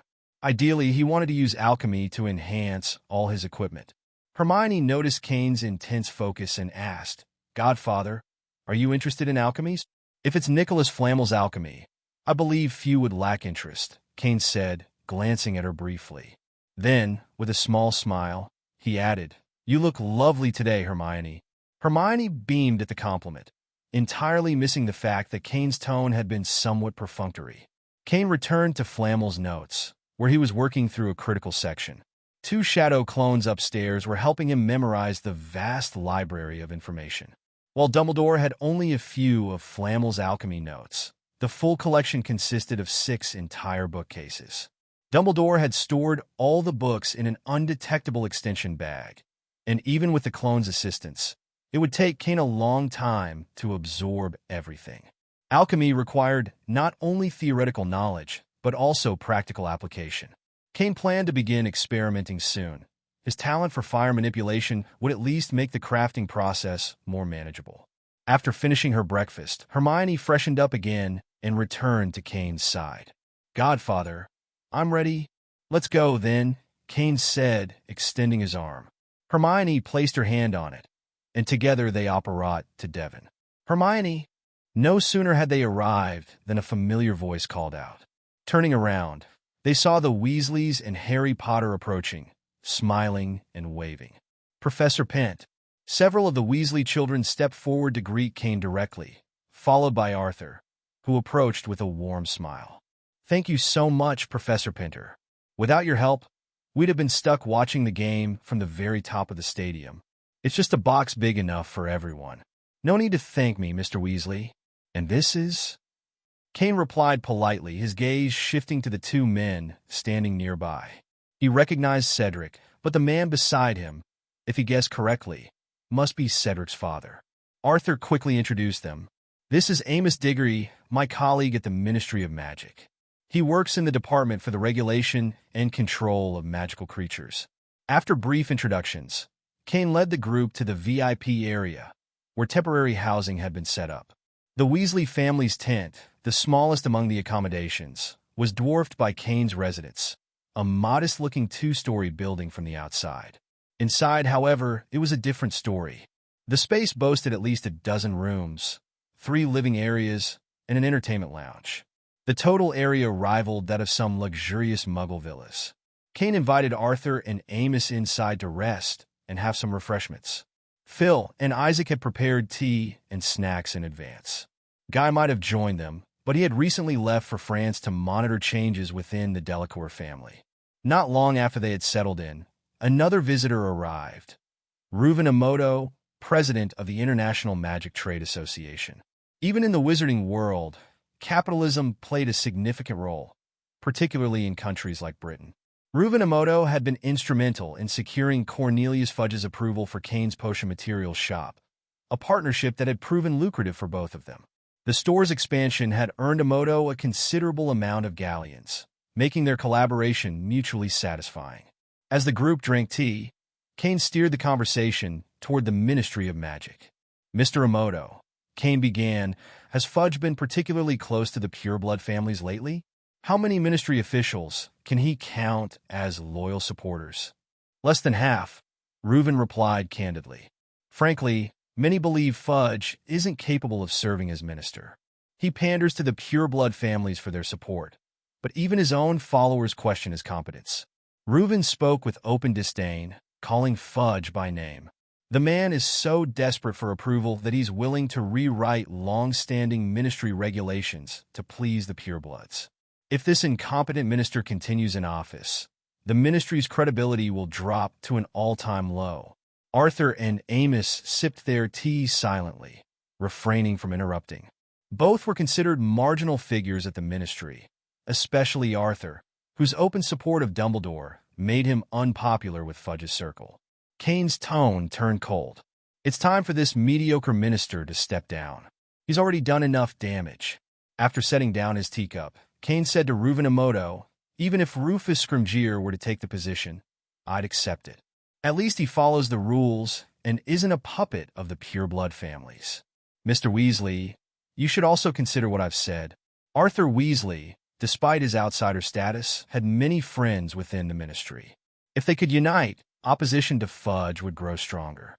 Meanwhile, Cain's strategic use of galleons had already caused Fudge's reputation to decline significantly. The minister's enthusiasm for hosting the Quidditch World Cup was clearly an attempt to regain public support. Arthur was visibly moved. After years of being targeted by Fudge, the idea of a new minister, even someone like Scrimgeour, was appealing. The group continued their conversation until midday before parting ways to return to their families. Arthur and Amos left together, while Cain remained at his temporary residence. Hermione soon returned, carrying souvenirs to support the Irish team. Her face lit up with excitement as she showed off her purchases. The match wasn't scheduled until late at night, so Cain spent the afternoon reading Nicholas Flamel's alchemy notes. Ron and Harry dropped by to invite Hermione out for another round of shopping, but she politely declined. "I've done enough walking this morning," she said, choosing instead to stay and read alongside Cain. Resting before the evening's match seemed like the wiser choice. When night fell, the Quidditch World Cup officially began. The first match pitted Bulgaria against Ireland, with 2 points at stake for the winner. On their way to the box seats, Cain and his group encountered a familiar face. Upon seeing him, Cain smiled and stepped forward. "Mr. Malfoy, are you hiding from me?" Lucius Malfoy turned around, his expression sour. "Hiding from you? Hardly. You're nothing more than a muggle-born wizard. The pureblood families won't tolerate your arrogance for much longer, mudblood." Cain's smile remained, but his fingers twitched slightly. Without a word, Lucius suddenly felt his legs buckle, and he dropped to his knees. "No need for that, Lucius," Cain said coolly. "Are you kneeling to a muggle-born wizard now?" He shook his head mockingly. "And if you get the chance, take your snake blood cake off the shelves. It's dreadful." With that, Cain strode past Lucius and continued toward his box. His relationship with the pureblood faction was irreparable, especially after their lobbying had led Fudge to impose restrictive policies on his potion materials shop. What made matters worse for Lucius was that no one else had noticed Cain using magic. The combination of silent incantations and wandless casting rendered his actions undetectable, even by Aurors. "Godfather, that was incredible," Hermione whispered excitedly into Cain's ear. She had been the only one to see the subtle movement of his fingers, and while she admired his skill, her hatred for the slur mudblood left her seething. Soon, the match began. Although Cain had little interest in the sport, he still watched. Despite the overwhelming support of the home crowd, Bulgaria triumphed over Ireland with undeniable strength. Bulgaria not only won the game by 2 points, but also gained an additional 3 points by surpassing Ireland by over 100 points. "It's so frustrating. Why do they have to lose like this?" Hermione complained angrily on their way back. She wasn't a fan of flying broomsticks, but she had been rooting for the Irish team and was deeply disappointed by their crushing defeat. Cain smiled, reaching out to ruffle Hermione's fluffy hair. He wasn't particularly concerned about the match. Instead, he was aware that the Death Eaters were likely to cause trouble tonight. Setting aside the alchemy notes he had been reading, he prepared himself for the inevitable disturbance. Soon, strange noises echoed from outside. Screams, explosions, and the unmistakable chaos of a commotion. "Phil, Isaac," Cain called calmly. Two house elves appeared before him in an instant, bowing low. "Master, what are your orders?" "Protect this place." "I'm going out to take a look," Cain commanded. Hermione, having noticed the noise as well, immediately said, "Godfather, I'm coming with you." "No, you stay here, Hermione," Cain replied firmly before heading out. Hermione wanted to protest, but Phil and Isaac stepped in to block her path. Although they adored Hermione for her kindness, they couldn't disobey Cain's direct orders. Hermione took a deep breath and said, "Fine, I'll go upstairs to rest. Make sure this place is secure." But as soon as she reached her room, she began devising a way to slip out unnoticed. Outside, the scene was chaotic. Fires burned everywhere. Not the warmth of bonfires, but the destructive glow of spells cast by masked and hooded figures. Death Eaters rampaged through the area, attacking tents and scattering panicked onlookers. As they advanced toward the VIP area, one of them spotted Cain. "He's here," the Death Eater shouted. Cain was one of their primary targets that night. Beyond causing a riot and declaring the Dark Lord's resurgence, their mission included eliminating Cain, who had disrupted the Pure Blood family's interests. Avada Kedavra, Defendo, Petrificus Totalis, Fiend Fire. Spells flew toward Cain in rapid succession, but he remained unfazed. With a flick of his wand, he transfigured the ground into a magical wall to block the killing curse. The rest of the spells bounced harmlessly off his armor enchantments, rendering them ineffective. One Death Eater, attempting to wield Fiend Fire, quickly lost control of the dangerous spell. The flames transformed into a massive fire dragon that turned on its caster, incinerating him in an instant. The dragon, now untamed, grew larger, spreading destruction as it attacked indiscriminately. "Damn it, Amicus! You can't control Fiend Fire," one Death Eater shouted, frantically casting counterspells to contain the raging fire. But Cain had subtly taken control of the Fiend Fire, amplifying its ferocity. A Death Eater struck at the fiery dragon's head with a spell, only to watch in horror as it reformed instantly. "Someone help me!" "Arg!" screamed Rogier as his arm was consumed by the flames. The remaining Death Eaters, realizing the danger, joined forces to dispel the Fiend Fire. It took dozens of concentrated spells to finally isolate the fire dragon and allow it to burn itself out. The fact that they succeeded at all was only because Cain had chosen to let them. Had he actively opposed them, not even their combined efforts could have extinguished the flames. Torn apart, Cain cast a shattering spell, aiming at a Death Eater. The spell was so silent that it was nearly undetectable. The Death Eater's body exploded into pieces with a deafening bang, scattering fragments everywhere. The spell's force was so immense that it blasted a deep hole in the ground behind the fallen Death Eater's remains. "It's too powerful. I should stick to petrification or stunning spells. Capturing these people and sending them to Azkaban will make it easier to annex their family's businesses," Cain mused. Ignoring most of the incoming spells, he methodically countered, casting one precise spell after another. Death Eaters fell one by one under his attacks, unable to withstand his silent and efficient spell work. "Retreat! Go quickly! When the Dark Lord returns, I'll deal with him myself," one of the Death Eaters shouted in panic. Realizing Cain was too powerful, some of the attackers attempted to escape using apparition.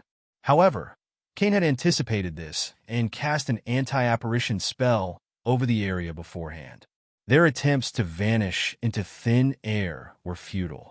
For those who tried to take to the air using flying spells, Cain swiftly targeted them. His precision left no room for error. Every spell he cast was lethal or incapacitating. Before long, Cain had subdued all the Death Eaters in the vicinity. Some lay stiff under the effects of petrification spells, while others were unconscious from stunning spells. None of them would regain mobility for at least a day or two unless someone came to their aid.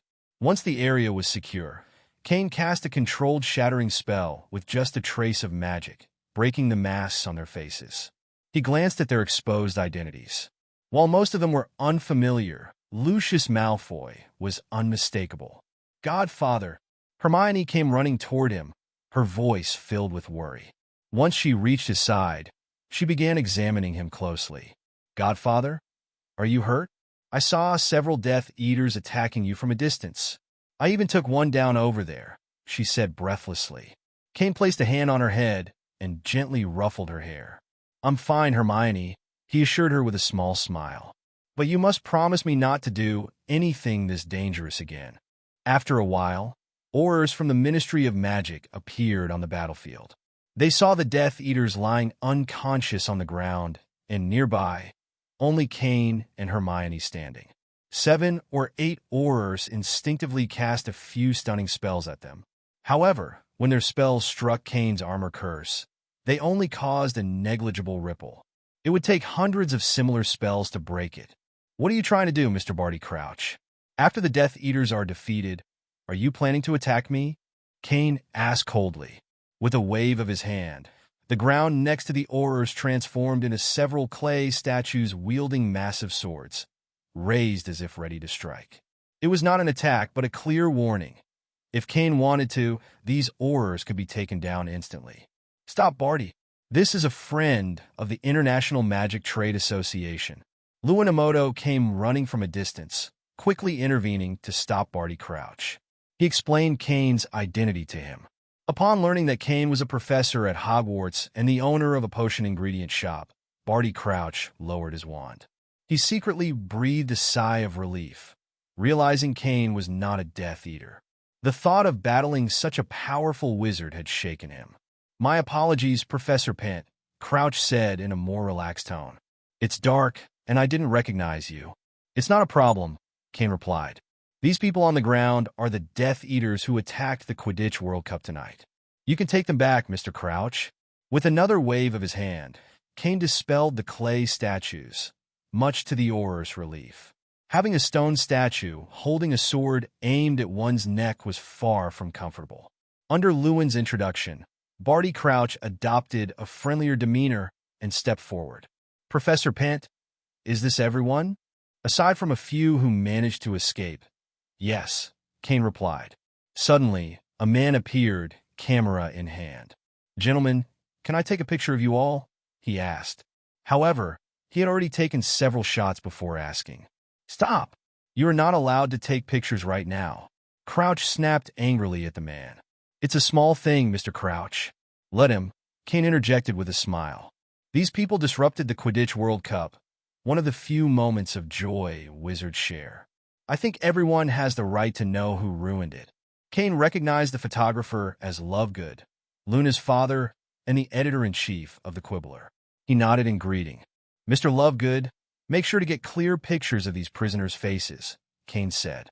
Mr. Crouch worked hard to organize this event, only for it to be ruined by these Death Eaters. It's a serious crime. In my opinion, they all deserve to be sent to Azkaban. Though reluctant, Crouch silently agreed with Cain. The Death Eaters had caused enough trouble, and their timing couldn't have been worse.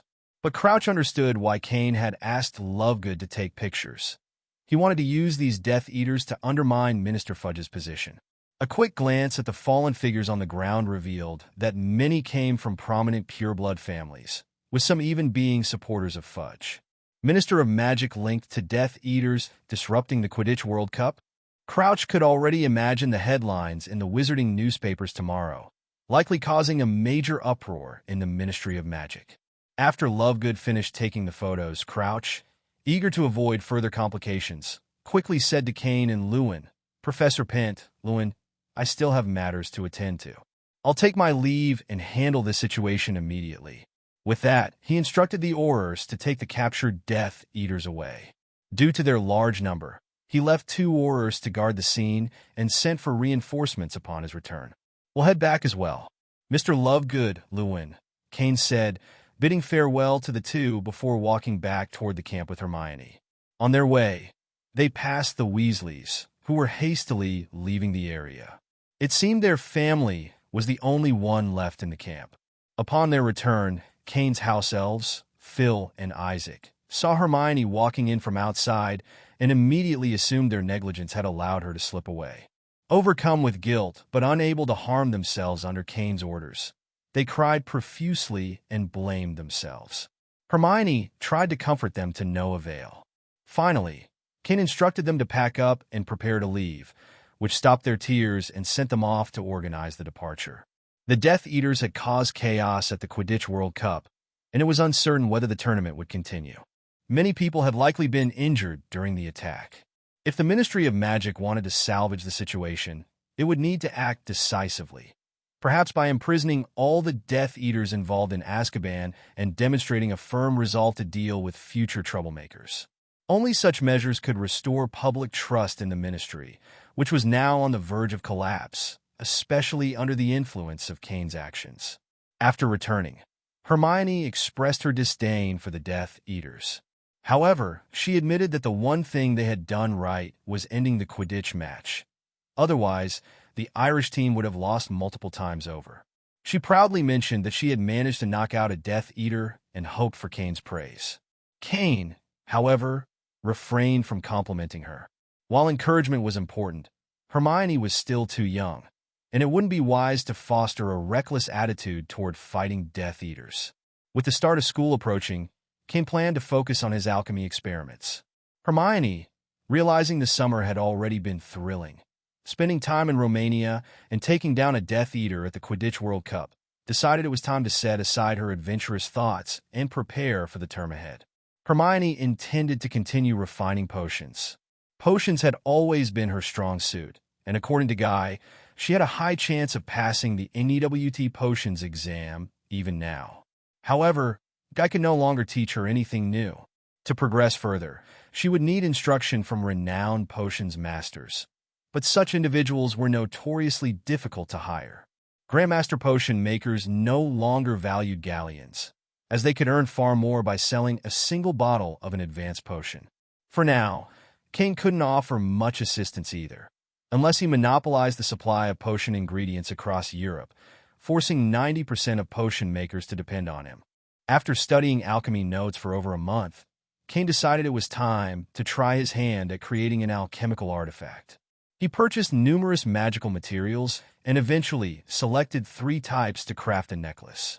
Defensive alchemy items were best carried at all times, making jewelry the ideal form. The process required precision, using flames to shape the materials while ensuring their magical properties were preserved, then combining them and using runes to unite their magical energies into a cohesive whole. This formed the prototype of the item.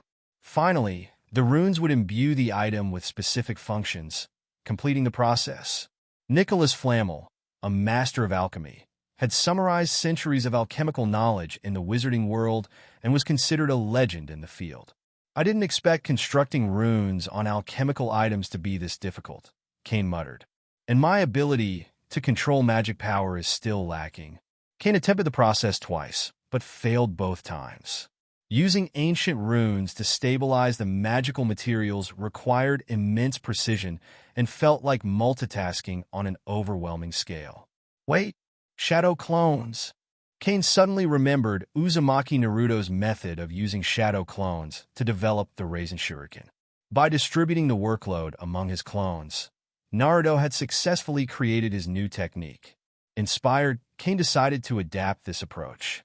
One shadow clone would stabilize the magic within the materials, another would construct the rune sequences, and his real body would imbue the artifact with its functions. Even with this method, constructing the runes was painstakingly slow. Condensing dozens of runes into the small surface of a necklace presented a significant challenge. Nicholas Flamel had refined several such artifacts in his youth, but the toll of his extended lifespan was evident in his later years. His energy and memory had weakened, and his failure rate increased, causing him to refine items less frequently. Finally, success.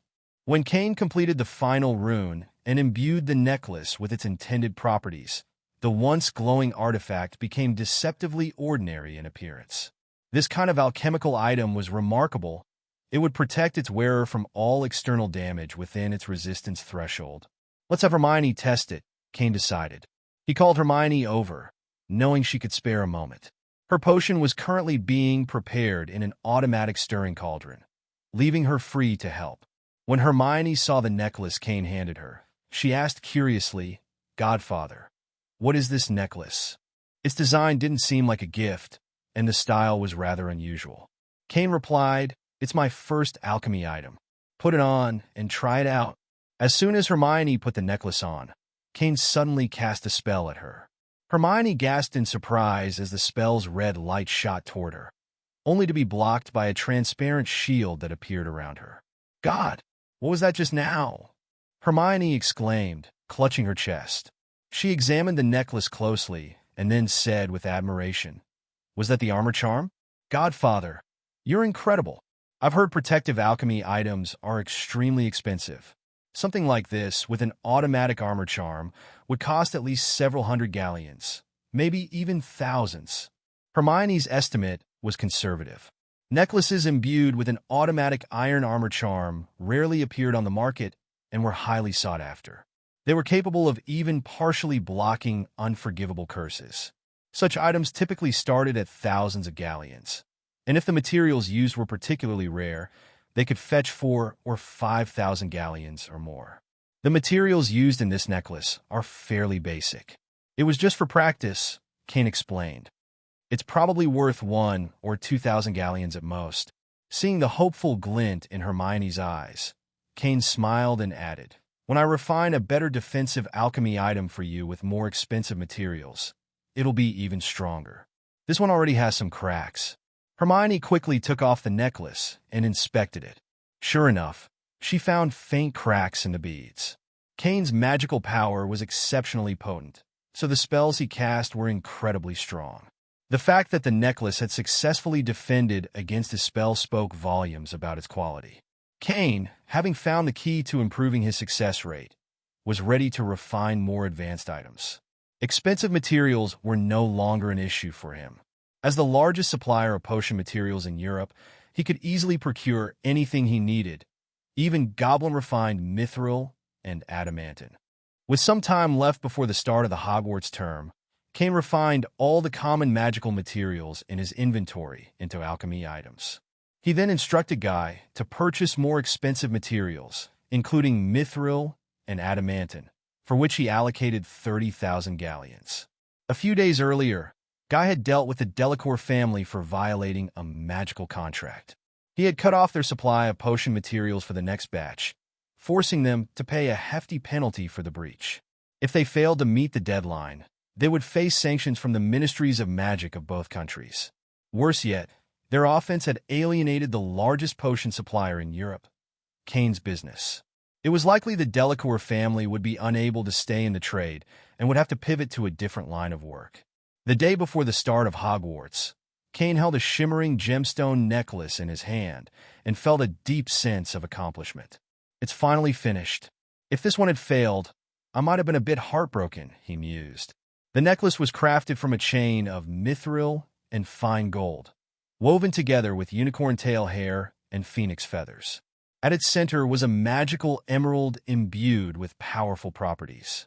The necklace not only carried an iron armor charm, but also provided healing and rejuvenation abilities. If the necklace were put up for auction, it would likely fetch no less than 10,000 galleons. With its protection, an aura wearing it could hold their own against 3 dark wizards, provided they were cautious of the killing curse. The ability to imbue multiple spells into a single item seemed to be a hallmark of Nicholas Flamel's alchemical methods. While his success rate was low, after creating a few such items, he shifted focus to studying other alchemical techniques. Now, Cain had inherited and advanced this craft.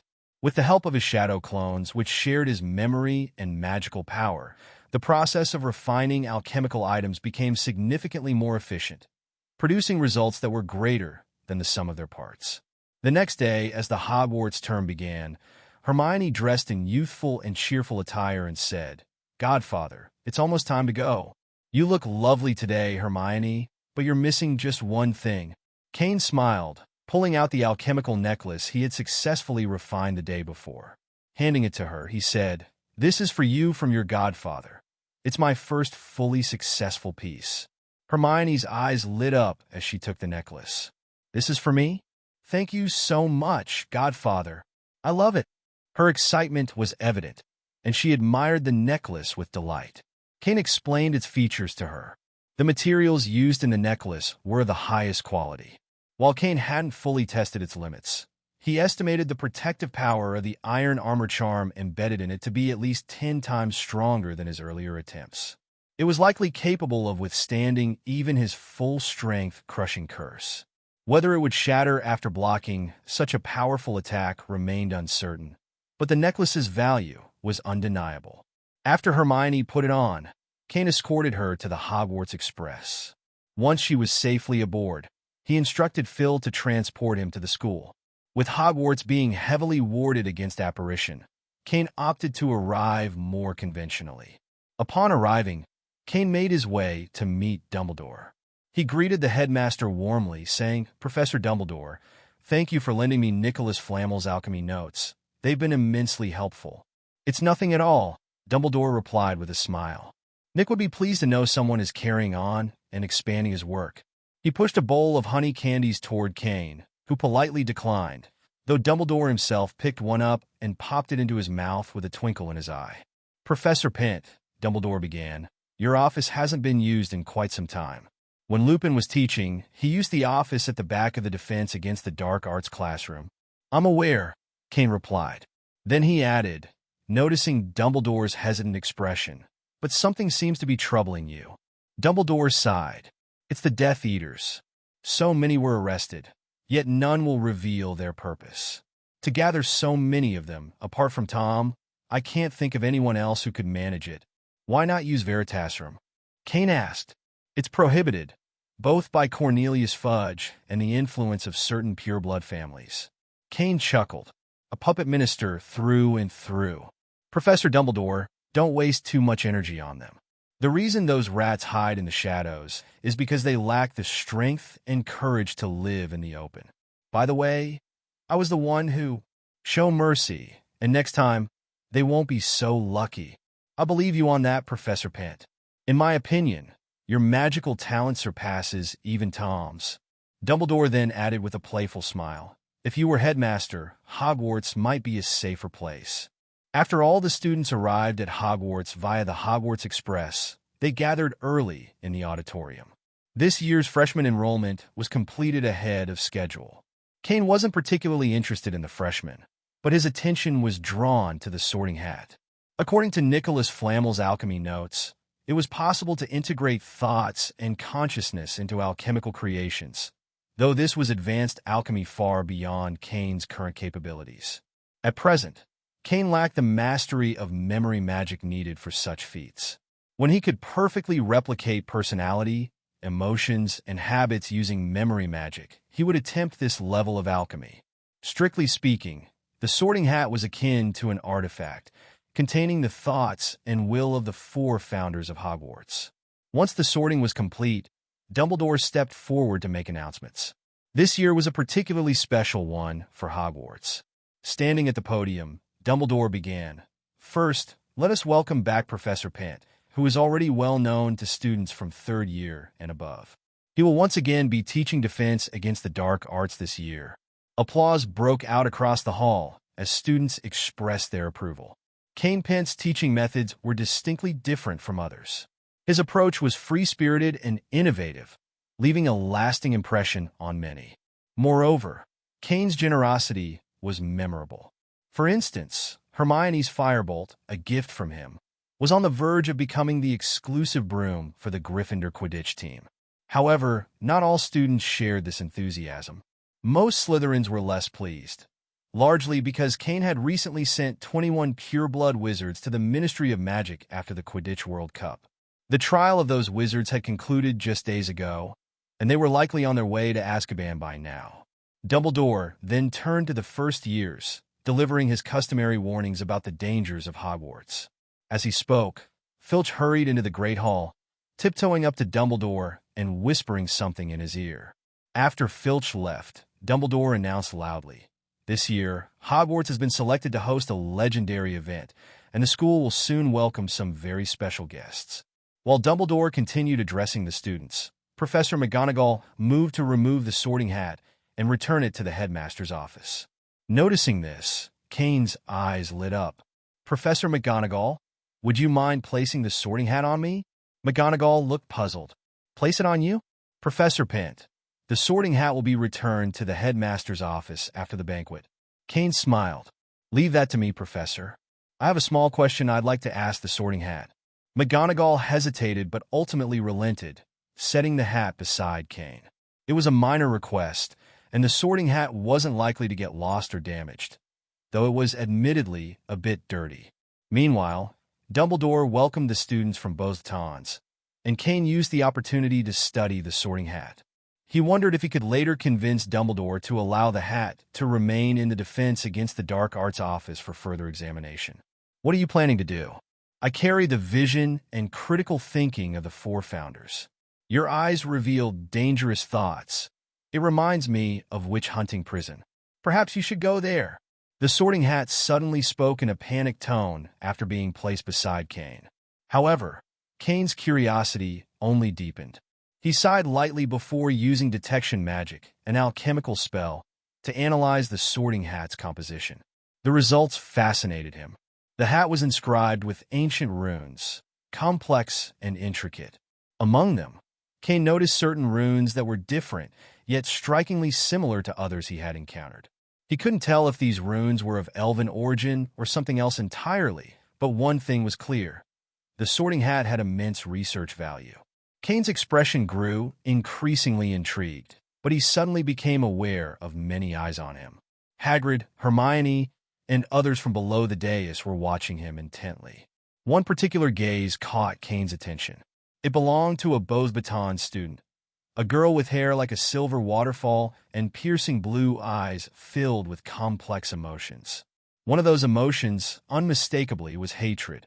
Cain recognized it immediately, having seen the same look in Lucius Malfoy's eyes many times.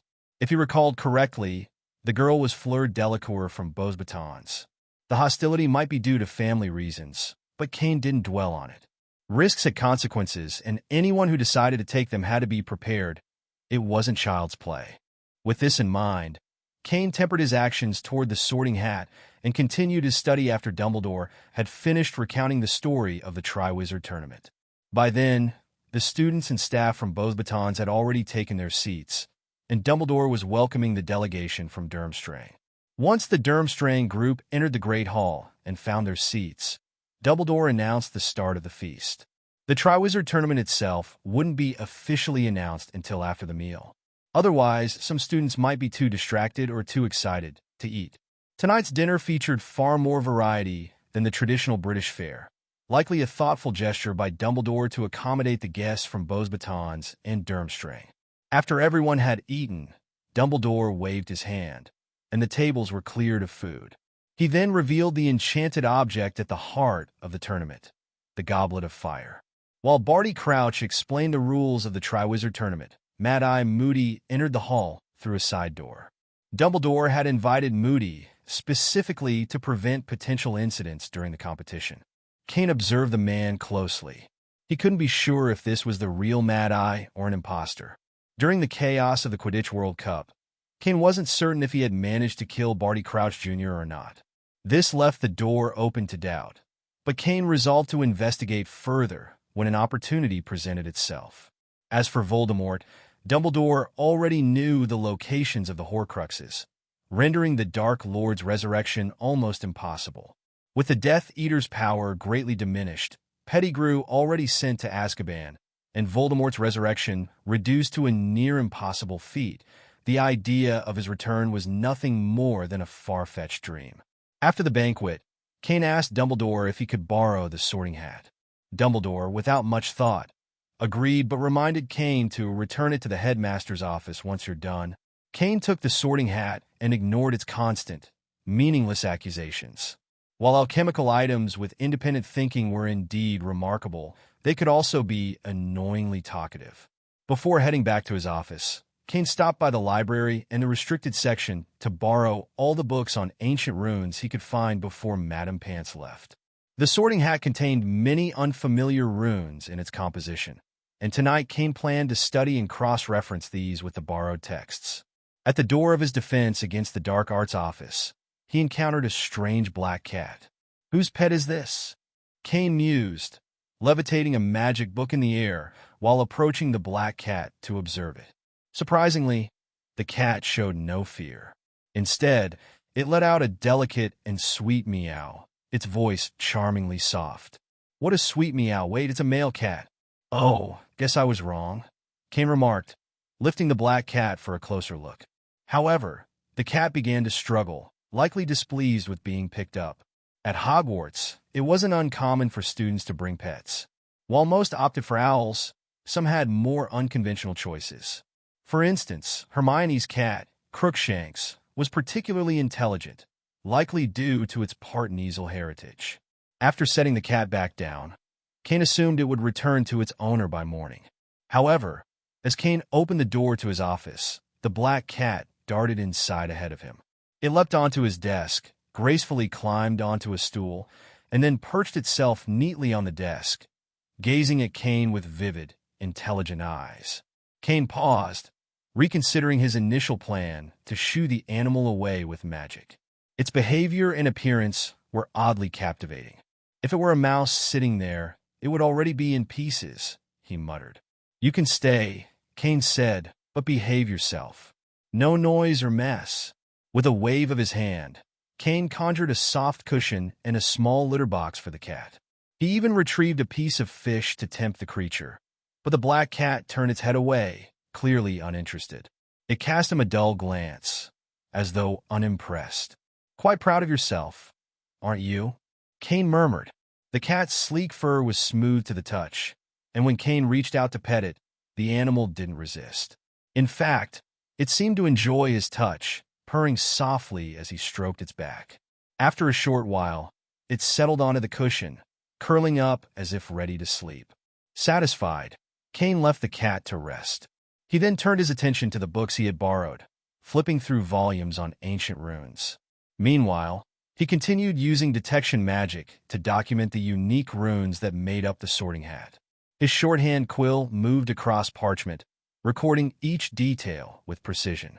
In the quiet room that night, the only sound was the soft scratching of the quill as it wrote. The black cat lay curled on the cushion, occasionally opening her eyes before yawning and drifting back to sleep. The cushion was soft and comfortable, and with the warmth of the fire filling the room, there was no fear of catching a chill, even through the night. Midway through a dream, the black cat suddenly felt 2 taps on her head. Startled awake, she let out an irritated meow, only to find Cain holding her. "I'm going to class," he said. "To avoid locking you in the office, you'd better go back and find your owner." "Class?" The black cat's pupils narrowed into vertical slits as she processed his words. How long had she been asleep? As Cain carried her out of the office, the cat wriggled free from his arms and darted away. Watching her flee, Cain shook his head with a faint smile. Doesn't even say goodbye. Doesn't remember anything, either. Teaching students had become more of a task than a passion for Cain. His interest was now fully consumed by alchemy. To balance both responsibilities, he sent a shadow clone to conduct his classes. This ensured the students would still be taught effectively, while allowing Cain to focus on his personal studies.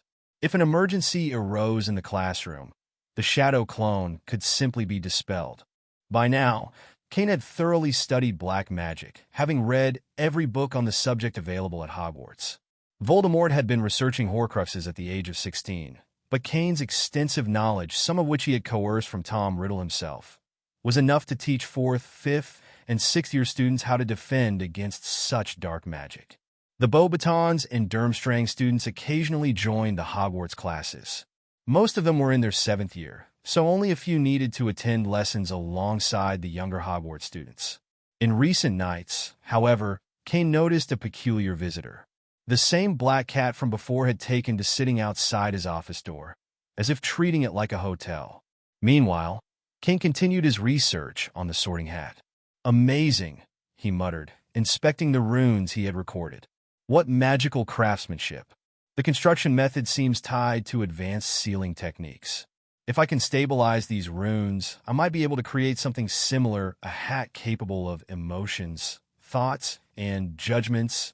Cain examined his notes again. The sorting hat's composition included over 1,700 unique symbols. About a quarter of these were standard runes, but the rest were unfamiliar to him.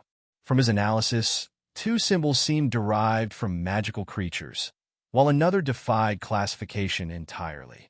Maybe Nicholas Flamel's notes have something useful, Cain mused. He suddenly remembered the wealth of knowledge left by the legendary alchemist. Resolving to delve into those materials, Cain decided to allocate 2 shadow clones daily to study Flamel's alchemical works in detail. Before that, I can refine some other... Fleur Delacour? Cain paused as he received the memory feedback from his shadow clone. Everything in class had been routine, except for one unexpected event. Fleur Delacour had approached him after class. She had asked to meet with him after tonight's champion selection ceremony to discuss something.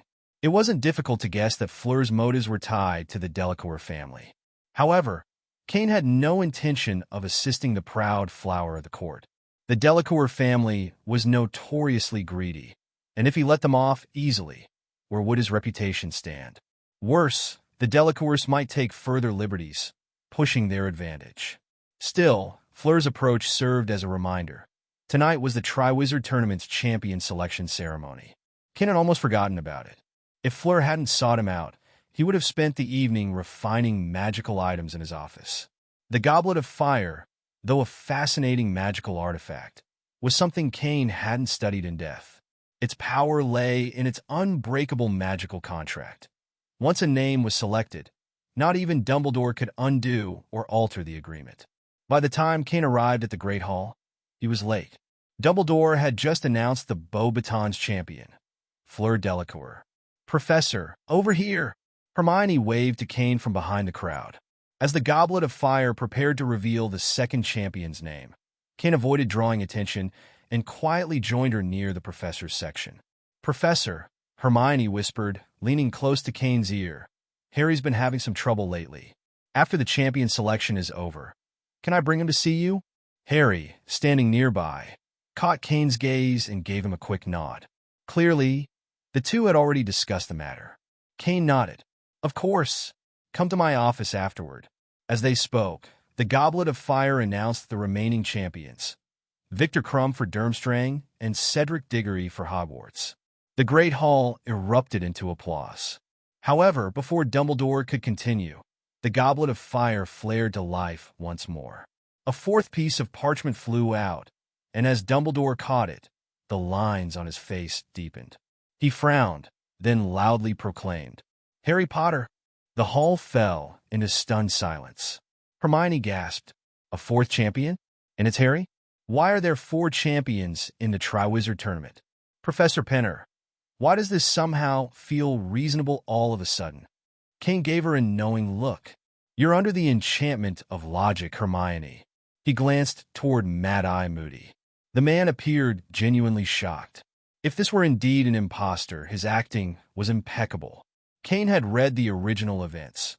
Barty Crouch Jr. had deceived nearly everyone with his convincing performance. Harry's selection as a champion stirred resentment among the students. At only 14 years old, he was already burdened with the title of the boy who lived. His peers, however, weren't impressed by his abilities. Why had he been chosen as a champion? Cheater.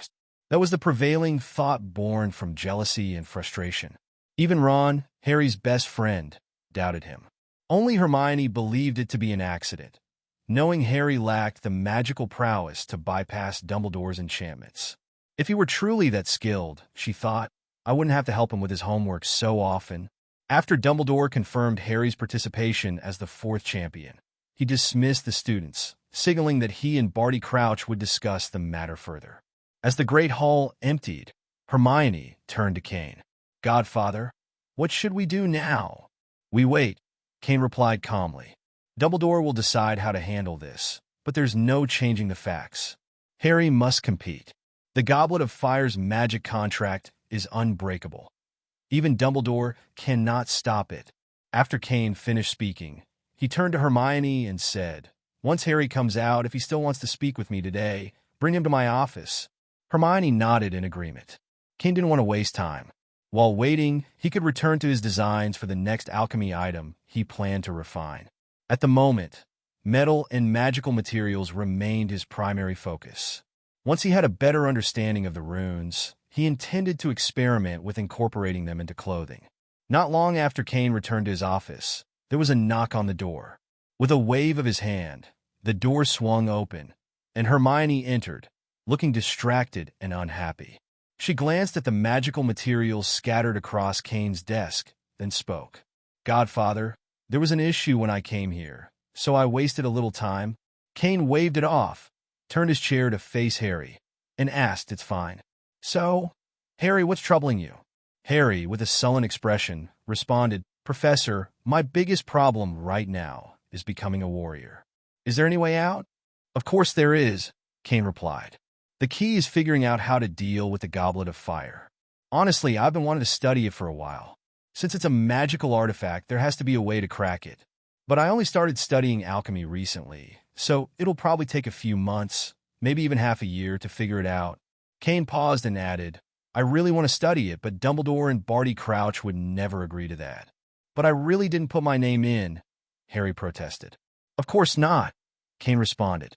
"With your magical ability, there's no way you could have bypassed Dumbledore's enchantments. Someone else put your name in. Honestly, I could have done it, but the deadline passed. Otherwise, all three of you would have been able to participate." Cain paused, his gaze steady. "No one makes you famous for nothing. Whoever helped you become a warrior is doing it for something, either your money or something else. In short, someone is watching you now. But don't worry, there are enough professors in this school to ensure your safety." Harry's expression softened slightly after hearing Cain's reassurance. The professor had confirmed he hadn't signed up for the Goblet of Fire, which eased his mind. On the other hand, Ron, who had been listening nearby, felt a pang of shame. He had also briefly suspected Harry of cheating to become a champion. However, Cain's next words made Harry nervous again. "Someone's watching me?" Harry thought. Why did he always seem to get caught up in dangerous situations? Feeling helpless, he began to recall his recent nightmares. Looking at Hermione, who seemed concerned, he remembered why he had come to Cain in the first place. "Professor," he began, "I've been having these nightmares recently. In them, Voldemort's fighting with some Death Eaters. They say something about coming to Hogwarts." "Come to Hogwarts?" Cain's face grew more serious. "Tell me about these dreams in detail." And so, Harry recounted his recurring nightmares. "You all have to lurk in," Cain thought, pondering the implications. More than one Death Eater came in, but Cain didn't notice that Moody had been drinking throughout the conversation. Still, just to be on the safe side, he decided he would try using a spell tomorrow. "Harry, you'd better practice a clemency. It's my suggestion to you. As for who you should learn from, you can ask Sirius or Professor McGonagall." Cain spoke to Harry seriously. "The clemency spell is the only thing that can help you with your nightmares." After solving all of Harry's problems, Cain told them to head to the dormitory and get some sleep. The day had been delayed by many things, and it was already very late. "Hermione, Ron, how do I learn a clemency from Sirius? He can't even get into Hogwarts." "Yes, there's a secret passage in the school, but where would he live after getting in?" On their way back, Harry asked with some frustration. After the misunderstanding had been cleared up, his relationship with Ron had returned to normal. "I don't know either," Ron said. Before he could finish his thought, he saw someone coming around the corner. The silver waterfall-like hair and striking beauty of the figure made him unable to tear his eyes away, especially after their close-up view just moments ago. "She's beautiful, isn't she?" Harry nodded in agreement. "You're right, Ron. It's Fleur Delacour. What's she doing here so late?" Ron asked. "That direction should be the defense against the dark arts professor's office, where her godfather lives." Hermione was clearly curious, but, as expected, Harry and Ron couldn't give her an answer. "Go back first. I'm going to the bathroom." Hermione hurriedly excused herself and left. After she was gone, Harry responded to Ron's question with a raised eyebrow. "Ron, is there a bathroom in the girls' dormitories?" "I don't know," Maybe not. Otherwise Hermione wouldn't have gone anywhere else. Harry shook his head with a grin. That's really pathetic. Student Fleur Delacour? I thought you'd come back tomorrow. It's already so late tonight, Cain said as he opened the door. After seeing her standing outside, he returned to his desk, leaving the door ajar. She stepped inside, closing the door behind her. What she was about to say might tarnish the reputation of the Delacour family, but she had no other choice. Fleur had to ensure her words remained confidential. Professor Pent, it's a pleasure to meet you. I'm Fleur Delacour, from Beauxbatons. She introduced herself, trying to sound composed. Her hands clenched slightly. This visit was impulsive, and now that she was here, she didn't know where to begin. Late at night, she had overheard her parents discussing the family's looming bankruptcy. Acting on impulse, she had knocked on his door, but hadn't thought through what to say. I know your name. The Triwizard Tournament champion. Everyone at Hogwarts knows you. But if you're unsure what to say, perhaps you should go back, write a draft, and come prepared. I'm quite busy at the moment, Cain said flatly, his words clearly dismissive. Though it felt rude to dismiss someone right after inviting them in, Cain genuinely didn't have the time. Between refining alchemy items, researching unfamiliar runes, and investigating ancient magical spells, his time was precious. Listening to Fleur's fumbling introduction wasn't something he was willing to indulge. Fleur's eyes darted to his desk, where expensive magical materials were laid out. A chunk of mithril alone, about 2 pounds, caught her attention. In the wizarding world, only goblins could craft mithril, and it was said to be worth nearly 100 galleons per gram of pure gold. The chunk on his desk was the size of a baby's fist. Professor Pent, Fleur had just gathered enough courage to speak when the sound of a cat scratching at the office door interrupted her. Soft, delicate meows followed. The noise startled her, and whatever courage she'd built up vanished. Meanwhile, Cain stood up, leaving his desk to open the door. Why is this black cat here tonight? He murmured. The black cat darted inside, inspecting the room before meowing at Cain.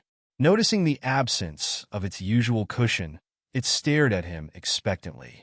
Cain sighed and transformed a cushion for the cat, which promptly curled up on it. Despite settling down, the cat kept its eyes half open, occasionally glancing at the other 2 people in the room. Just a black cat, Fleur thought, feeling a small sense of relief. Realizing Cain was still keen on sending her away, she forced herself to speak again. Professor Pent, I came to ask if you could help the Delacour family. I refuse, Cain interrupted sharply. All reparations will proceed according to the magical contract. I have no interest in interfering beyond that. The Delacour family must also compensate the potion materials shop accordingly. Turning his chair to face her, he continued, if you refuse to pay what's owed, how can the Cain potion ingredients shop operate without being taken advantage of? Delacour, if your family's actions hadn't been discovered, wouldn't they have reaped even more benefits?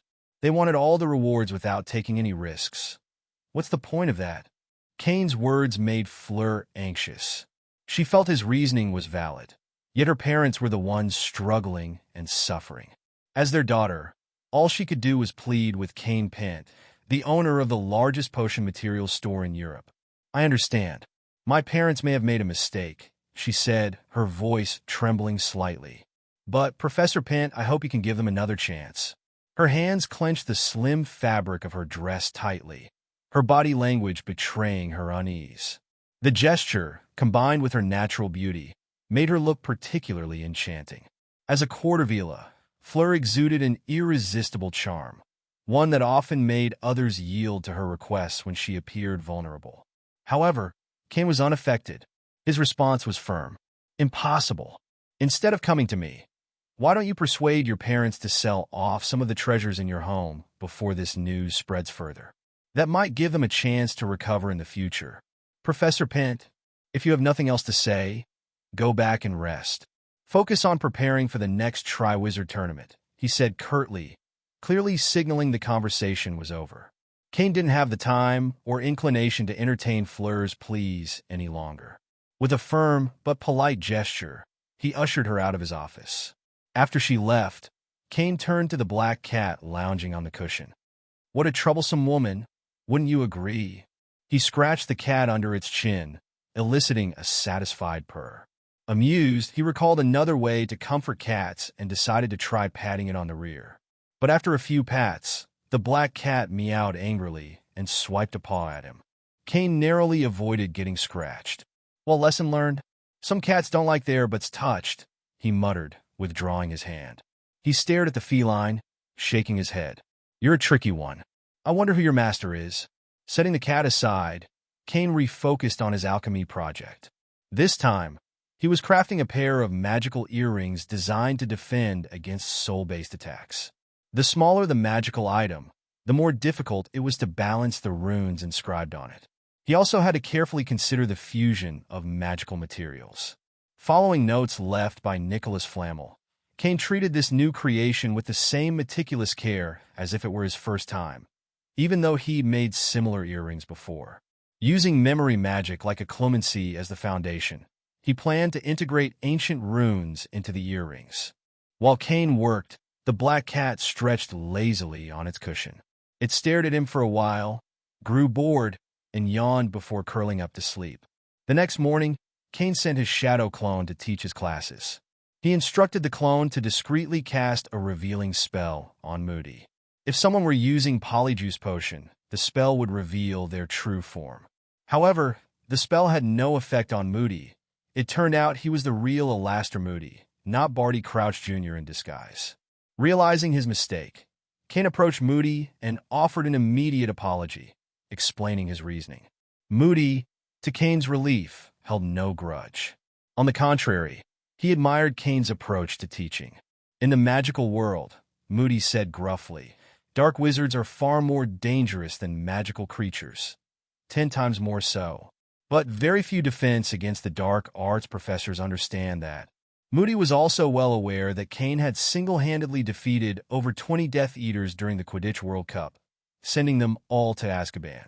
Cain's formidable strength and decisive approach deeply resonated with Moody, who greatly admired his methods. This is exactly how those Death Eaters should be dealt with, Moody thought. When Moody learned there might be Death Eaters lurking at Hogwarts, he promised to keep a close eye on suspicious individuals. With his magical eye, it would be nearly impossible for anyone plotting in the shadows to escape his notice. The first task of the Triwizard Tournament was still more than 2 weeks away, and Hogwarts remained relatively quiet. The only disruption was the bullying of Harry Potter by students jealous of his fame. While such jealousy was common, few dared to say anything openly in Hermione Granger's presence. Her connection with Cain Pent was no secret at Hogwarts. Cain, after all, was no ordinary professor.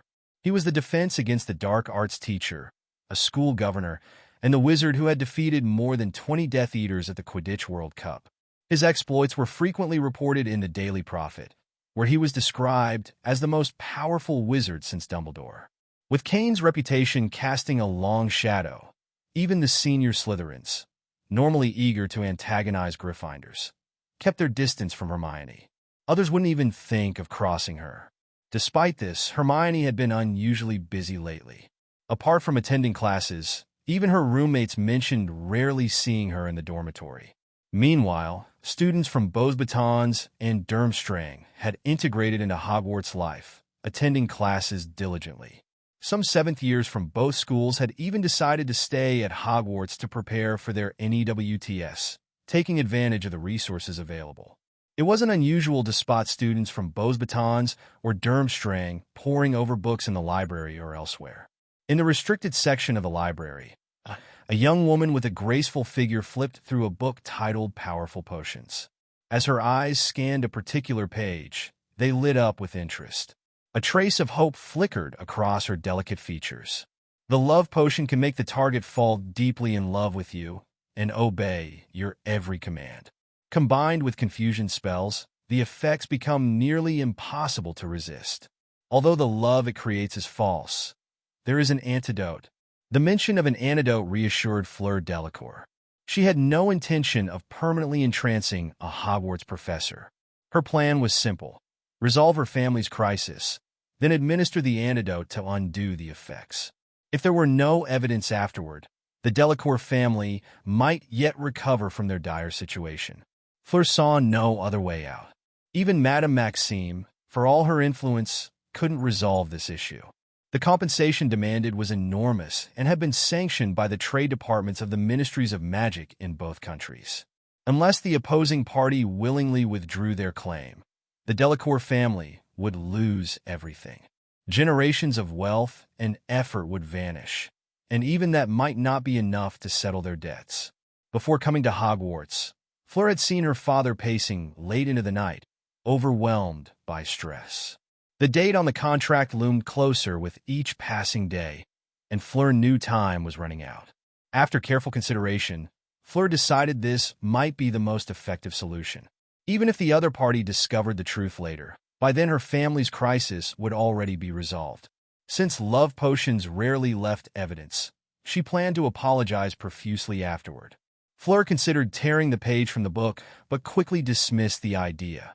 This was the restricted section of Hogwarts, after all. Instead, she retrieved a pen and parchment, meticulously copying the relevant content. The instructions were detailed, outlining the potion's ingredients, brewing method, and the process for creating its antidote. Once she had finished copying, Fleur hurriedly returned powerful potions to its proper place on the shelf.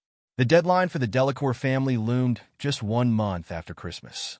If they couldn't secure more money or cancel the contract, the International Trade Association of the French Ministry of Magic would forcibly freeze all their assets, down to even the clothes they owned. Whatever remained after the compensation was executed would be all that was left for them. Fortunately for Fleur, the restricted section was rarely visited. Her discreet behavior went unnoticed.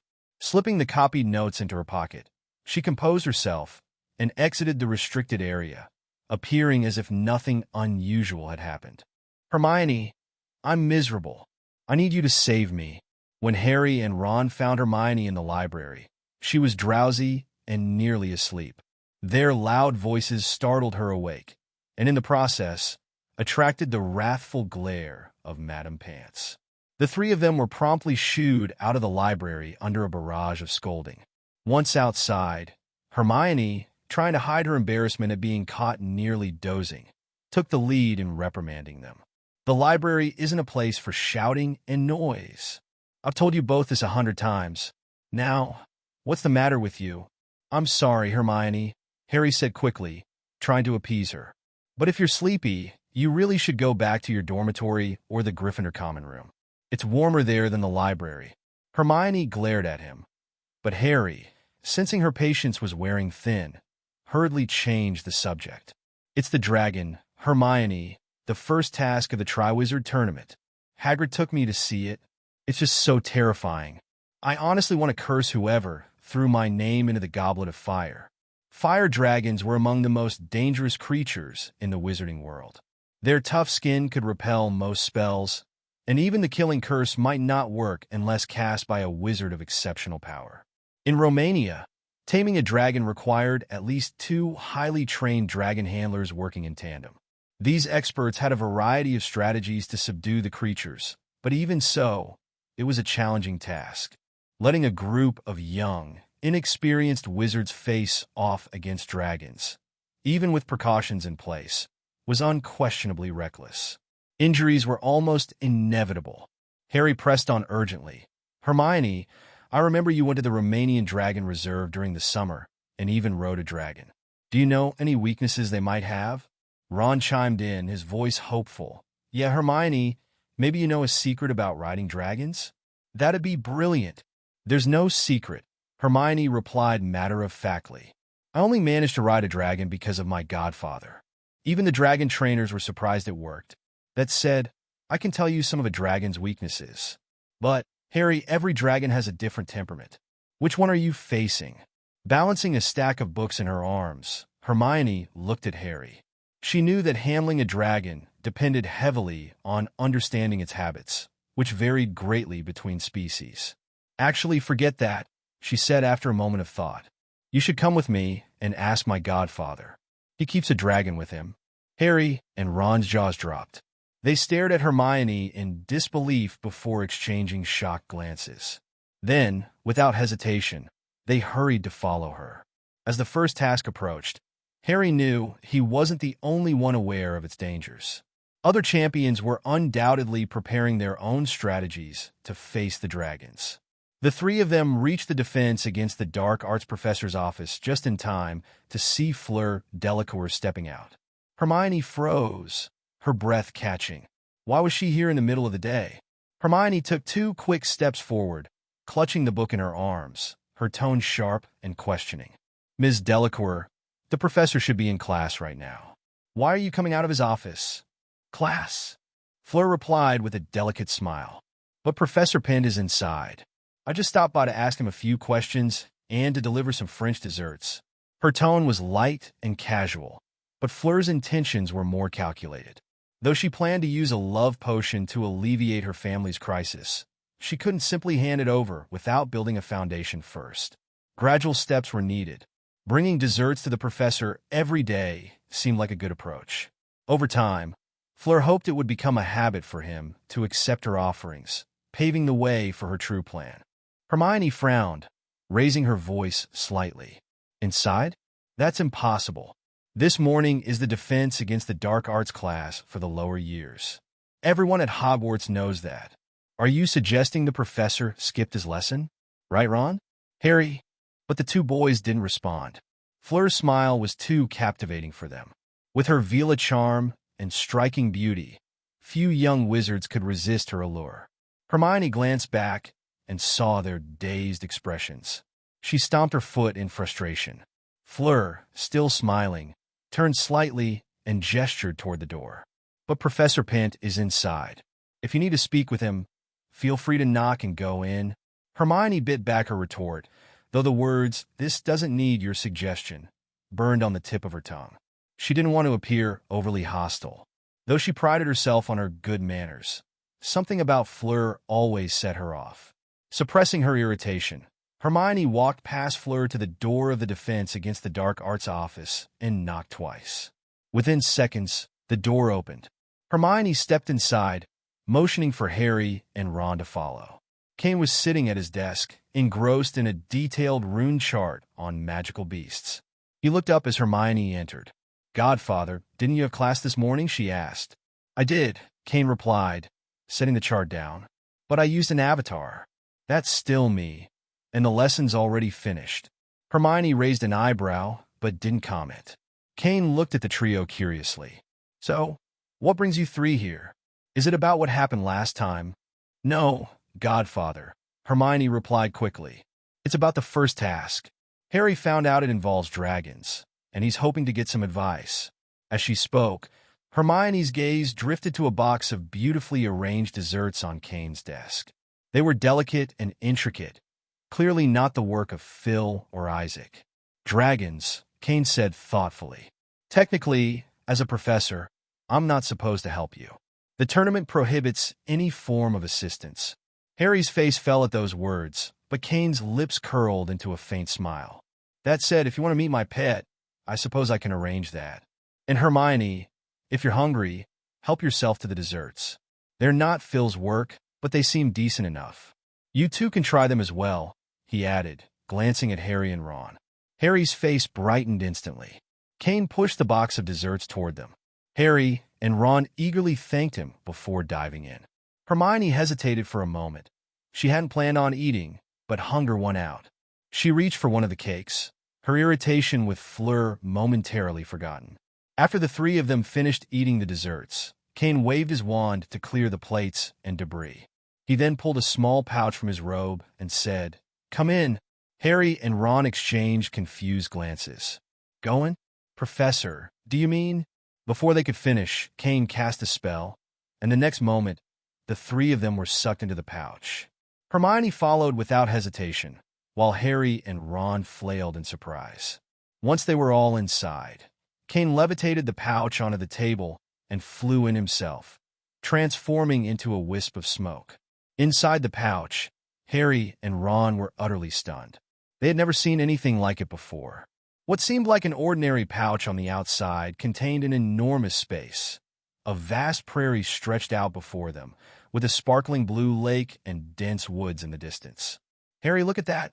Ron exclaimed, pointing toward a massive figure in the distance. It was an enormous creature, even at this distance appearing colossal. As it moved, they realized it was easily 20 to 30 meters tall. Harry's eyes widened, and he whispered, his voice tinged with fear, "Professor, is that a fire dragon?" The fire dragons he'd seen before were nowhere near this size. For a moment, he desperately wanted to go back. "That's right," Cain confirmed, smiling. "This is a mixed-breed fire dragon. It's much larger and stronger than the average fire dragon in terms of fire-breathing distance, size, agility, and defense. It's still growing, and its appetite matches its size. Dozens of sheep a month at least. To this day, I'm still not sure what exactly Orochimaru injected it with." Harry and Ron could only stare in horror, while Hermione remained calm. "Don't be afraid," she reassured them. "The Godfather's fire dragon is very obedient and very beautiful." She glanced at the dragon, its pure white scales glistening under the sun. Though it had horns on its head and was covered in tough scales, even on its wings, it didn't look as ferocious as most fire dragons. Its powerful forelimbs added to its intimidating presence, but Hermione still found it striking. Hermione recalled the awestruck expressions of the Romanian dragon reserve keepers when they first saw it. They had even offered to trade 3 different species of fire dragons for this one. The last time Hermione had seen this dragon, it had been about her height. Now, it towered over them, a true giant. Cain spoke again. "Scamander has been pestering me to let him study my dragon. When I sent him a photo last time, he was so excited he sent me 2 notebooks as thanks. Harry, you can practice with it. Don't worry, it won't hurt you." Harry looked at the approaching dragon with wide eyes. Its mouth was so enormous he could imagine it swallowing him whole in one gulp. "I think, maybe," he stammered, backing up slightly. Compared to this beast, the fire dragons he had seen the previous night suddenly didn't seem so terrifying. He even thought he might have dared to use a simple disarming charm against one of them. But this dragon was on an entirely different level. Cain chuckled. "If you can handle this one, no other fire dragon will be a challenge. But I understand, it's hard to overcome fear. Let's step out for now." As the dragon's enormous head lowered toward them, Ron yelped and collapsed onto the ground in fright. Harry's legs felt like jelly, and he swore that if the dragon got any closer than 3 meters, he would drop to the ground right next to Ron. But Cain didn't give Harry a chance to collapse on the ground. With a swift spell, he sent them all out of the pet pocket. He patted the fire dragon's head affectionately before stepping out himself. "The fire dragon's weaknesses are straightforward," Cain said. "As long as you overcome the fear in your heart in practice, you'll manage easily in the first task. Fear only comes from a lack of strength. Just practice more when you get back." Cain offered Harry a brief method. Confront and restrain fear, then practice, simple enough. Strangely, after seeing the enormous dragon up close, Harry felt his fear of the Romanian dragons diminish considerably. "Thank you, Professor Pent. I think I understand what I need to do next," Harry said, his tone more confident. He resolved to focus on practicing ways to exploit the dragon's weaknesses, flames and eyes.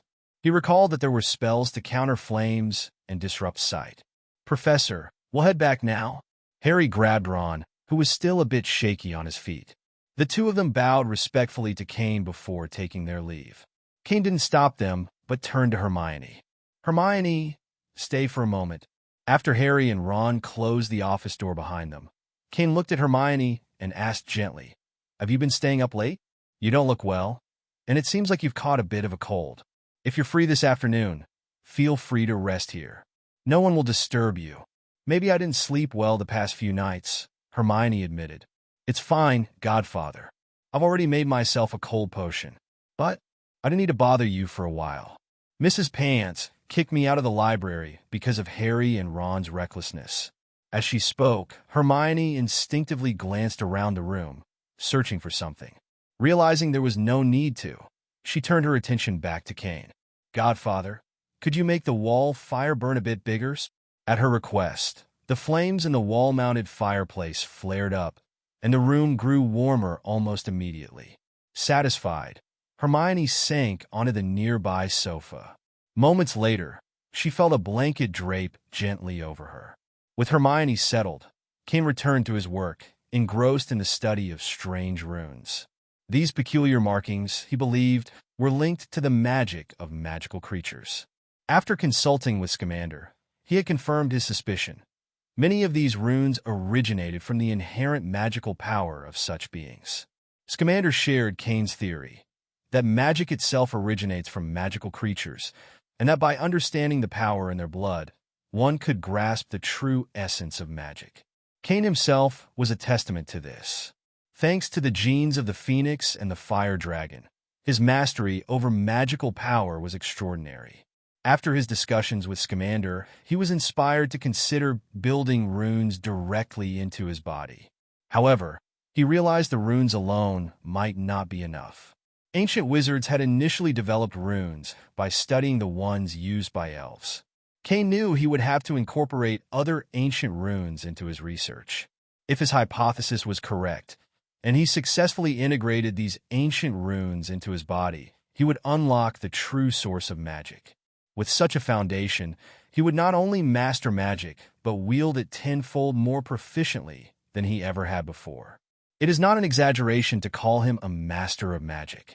In a letter, Scamander directly described Cain's idea as bold, but not entirely impossible.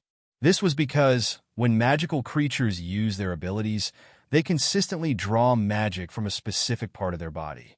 According to Cain's theory, this is what he refers to as the source of magic in magical creatures. However, Cain's vision for the source of magic went even further. In his view, once the source of magic power was successfully constructed, it would allow the user to wield all forms of magic. For Cain, magic would become as natural and instinctive as eating or drinking. This concept was undeniably ambitious, but Cain believed he could achieve it due to his unique physiology enhanced by the extremist virus. After some thought, Cain sent another letter to Scamander, informing him of his intent to resume the unicorn hunt from the previous year. As the first task of the Triwizard Tournament arrived, the 4 champions were tasked with facing a fire dragon each. Cain opted not to attend the event. His presence would have unnaturally affected the dragons. This was something he had observed during his time in Romania. Wherever Cain went, dragons became unusually docile. Even solitary dragons, which typically exhibited aggressive tendencies, displayed a surprising lack of hostility toward him. This phenomenon was nothing short of miraculous. Fire dragons and phoenixes, for example, would normally engage in territorial combat if they crossed paths. Yet in Cain's case, the dragons seemed drawn to him, displaying an inexplicable sense of closeness. While the tournament proceeded, Cain took the opportunity to venture into the Forbidden Forest. He summoned 50 shadow clones with a rapid series of booms. Each clone appeared at the edge of the forest, and with the aid of the flying spell, they began a coordinated sweep through the dense woodland. Cain's plan was a meticulous one: employ a carpet search method using the clones. With their combined efforts, it was only a matter of time before the unicorn he sought was located. Not long after, a wave of chakra and fragmented memories surged back to Cain as one of his clones dispersed. A sly smile spread across his face. "Ah, the centaurs," he mused. "Let's see how far you can run this time." Without hesitation, Cain cast the flying spell and sped toward the location of his fallen clone. The clones were dispatched in pairs to ensure that any discovered unicorns would be tracked while the main body was alerted. Through the memories of his dispersed clone, Cain had learned that the unicorns were being protected by centaurs, who were attempting to help them migrate. Additionally, some centaurs were attacking his clones with bows and arrows. The flying spell grew faster as Cain channeled more magic into it. At his full speed, not even a Firebolt 2000 could match him. In no time, Cain reached the site where his clone had dissipated. The commotion was unmistakable. A loud clamor resounded in the distance, where a group of centaurs was throwing javelins at his clones, while another group harassed them with arrows, constantly shifting positions. Then, in a flash of black mist, Cain appeared in the sky above them. A moment later, the centaurs heard a terrifying sound, blazing flame. In an instant, flames erupted around a dozen centaurs. The fire rapidly consumed their bodies, starting from their backs and spreading downward. "Help us!" The centaurs' cries echoed as they writhed in pain, rolling on the ground in desperate attempts to extinguish the flames. But their efforts were futile. "To the river," one centaur suddenly shouted. "The river we passed earlier. Go now." Cain refrained from using fiend fire, mindful of the fact that this was the forbidden forest. However, for the centaurs, the outcome was clear. They were doomed. After dealing with the centaurs, Cain paid them no further attention. Using his incredible speed, he caught up with the migrating unicorns. Without hesitation, he cast a powerful confinement spell on one unicorn, immobilizing it in place. A truly spiritual creature, Cain murmured as he landed beside the unicorn. Seeing its wary and expectant gaze, he reassured it, "Don't be afraid. I only need to take some materials from you." Despite his words, the unicorn remained tense. Cain, however, had no intention of harming the creature unnecessarily.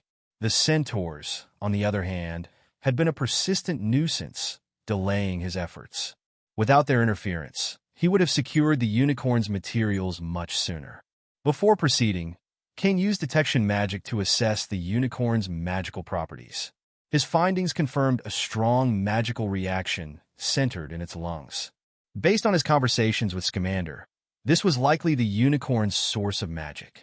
Satisfied, Cain carefully extracted what he needed: a small portion of flesh, some tail hair, and half of the unicorn's silver-white horn. Once done, he used healing magic to restore the unicorn, ensuring its other injuries were fully mended. While the horn and tail hair would take time to regrow, the unicorn's body was otherwise as good as new. As the unicorn broke free of the confinement spell, it let out a series of angry howls, its frustration and pain evident. The human had gone too far, cutting off part of its precious horn. Without looking back, the unicorn disappeared into the forest, unlikely to approach Hogwarts again anytime soon. Cain, on the other hand, that's about it. The next step is to inject it into the body. But it's better to check first.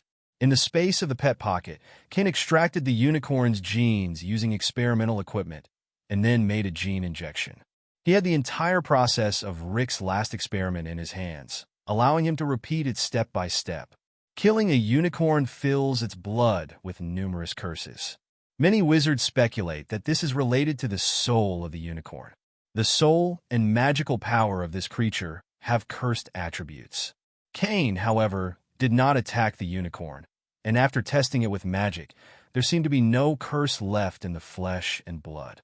After several simulation experiments, Cain injected the unicorn's genetic material into his body. There was pain, but now Cain could bear it. The genes of unicorns were almost entirely different from those of humans. Once they entered Cain's body, they threatened to destroy his body's stability and cause the genetic chain to collapse. However, the extremist virus immediately activated, stimulating the bioelectricity throughout Cain's body. It reprogrammed the gene chain, allowing the unicorn's genes to merge and optimize with Cain's own, quickly stabilizing his body.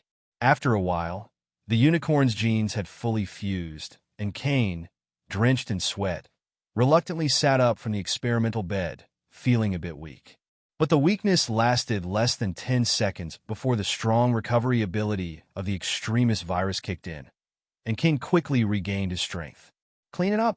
Cain merely thought this, and instantly felt all the sweat and stains on his body vanish, much faster than a bath.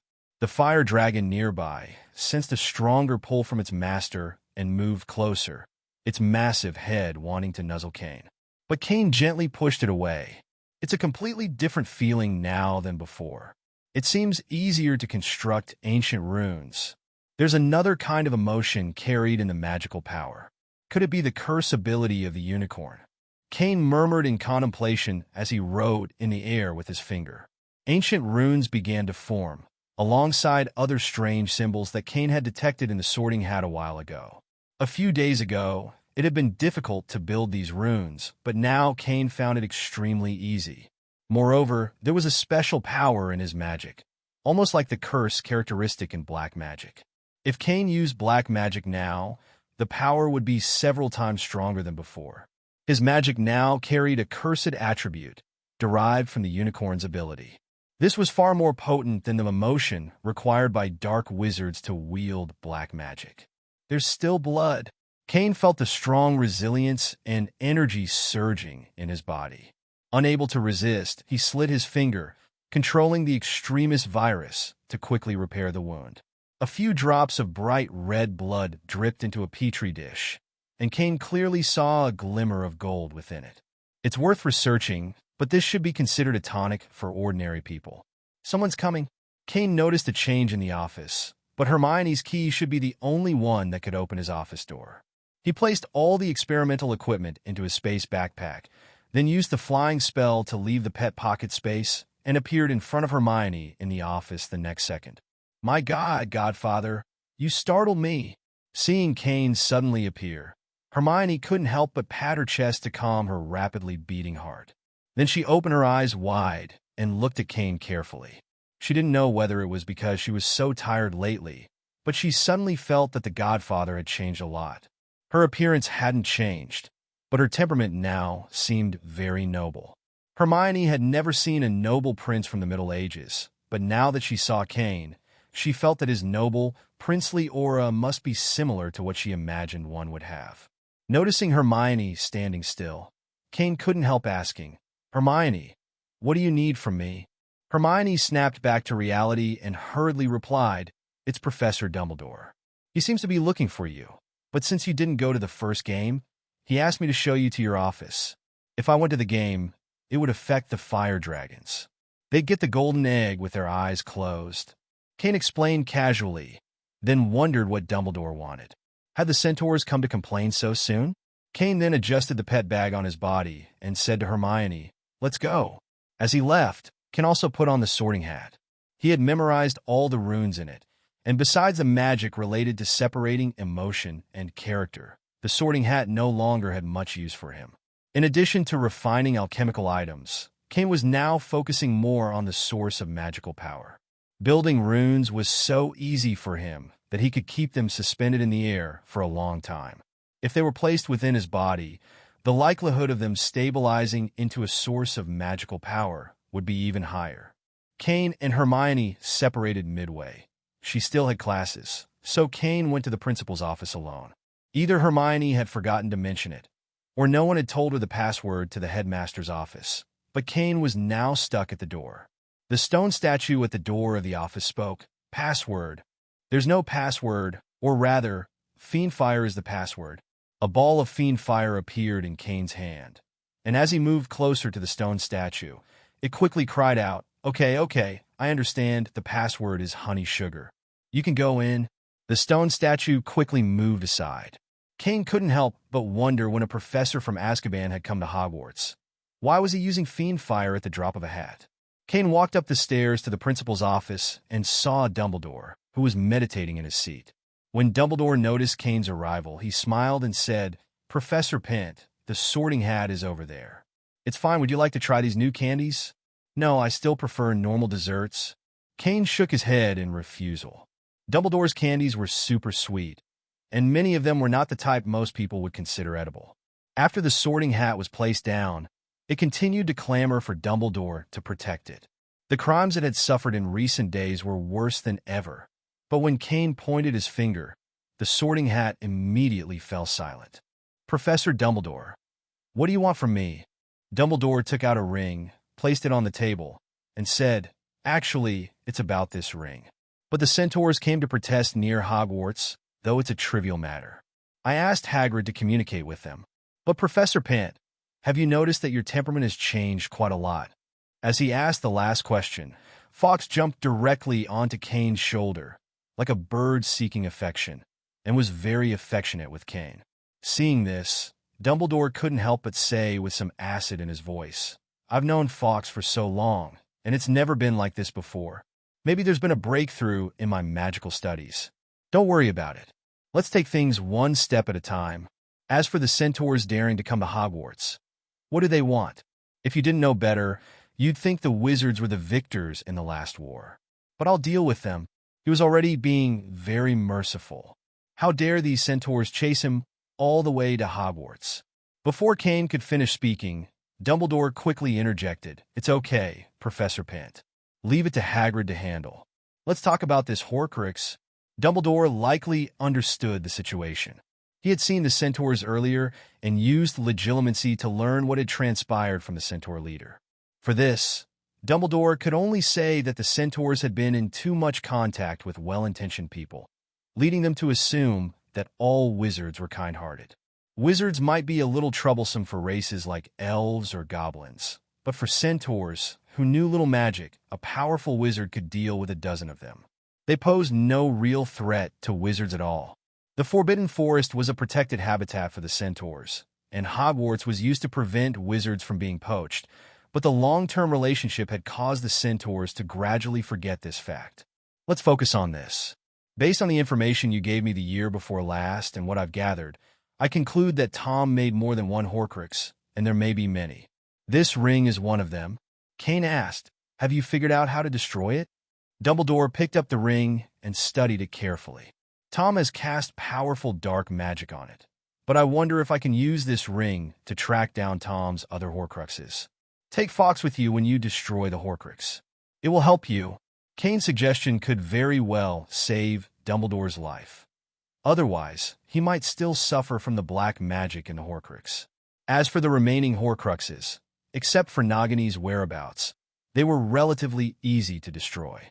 Cain also used the opportunity to inform Dumbledore about the other Horcruxes. Dumbledore's face was one of shock after hearing about the Horcruxes, which he had been investigating for over a year. Cain shrugged and said, "I know this from Tom, but I'm not sure if these Horcruxes have been moved. After all, the Death Eaters seem to have changed their tactics. Mr. Moody hasn't found any of their hiding spots at school yet."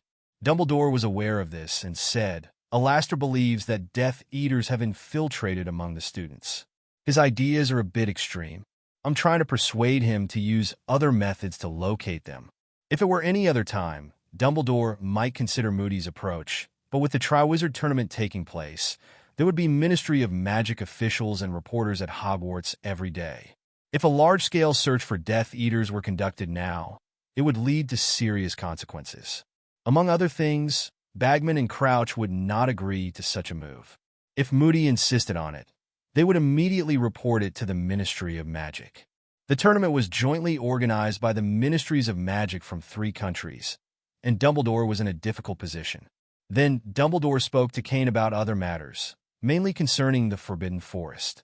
After Cain obtained the unicorn's blood and materials, he was less interested in the Forbidden Forest, so he promised to restrain himself in the future. However, Cain did not mention the centaur race. He planned to visit the edge of the Forbidden Forest later, and if those centaurs hadn't left yet, Cain would give them a ride. On his way back to the office, Cain encountered many students, all of whom looked at him with awe, especially the female students. In addition to surprise, there was joy in their eyes. This might be related to the unicorn gene, which not only enhanced Cain's magic, but also added a holy aura to his magic, similar to that of the unicorn. However, Cain knew that his power was deceiving. If someone who knew him well saw him now, they would never associate him with holiness. He made a mental note to visit the edge of the Forbidden Forest, and then return to study the runes to build a source of magical power. But then an idea popped into his mind. He used the ancient runes to create an apparition magic within his body. The next second, he suddenly disappeared from the stairs. God, where's Professor Pent? There were other students near the stairs, including some senior students. They hurried to the spot where Cain had disappeared and looked at each other in confusion. If I'm not mistaken, was that apparition? No. You must have seen it wrong. There are anti-apparition charms everywhere in the school. Even the professors can't apparate. So what kind of magic was that? Asked a 5th-year student from Ravenclaw. This question caused the others to fall silent. The magic they had witnessed was almost identical to apparition, but it was impossible to use apparition within Hogwarts, so they hurried toward the dormitory, still arguing. If ordinary wizards tried to apparate, they would be blocked by the powerful counter-curse in Hogwarts. However, this counter-curse mainly targets humans and does not affect house elves or other magical creatures. Cain had used the ancient rune, which could last in his body for a long time. With it, he could perform apparition at any time, using the rune to activate instant magic. If Cain succeeds in forming a source of magical power in his body, he would truly be a modern god of magic. Even the Dark Lord and the Dumbledore would stand no chance against him, and they might as well commit suicide if they lasted 3 rounds under his hands. Auditorium. The auditorium wasn't just a place for meals. It was also used for studying or completing homework. At this time, owls would fly in from outside occasionally, dropping off packages, waiting for their recipients to feed them, and then returning to rest. If a package was particularly large, it would be delivered to Hogwarts by other means. Is there any price reduction recently? Why are so many people receiving packages? Ron asked curiously. But before Hermione and Harry could answer, a younger student approached Ron with a package in his arms. "Mr. Weasley, here's your package. It's probably a dress. Everyone has one. During the Triwizard Tournament, there's a party on Christmas Eve, and everyone goes and dances. The first dance is for the champions." Hermione briefly explained, then continued, "I heard that the dance partner needs to be invited, but more specific details will be announced by Professor McGonagall in the next class." "Who's that person going to do? Who are you talking about?" Harry asked, a little puzzled. Then, following Hermione's gaze, he saw Fleur carrying a box and walking toward the exit of the Great Hall. "Maybe it's a packed supper? Ready to eat later?" Ron suggested. "It's probably for Professor Pent to deliver food. She's been doing that a lot recently." Ron opened the package and looked at it, then quickly shoved the dress back inside. Someone saw her going to the Defense Against the Dark Arts professor's office several times, and there's speculation she's been asking about the competition from Professor Pinner. But I think it's unlikely. After all, the headmistress of Beaux Batons is more likely to get Hermione for the next competition. "Where are you going?" Hermione walked out without looking back and said, "The library." "Why is it you again?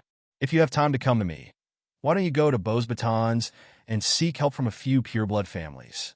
With their family background and financial resources, if even a few of them are willing to support the Delacour family, you'd have a way out," Cain said as he opened the door. Standing outside, Fleur held a box of pastries. Cain frowned and added, "If you think relying on such methods will work, you're far too naive. Do you expect others to show mercy and let you go in the business world? Once the compensation is done, the French branch of the Cain Potion Materials store might still cannibalize the Delacour family's business. By then, you may not even be able to keep your store. The business, networks, and everything else will likely be taken over by my people." Fleur smiled, her Vila charm subtly radiating through her expression. Raising the dessert box slightly, she said, "I came to ask you a few questions about black magic. I also thought I'd bring you some dessert, Professor Pent." Cain didn't spare her a glance, but Fleur suddenly noticed something different about his demeanor, an imposing temperament that quickened her breath. Cain replied flatly, "If you have questions, just ask." As the professor of defense against the dark arts, Cain had to answer students' inquiries unless they involved forbidden knowledge or topics beyond his understanding. With Beaux Batons and Durmstrang students currently participating in the exchange program at Hogwarts, Fleur's visit wasn't entirely unexpected. After receiving his permission, Fleur stepped inside, set the dessert box on his desk, and asked, "I wanted to know more about defensive curses and their countermeasures." Cain considered her question for a moment before replying. "If you're asking about this, it seems you're considering becoming an Auror in the future. Strictly speaking, all curses are a type of curse magic, but they can vary greatly in effect. Some curses have immediate and visible effects, while others are subtle and harder to detect. The latter belong to a category of nuanced curse magic." Suddenly, the sharp sound of something scratching the door interrupted him. A moment later, weak meowing followed. Cain paused, waved his hand to open the office door, and a small black figure darted inside. It ran straight to him, leapt onto his lap, and meowed softly before curling up and relaxing. "Is this a student's pet?" Fleur asked curiously, watching the black cat. Among wizards, black cats often carried ominous connotations. Given that many schools taught subjects like divination and astronomy, and with the Ministry of Magic's Department of Mysteries in play, It was rare for such prejudices against black cats to be disregarded. Perhaps it belongs to a student, Cain said nonchalantly. Now, where were we? Ah, yes. Curses that have immediate effects are generally taught and countered in detail during spell classes. However, more insidious curses, often left by magical creatures, require the skill of a grandmaster to break or heal properly. Cain's explanation was meticulous, and Fleur listened attentively. In truth, Cain's current knowledge of magic might not yet rival that of someone like Dumbledore, who had lived for over a century. However, his expertise far exceeded that of ordinary wizards. His use of shadow clones to accelerate the accumulation of magical knowledge and his interest in black magic had allowed him to almost completely study Hogwarts' restricted section in just 2 years. Now, if wearing a cloak, Cain might stood as the third-generation Dark Lord, the most powerful Dark Lord in history. After the lesson, Fleur expressed her gratitude. Thank you for your teaching, Professor Pent. I feel like I've learned a lot today. Although it might not be polite to say this, your explanation of defense against the dark arts is much better than Professor Wright's at Beauxbatons. Few people dislike compliments, but Cain was careful not to show any reaction on his face. He replied flatly, "This is my duty. If there's nothing else, let's stop here for today. If you have further questions in the future, you can attend the 7th-year defense against the dark arts class." Fleur didn't respond directly to his suggestion, but instead asked, "There's one last thing, Professor Pent. It's said that during the Triwizard Tournament, there will be a friendly exchange party on Christmas Eve. Could I invite you to be my dance partner?" That day, Cain began to reply, but before he could finish, the black cat on his lap suddenly stood up and let out a loud meow. Without hesitation, Cain grabbed the scruff of its neck, gently yet firmly placing it on the floor. "There may not be much time that day," he continued, "and as a student, it would be more appropriate for you to find another student as your dance partner. If you don't have any further questions, please excuse me. I have other matters to attend to." The dismissal was clear. Understanding that her time with Cain had reached its limit, Fleur rose, offered a polite bow, and left the office slowly. After she was gone, Cain turned his attention back to the black cat. "What's the matter with this cat? There's no sign of mistreatment, yet it comes here every day," he muttered. He lifted the cat onto his desk and used transfiguration to create a nameplate, which he hung around its neck. The inscription read, "The owner of this cat should report to the Defense Against the Dark Arts Professor's office on the 3rd floor. If necessary, I might even consider buying this cat," Cain added to himself. Reaching into his desk drawer, Cain retrieved a piece of dried fish he had prepared in advance. This wasn't the first time the black cat had visited, so he'd taken to keeping food for it. He thoughtfully heated the fish with a small flame spell, releasing a fragrant, charred aroma that even he found appetizing. But the cat merely sniffed it, then jumped onto the nearby sofa to rest. "Ungrateful creature," Cain muttered, shaking his head. He let the matter go and assigned several of his shadow clones to work on crafting magical items.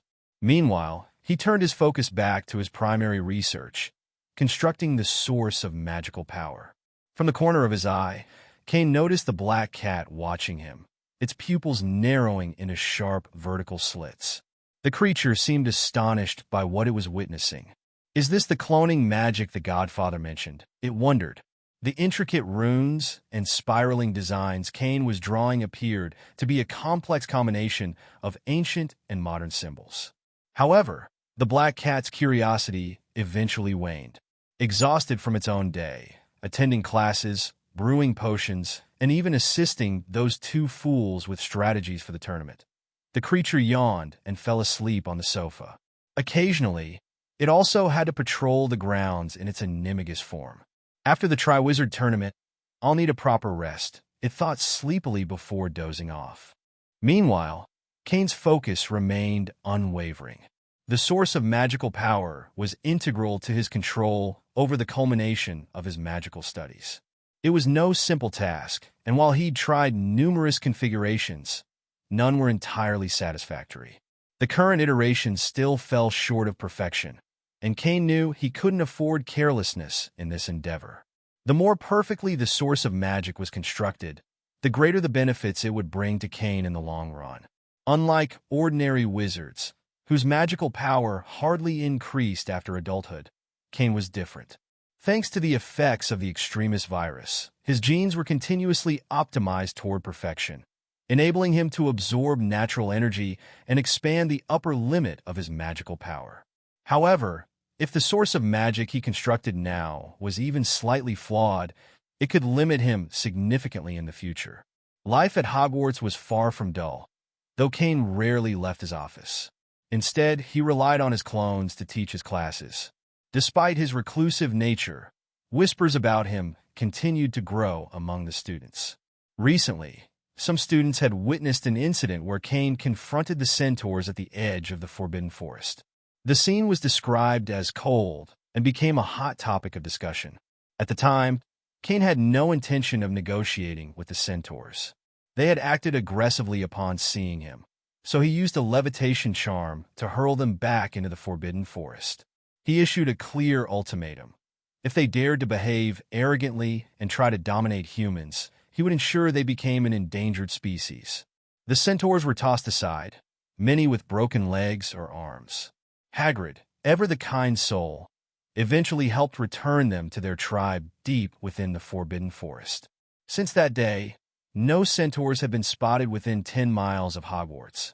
The incident divided opinions among the students. Some supported Cain's actions, believing the centaurs had deserved the punishment. Others, however, thought his response was too harsh, arguing that the centaurs were Hogwarts' long-standing neighbors and should not have been treated so violently. Hermione, overhearing someone criticizing Cain, immediately jumped to his defense. She had learned the full details of the incident and knew the centaurs had attacked first. While her godfather's methods were undeniably rough, he had acted in self-defense and out of necessity. Despite the debates, no one dared to discuss the matter openly in front of Cain. Although he was polite and approachable, his reputation as a formidable wizard preceded him.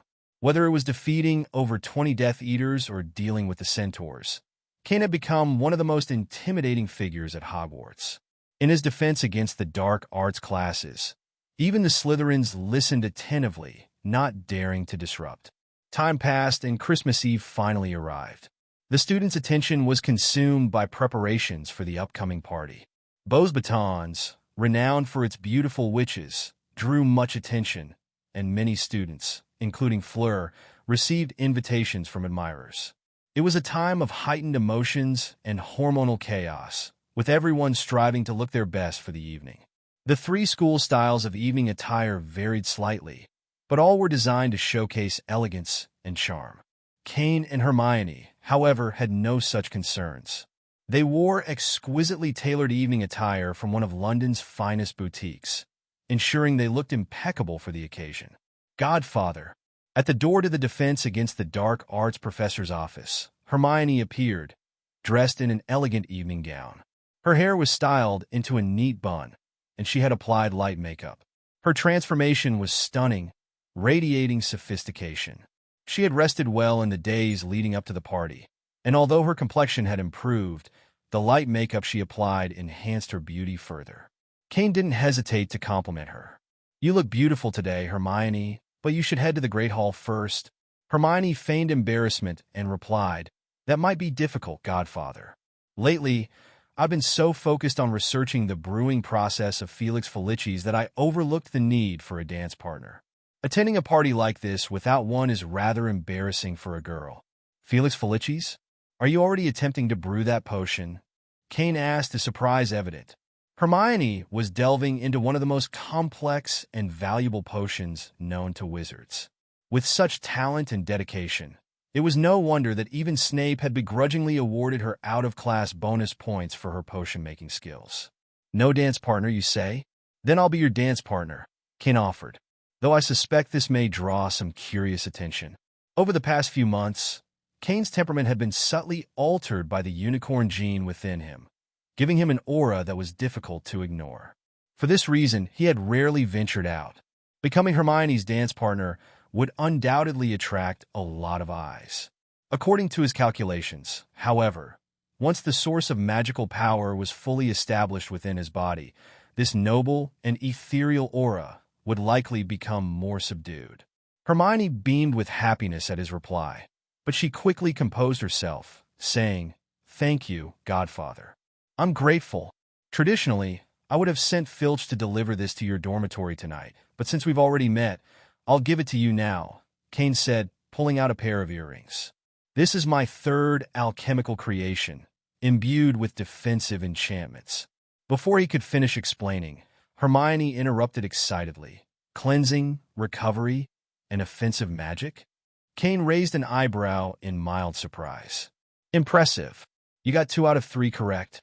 The last one, however, isn't an offensive function. This kind of alchemical item isn't suitable for housing attack-based ancient runes. Instead, the final enchantment provides an effect similar to a disillusionment charm." "Thank you, Godfather. I love it," Hermione replied with a bright smile. Internally, she thought to herself that she had deliberately misidentified the last function to avoid revealing her animagus secret. "Come on, it's almost time," Cain said, gesturing for Hermione to follow him. As they walked toward the Great Hall, he recounted a recent incident. "I think I scared a student recently. Their black cat used to visit me often, and we got along well. After I gave it a nameplate, however, I haven't seen it again. I assume the student locked it away. It's a shame. I was planning to buy the cat. Of course, there was no way the black cat would give herself away." Hermione thought to herself with a sense of pride. She had put in a lot of effort and preparation to master animagus transformation, but had kept it entirely secret. Professor McGonagall had her suspicions, believing Hermione intended to start studying animagus magic in her 5th year. Little did she know, Hermione had already succeeded in mastering it back in her 3rd year. Even her roommates, Harry and Ron, had no idea. Hermione knew better than to tell them. After all, they were notorious for being unable to keep a secret. When Cain and Hermione entered the Great Hall, nearly everyone was stunned by their appearance and demeanor. Cain, already deemed the most popular prince professor by the female students at Hogwarts, continued to turn heads. While some male students found him intimidating, very few female students shared that sentiment. But Hermione's transformation was what truly left everyone speechless.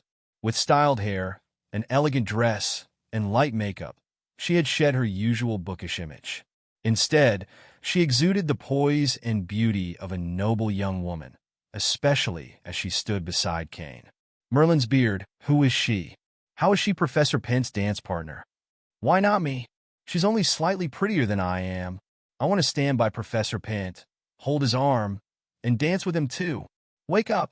I hate to burst your bubble, but the only girl who could compare to the one next to Professor Pent is Flur from both batons. For those who knew Hermione, like Harry, Ron, and Lavender, the shock was even greater. In their minds, Hermione's defining traits were her intelligence and knack for being a bit of a know-it-all. She was the girl who could answer almost any question and was fiercely dedicated to winning the House Cup. But tonight, they realized Hermione Granger could be stunning. With her new look, she could easily be called the most beautiful girl in Gryffindor, and perhaps even all of Hogwarts. Once everyone had entered the Great Hall and taken their seats, the banquet began. But as people sat down, they noticed something odd. There was no food on the tables, only plates, knives, and forks. "Hermione, just follow the menu," Cain explained. "But if Phil or Isaac happen to be here, you can order off menu if you'd like." As Cain taught Hermione how to order, Dumbledore, seated at the high table, demonstrated for the rest of the hall. He picked up the menu, glanced at it, and said, "Pork chops." Instantly, a delicious, steaming pork chop appeared on his plate. Realizing how it worked, the other guests eagerly picked up their menus and began ordering their meals. Cain, after some thought, chose a creamy baked seafood dish and a selection of Chinese cuisine. Hermione, following his lead, ordered her favorite dishes. Her eating habits had evolved significantly since meeting Cain, and she now ate more thoughtfully. After all, food and enjoyment are some of the most fundamental human instincts. Cain was not one to deprive himself of any of life's pleasures, whether that meant good food, comfort, or other indulgences. The students around them seemed eager to try ordering something not listed on the menu. Unfortunately, no food appeared when they attempted it. Unless they managed to convince the house elves to bring in fresh supplies to the Hogwarts kitchens, their options remained limited. During dinner, Hermione habitually began discussing her progress in potions. She boasted that Professor Snape hadn't been able to find a single mistake in her potion brewing. If it weren't for classroom etiquette, he wouldn't have any excuse to deduct points from me, she said with pride. Her voice carried a bit louder than she intended, and since Cain and Hermione were seated close to the professor's table, Snape overheard every word. His expression darkened as he cut into the steak on his plate. In his mind, he was already planning to deduct at least 10 points from Gryffindor during the next potions class. If he couldn't find a reason to deduct from Miss Know-It-All, then Potter and Weasley would surely suffer the consequences. After the meal, Dumbledore stood and waved his wand, magically removing the tables and chairs in the Great Hall. This cleared space for the dance that was to follow. The band, lighting, and other arrangements quickly appeared, transforming the hall for the 4 champions to lead the opening dance. As the champions began, other students gradually joined the dance floor, moving to the rhythm of the music. "Godfather, let's go too." Under the soft, dim light, Hermione's cheeks flushed red, but she boldly pulled Cain to the dance floor. She moved gracefully despite her petite frame. Her head barely reached Cain's chin, even in high heels. Hermione had clearly practiced in private. Her steps were light and elegant, almost like an elf gliding across the floor. Even though her high heels weren't perfectly comfortable, they didn't hinder her performance. As the music played, Cain and Hermione quickly became the most captivating pair on the dance floor. Cain's commanding presence and natural grace drew countless admiring gazes, especially from the female students. When the song ended and a livelier rhythm began, Cain and Hermione stepped aside to rest. "These heels aren't great for long wear," Hermione admitted, her cheeks still pink. "I might need more practice in them." Cain nodded and suggested, "Try using the necklace. It has healing spells enchanted into it." At his suggestion, Hermione touched the necklace around her pale neck. She felt a warm surge of magic flow through her body, healing the scratches caused by her heels. Then, she adjusted her enchanted earrings, activating their recovery charm. Within moments, her energy returned, and she felt rejuvenated.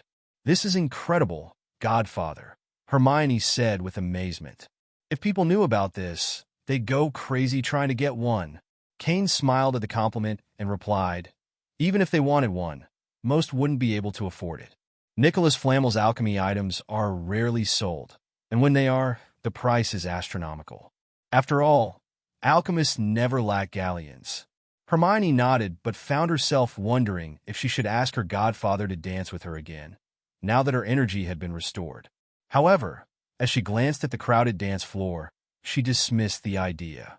It seemed better to stay where they were rather than squeeze into the throng of dancers. That innocent thought didn't last long. Soon, other young ladies approached, one after another, with a single purpose: to invite Professor Pent to dance. "Sorry, I want to take a break," Cain said, turning down each offer with the same polite refusal. The idea of dancing with a group of young girls didn't interest him. He wasn't a social butterfly. Before long, male students began to approach Hermione. Now that her beauty had become the talk of the evening, they weren't about to miss their chance. Yet, like Cain, Hermione declined every invitation with quiet politeness.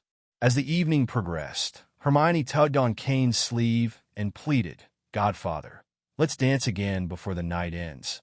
Cain couldn't refuse her request, and they returned to the dance floor for one last waltz. By the time the music ended, students were beginning to leave the Great Hall, stepping outside to enjoy the fresh air.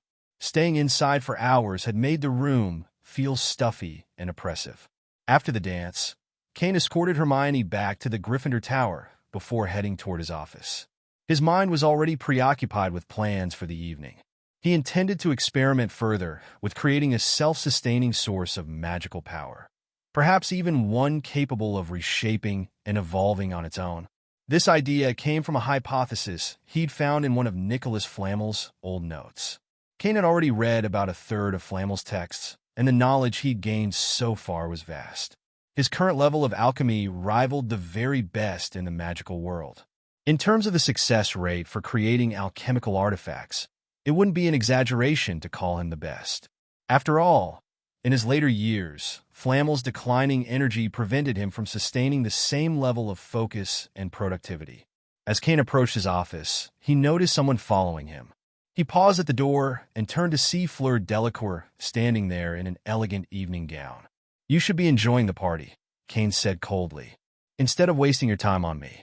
I've warned you more than once, Miss Delacour. Had she been a student at Hogwarts, Cain would have given her a stern punishment, perhaps a late-night visit to the Forbidden Forest for disturbing a professor at work. Tonight, I only wish to share a dessert from my family's recipe, Professor Pent," Fleur said softly, lowering her gaze. "You might like it. I spent half a day making it." Delacour desserts are famous in the French wizarding world. Her voice was delicate, her tone humble. Fleur knew this was her final chance. With all the groundwork she'd laid beforehand, her chances of success tonight should have been high. She had even resorted to preparing a love potion, though she knew it was illegal. But what choice did she have? She was desperate. The stakes were high. Hundreds of thousands of galleons, not just a few thousand or even tens of thousands. If your father hadn't let greed get the better of him, you wouldn't be in this mess, Cain said flatly. Greed always comes at a price. If you want to redeem yourself, wait until this matter is settled. Perhaps then, you'll still have a chance. After Cain finished speaking, he opened the door and stepped inside. Noticing he hadn't explicitly dismissed her, Fleur quickly followed, slipping into the room just before the door closed. Once inside, Fleur placed the dessert, laced with a love potion, on the table. Lowering her gaze, she asked softly, "Professor, do you know what the third task entails?" Madame Maxime seemed furious when she mentioned it. "The third task is being organized by the Ministry of Magic," Cain replied. "They can change it at any time, even 2 days before it begins. It seems you've already learned about the second task. Instead of worrying about the third, shouldn't you be practicing? Or has both batons decided to give up on the Triwizard Tournament altogether? And, as per the rules, I can't tell you anything about the competition. Frankly, I don't care much about it." Cain frowned slightly as he observed Fleur. Her demeanor was becoming increasingly self-assured, almost overly familiar. "Of course not," Fleur responded quickly. "We have our strategies ready." She then pushed the dessert toward him, her expression demure. The dessert was enticing, exuding a faint rose fragrance mixed with the sweetness of honey.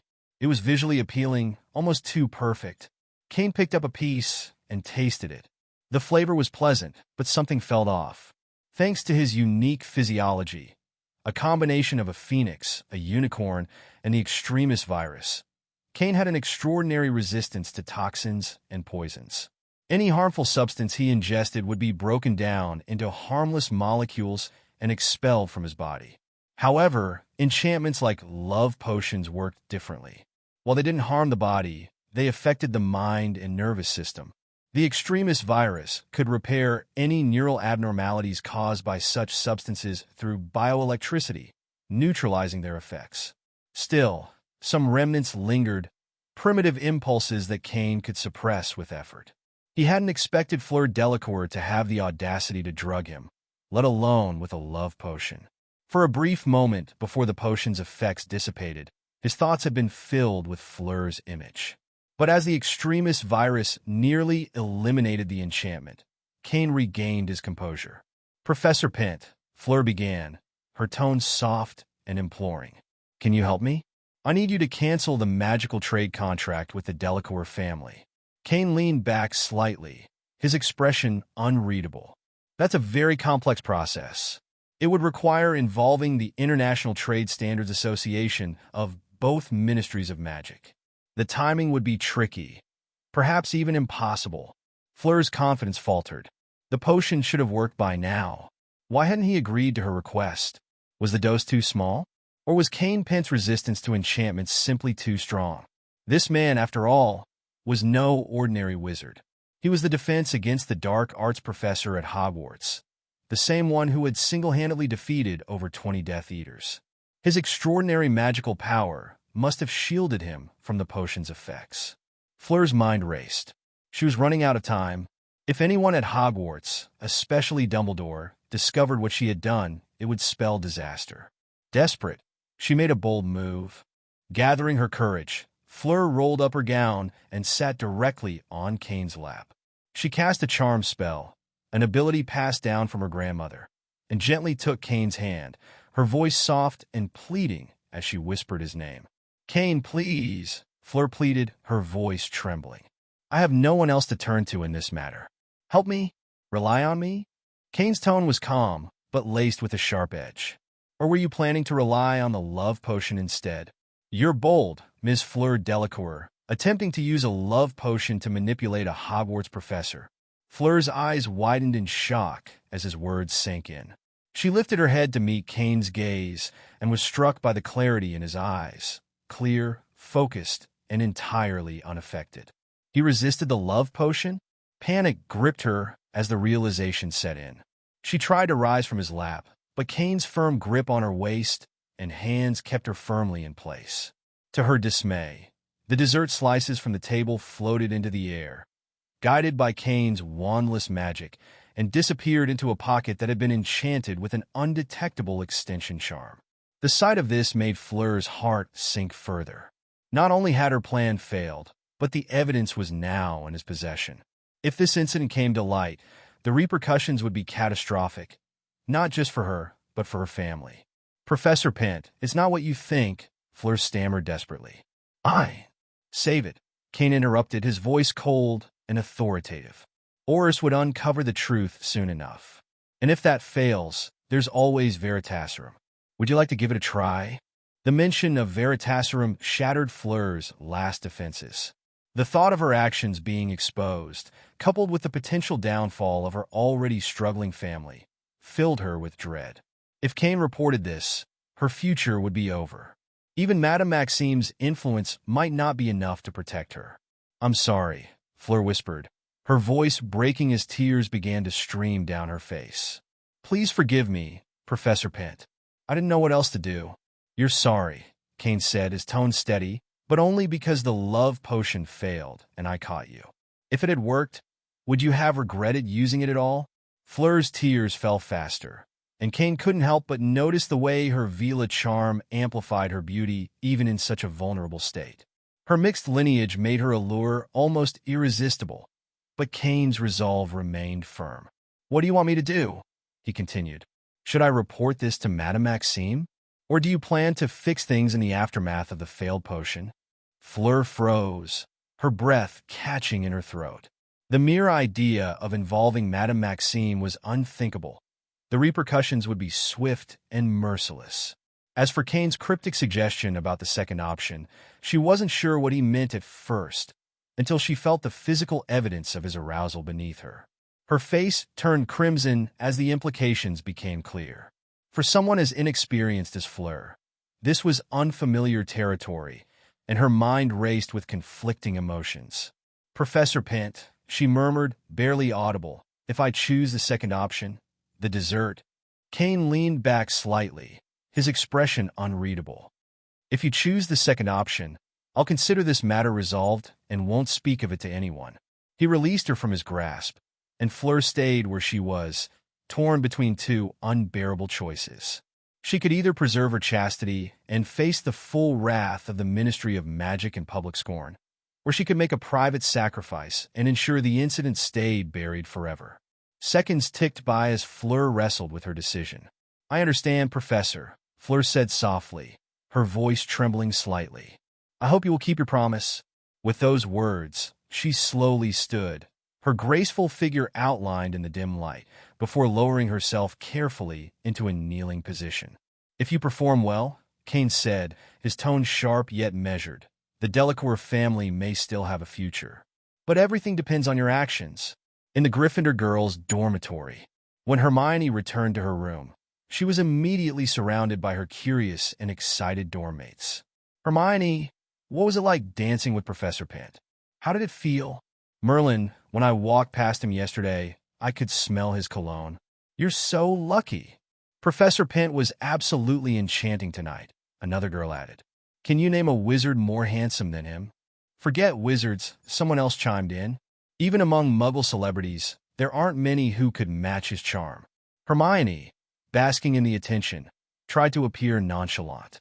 "Oh, it wasn't anything special," she said with a casual wave of her hand. "I asked, and the professor agreed. That's all." She paused, her tone shifting to feigned weariness. "Though I'll admit he's very tall. You have to crane your neck just to look up at him while dancing. It's quite exhausting, really." The room fell silent for a moment before the girls collectively groaned. "Ugh, Hermione." In that instant, Hermione found herself labeled the least popular person in the Gryffindor dormitory, at least for the night. Later, Katie Bell and her two friends returned to the dorm, only to find a lively gathering in Hermione's room. Curious, they walked over to join the crowd. As Katie entered, she overheard someone teasingly say, "Katie, if you're planning to bring desserts to Professor Pent again, you might as well give up now." Katie immediately frowned, crossing her arms. "If it weren't for that woman from Beau's Batons, Professor Pent would have already tried the desserts I prepared," she said, her tone laced with frustration. "Merlin, I don't understand why she always manages to get ahead of me. She's not even from Hogwarts, yet she acts like she knows her way around better than I do." Hermione, who had been quietly listening, perked up at Katie's words. "Wait, Katie," she said sharply. "Which woman are you talking about?" "Who else?" "The Beau Batons champion," Katie replied, rolling her eyes. "There's no one else bold enough to pull a stunt like that. Honestly, you wouldn't believe, Hermione. Where are you going?" "I haven't even finished." "Just to the bathroom," Hermione called over her shoulder as she hurriedly left. "I forgot to wash my face earlier." Late at night, Fleur left the defense against the dark arts professor's office. Her face was flushed, and she appeared slightly out of breath as she glanced around nervously. Seeing no one, she quickly hurried back to the room where the Beau Baton students were staying. Fortunately, she and Gabrielle had made arrangements so no one would notice her late return. However, her efforts had been in vain. Not only had she failed to achieve her goal, but she had also lost a considerable amount of money in the process. Fleur's mood was now extremely complicated. Despite her best efforts, she hadn't expected that the love potion would have no effect on Cain. Unbeknownst to her, a black cat hidden in the shadows observed everything. Later that night, Filch heard a few soft meows, but dismissed them. However, Mrs. Norris, perched in his arms, hissed and puffed up her fur uneasily. After the Christmas ball, life at Hogwarts returned to its routine. The students resumed their daily lessons, though much of their attention was fixed on the upcoming second task of the Triwizard Tournament. The wizarding world, for all its marvels, offered limited entertainment: Quidditch, wizard chess, and a handful of children's games. Thus, the Triwizard Tournament, an event long absent from history, captivated them all. Cain, on the other hand, cherished the relative calm. While his shadow clone handled daily teaching responsibilities, he devoted the rest of his time to studying alchemy and developing a source of magical power. Alchemy consumed a significant amount of high-grade magical materials. To support his experiments, Cain provided Guy with large sums of gold to purchase rare items like fine gold, mithril, unicorn tail hair, phoenix feathers, and dragon heartstrings, prized resources in the magical world. However, obtaining fine gold and mithril proved challenging, as goblins controlled the refining methods and guarded their secrets zealously. It was rumored that not even the Imperious Curse could coerce goblins into revealing their techniques, despite many dark wizards trying over the years. Alchemy items were invaluable to Cain. Even if he couldn't personally use some enchanted artifacts, they were highly sought after and could be traded with others. Yet, transactions often required similarly extraordinary items. Ordinary gold and silver rarely sufficed unless the other party was desperate or foolish. For now, Cain focused on crafting a few defensive magical accessories. His current skill level in alchemy limited him to creating items of this caliber. Only after thoroughly studying Nicholas Flamel's alchemical notes would he attempt to refine stronger magical artifacts. Until then, he prioritized hoarding advanced magical materials over accumulating ordinary gold or galleons. Significant progress had also been made in constructing his source of magical power. Inspired by a material conversion array left behind by the alchemy system, Cain successfully simulated his first source of magic, which he referred to as a magical vortex. This source maintained a perpetual swirling motion, resembling a stable vortex of magic. The runes within the whirlpool complemented one another, creating a self-sustaining and harmonious flow of energy. This breakthrough marked a critical step forward in Cain's pursuit of advanced magical mastery. Magic power, or energy like chakra, is difficult to observe directly. If it were easier, artificial intelligence could greatly speed up calculations and simulations, Cain mused. After thinking it over, he decided to try constructing a few more rune configurations. If he couldn't find a better solution, he would settle for using the current method to build the magic vortex within his body. The second task of the Triwizard Tournament was held as scheduled, unfolding much like Cain remembered.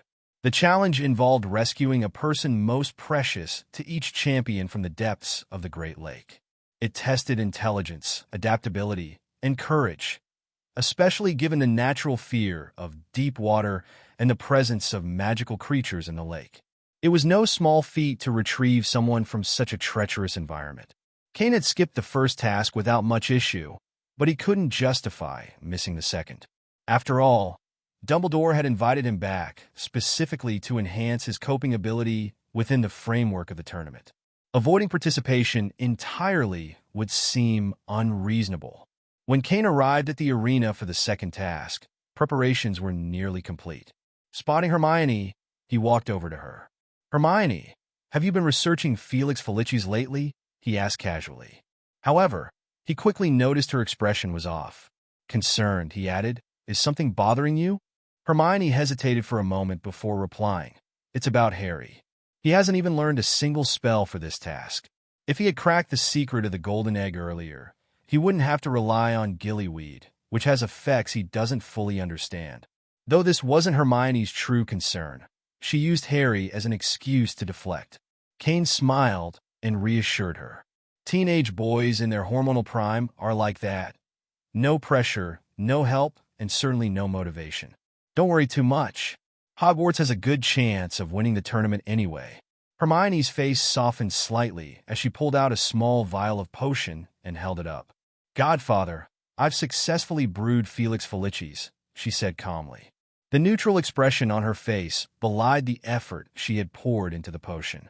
Frustration had driven her to channel her energy into brewing it. She had begun experimenting during the summer, failing several times before finally mastering it a few months ago. "Hermione, you're a genius," Cain said with genuine admiration. "It's just a coincidence," Hermione muttered modestly. "I might not be able to make it again. This bottle is for you. It's a belated Christmas gift." Cain accepted the vial with a smile. "Thank you, Hermione. In return, let me tell you a little secret," he said, lowering his voice. "There's a locker in the potions classroom that contains a secondhand copy of Advanced Potion Making. It's full of notes left by Professor Snape.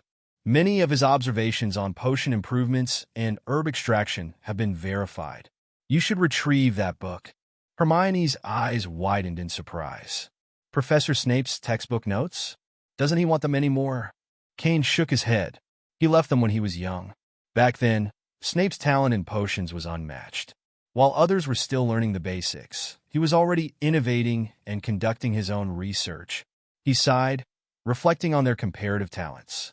"Even with all the resources I've provided you, an unlimited supply of ingredients, you're not quite at Snape's level yet. But you've done incredibly well to master every known potion so proficiently. As for creating entirely new potions, that will likely take more time. I imagine you'll start making significant breakthroughs in innovative research when you're around 20. Noticing Hermione's expression, Cain could guess what she was thinking. He said, "Don't underestimate Professor Snape.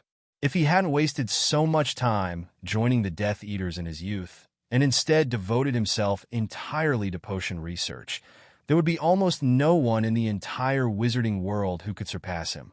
Hermione's eyes widened in surprise. "Snape is that good at potions?"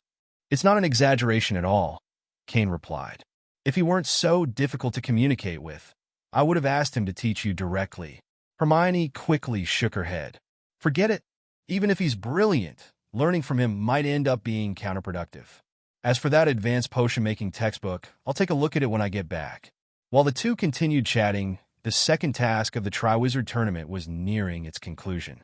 Unlike Cain's earlier memories, Flur wasn't eliminated. Although she was slightly late, she managed to rescue Gabrielle from the lake just in time. Dumbledore soon announced the results of the task. Cedric took first place, Harry second, Victor third, and Fleur fourth. As the results were announced, the spectators around the lake began to disperse. Despite not seeing what transpired underwater, their imaginations and post-task discussions were enough to entertain them.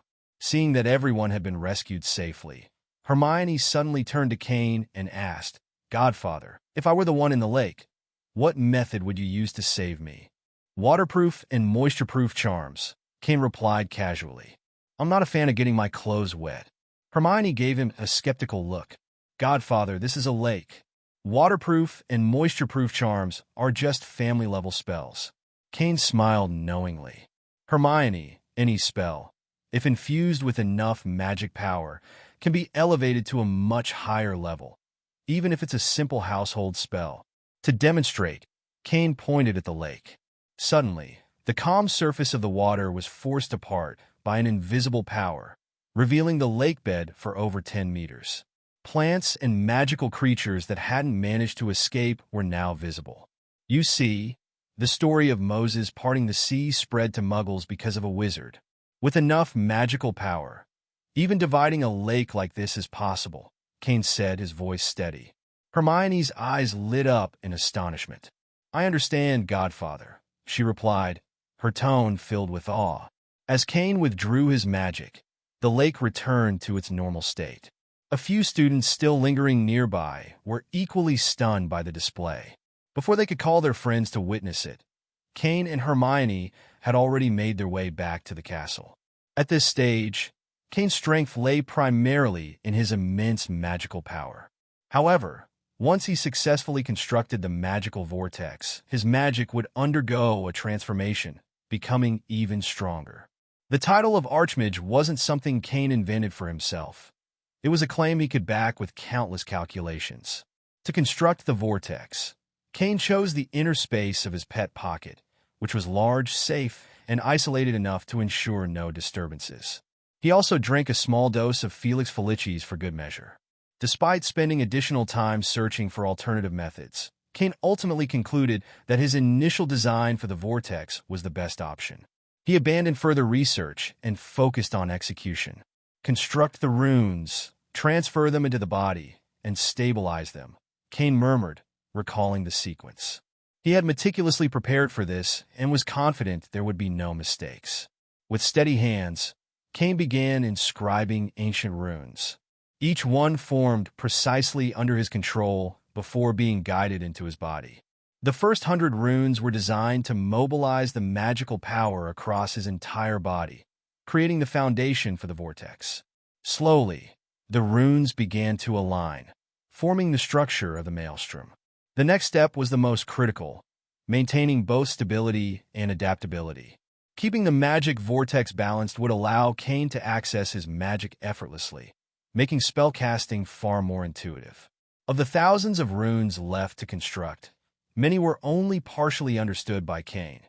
He knew their basic function, but lacked a complete inheritance of their meanings. This gap left him slightly regretful. With a full understanding, the magic vortex could have been even more perfect. Time passed slowly. As each rune was carefully sent into Cain's body, his magical power began to shift. Gradually, it coalesced and started to form a vortex. With every additional rune, the vortex grew faster, yet remained increasingly stable. Remarkably, Cain's magic showed no signs of spilling over or destabilizing. When the final ancient rune was integrated into the vortex, the immense magical whirlwind within him stabilized completely. Though it continued to spin, its structure had become fundamentally different. Success! A smile appeared on Cain's face. The process had gone more smoothly than he had anticipated. Perhaps the Felix Felicis he'd consumed earlier had contributed, keeping his mind clear and focused throughout. Leaving the inner space of his pet pocket, Cain instinctively cast a detection spell. With the enhancement provided by the magic vortex, the spell was exponentially more powerful than before, allowing him to sense the entirety of Hogwarts Castle. He even uncovered hidden details, including secret passages and the Room of Requirement on the 8th floor. Under Cain's heightened magic, no part of the castle could remain concealed. "It's amazing," Cain murmured. "My magic feels far stronger than before. Even apparition should now be possible."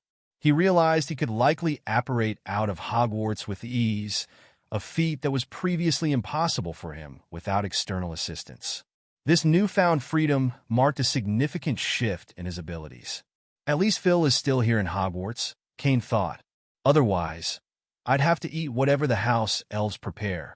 Just as Cain was about to summon Phil to prepare dinner, there was a knock at the door. With a wave of his hand, the door swung open, revealing a visitor. To his surprise, it was Fleur Delacour, fresh from completing the second task. "I didn't expect to see you again so soon," Cain remarked, raising an eyebrow. "What brings you here this time?" Fleur stepped inside, closed the door behind her, and bowed politely. Despite her usual pride and elegance, she carried herself with restrained humility in Cain's presence. "I hope Professor Pent will consider giving the Delacour family a chance," Fleur began, her tone measured. She continued, "The Delacour family's history, social connections, and expertise in managing affairs within the French magical community are far superior to those of the foreign wizards you've recruited. Allowing someone from my family to handle relations with the French Ministry of Magic would be a better choice." Her words were carefully chosen, and it was evident she had prepared extensively. Compared to her previous attempts to persuade him, Fleur was far more compelling this time. She knew that the Delacour family's remaining assets were limited, but with sufficient resources and time, they could potentially recover and thrive again within a decade. Cain considered her words carefully, but eventually shook his head. "Honestly, Fleur, that's not enough to convince me." Fleur hesitated, then took a deep breath to steady herself. "And what about me, Professor Pent?" she said, her voice firm yet laced with vulnerability. Gathering her courage, Fleur stood tall, allowing her elegant figure and waterfall-like silver hair to catch the light. She had noticed, during their last interaction, that Cain seemed to admire her appearance. This was only natural. Fleur possessed a quarter Vila blood and had every reason to be confident in her beauty. "I can help when Professor Pent needs assistance," Fleur offered, her tone soft yet persuasive. Cain considered her words carefully. If he accepted, he would gain not only galleons but also influence and prestige. With the Delacour family as allies, no one in the French magical world would dare challenge him lightly. The Delacour family's status as a local powerhouse would undoubtedly make certain dealings far more convenient. After a moment's thought, Cain revised his original decision. He retrieved a magical contract, altered it slightly, and handed it to Fleur. "Take this back and show it to your father. The Delacour family can preserve some of its wealth and gain one last chance. If your family can capitalize on this opportunity, you'll have 5 years to turn things around." "My father will definitely agree, Professor Pent," Fleur responded quickly. She understood her family's precarious position, and this agreement, though stringent, was the best option they could hope for. She was also surprised by Cain's reach. The contract had already been pre-approved by the British Ministry of Magic's International Trade Association. Once her father presented it to the French Ministry of Magic's counterpart for approval, the magical contract would take full effect. Cain gave her a stern look. "Make sure no one does anything reckless this time. Go back and explain everything to your father."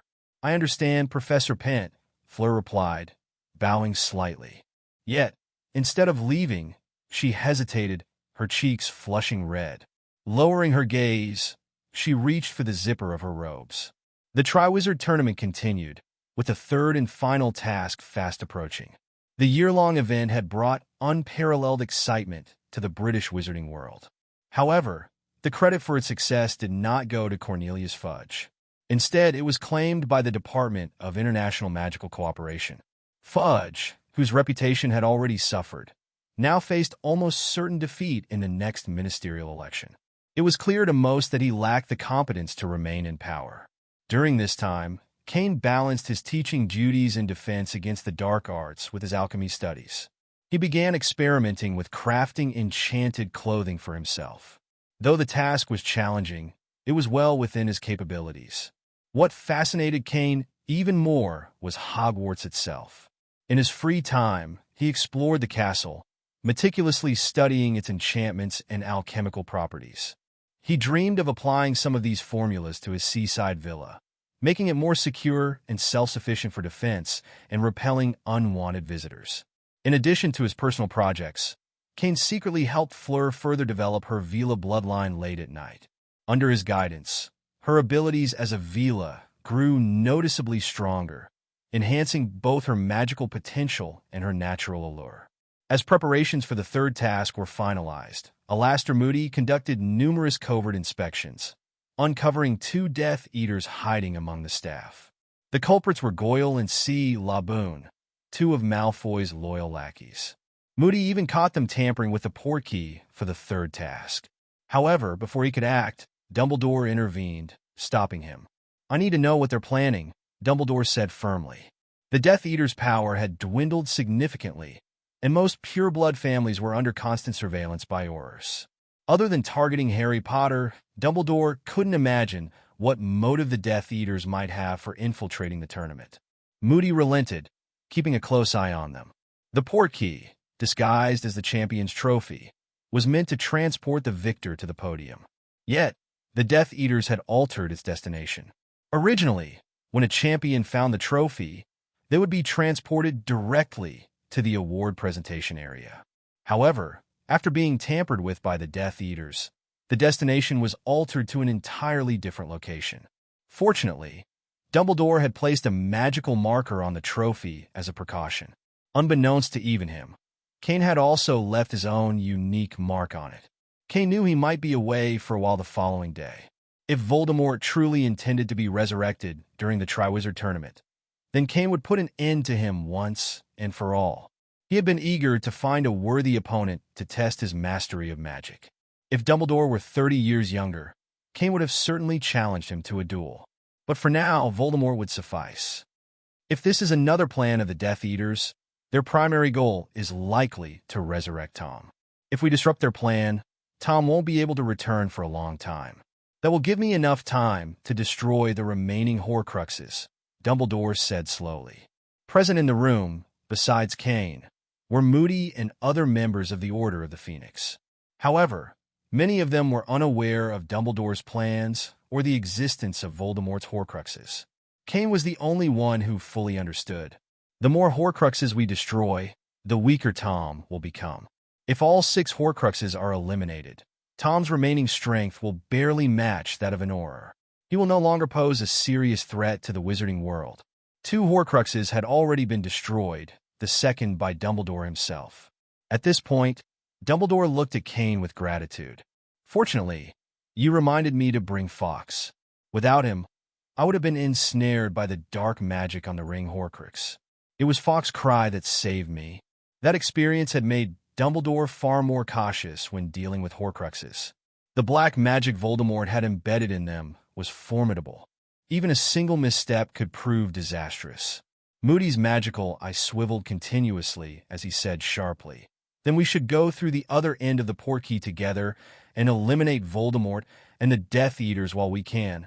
Alastair, I need you to remain at Hogwarts," Dumbledore said firmly. "Professor Pent and I will handle this. The Triwizard Tournament is equally important. After we leave, it's crucial you ensure no Death Eaters attack the students." Professor McGonagall voiced her concern. "Just the 2 of you? Albus? Are you sure? Take Alastair with you." Dumbledore responded calmly. "Don't worry, Minerva. In fact, I hope Voldemort does resurrect. Even if we kill him, the fear of him will fade in a few years. It would be far more impactful to capture him alive and imprison him in Azkaban before the public. That would show everyone that Voldemort is nothing but a powerless clown." Cain added, "Killing Voldemort might not be enough to convince everyone unless we have a crowd of reporters documenting the event. But capturing him alive? That would cement my name in history." Cain had his reasons.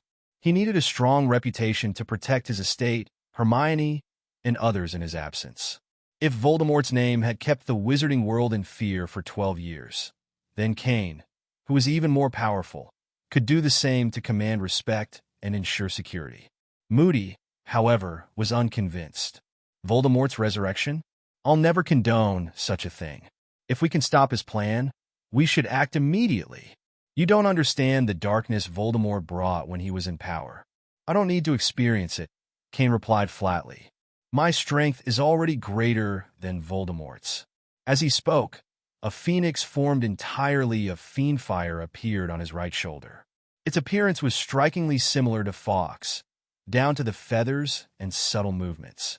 The real Fawkes, perched on Cain's left shoulder, chirped twice in surprise and touched the fiery phoenix with his wings. Moody's magical eye whirred as he analyzed the scene. The fiendfire phoenix remained stable, its flames mere centimeters from Cain's hair, but unable to harm him. Dumbledore, observing this, concluded, "We will proceed according to Professor Pent's instructions. His magical strength already surpasses mine. Even if Tom returns, he won't stand a chance against him." With Dumbledore's final word, any further objections were silenced. Even if Voldemort were to be resurrected, the wizarding world would have no reason to fear him. Dumbledore also recognized Cain's resolute personality. He was not someone easily swayed. Meanwhile, the third task of the Triwizard Tournament was set to begin, and most of the spectators had already gathered at the arena. This venue was built through the combined efforts of the Ministry of Magic and Hogwarts. It is a garden maze enchanted with bewilderment charms. Those who enter must not only navigate the intricate pathways, but also contend with the disorienting magic woven throughout. Dumbledore could have used the portkey to reach the destination in advance, but Voldemort and the Death Eaters had grown cautious after losing a significant number of their followers. Some Death Eaters even disguised themselves as students to infiltrate and cause chaos. If not for Moody's vigilance, the Order would not have been able to apprehend the 2 Death Eaters they managed to capture. The confusion charm placed on the portkey allowed it to be used only once. If Dumbledore used this opportunity prematurely and failed to confront Voldemort, it would alert him, making Voldemort even more cautious in the future. Cain arrived at the stands early, choosing a seat on the highest level. When Hermione entered the arena, she glanced around before making her way directly to him and sitting down beside him. "Godfather, do you have any plans for the summer holiday?" she asked. "I might go to the United States or elsewhere." "Why?" Hermione hesitated before replying. "I read about the differences between the American wizarding world and the British one in a book. I thought it might be interesting to see for myself." Cain nodded knowingly, but then said apologetically, "Not this time, Hermione. Something important is going to happen. Next year, you'd be better off staying at Hogwarts or close to Phil and Isaac. It will be safer." Hermione frowned, puzzled. "Something big." "You'll find out soon enough," Cain replied cryptically. He didn't elaborate further. Voldemort had too many potential escape routes, and any slip of the tongue could compromise their plans. If Voldemort were captured, Dumbledore would need at least a year to dismantle his network of loyal followers. During that time, Hogwarts would be the safest place for Hermione and her family. While other countries were relatively safe, the Grangers couldn't afford to hide for an entire year. The first step to dismantling the Death Eater's influence would be to deal with Cornelius Fudge. Though Fudge wasn't a Death Eater, his greed and cowardice made him even more dangerous. Without a strong and competent minister of magic, even if Voldemort were imprisoned in Azkaban, he could eventually be freed by his loyal followers. "Godfather," Hermione began, hesitated, then shook her head. "Never mind." She had been about to ask about Flur, but stopped herself, unsure if it was her place to do so. Instead, she turned her attention to the third task. The 4 champions had entered the garden maze, and the crowd was abuzz with excitement. While Victor Crumb's diehard fans were vocal, the majority of the audience believed one of the Hogwarts champions would take the cup, given their higher chances of victory. Meanwhile, the Weasley twins were making the most of the occasion, weaving through the crowd to see if anyone wanted to place last-minute bets. Their collaboration with Ludo Bagman during the first 2 tasks had already earned them a tidy profit. If they succeeded with the third task, Their dream of opening a joke shop would soon become a reality. About half an hour into the match, Cain suddenly felt the magic on the portkey being triggered. Someone had been transported away, but strangely, no one appeared in the arena. Dumbledore glanced at Cain, then quickly spoke to Bagman and Barty Crouch Sr., making an excuse to leave the field. "Hermione, I'll be gone for a while," Cain said to her before transforming into a wisp of smoke using a flying spell. He swiftly left the arena, positioning himself near the exit to wait for Dumbledore. This spot was still within the boundaries of Hogwarts, meaning Dumbledore would either need to lift the anti-apparition spell using his powers as headmaster or rely on Fawkes to leave the grounds. "Thank you for your assistance, Professor Pent," Dumbledore said as he emerged from the passage. He placed a hand on Cain's shoulder, and the next moment, the two disapparated, arriving at the Riddle Manor. The atmosphere was heavy and oppressive. Dark clouds loomed overhead, and the surrounding area included an abandoned cemetery and a derelict church neglected for years. The desolation of the place gave it an eerie, unsettling feeling. "Is Harry alone?"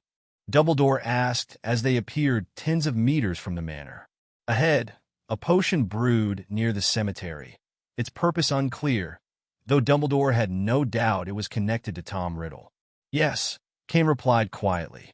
"To prevent interference, I cast a small spell. Nothing too harmful, just enough to weaken Cedric and Victor a little." Fleur was told to hide and stay out of the way during the third task. That left only Harry to be brought here by the portkey. Dumbledore nodded solemnly. Moments later, a Death Eater emerged from the Riddle Manor, carrying a frail and grotesque Voldemort in his arms, barely more than a shrunken, malformed fetus. "That's Barty Crouch Jr., Dumbledore said grimly. Cain nodded in understanding. "That explains it.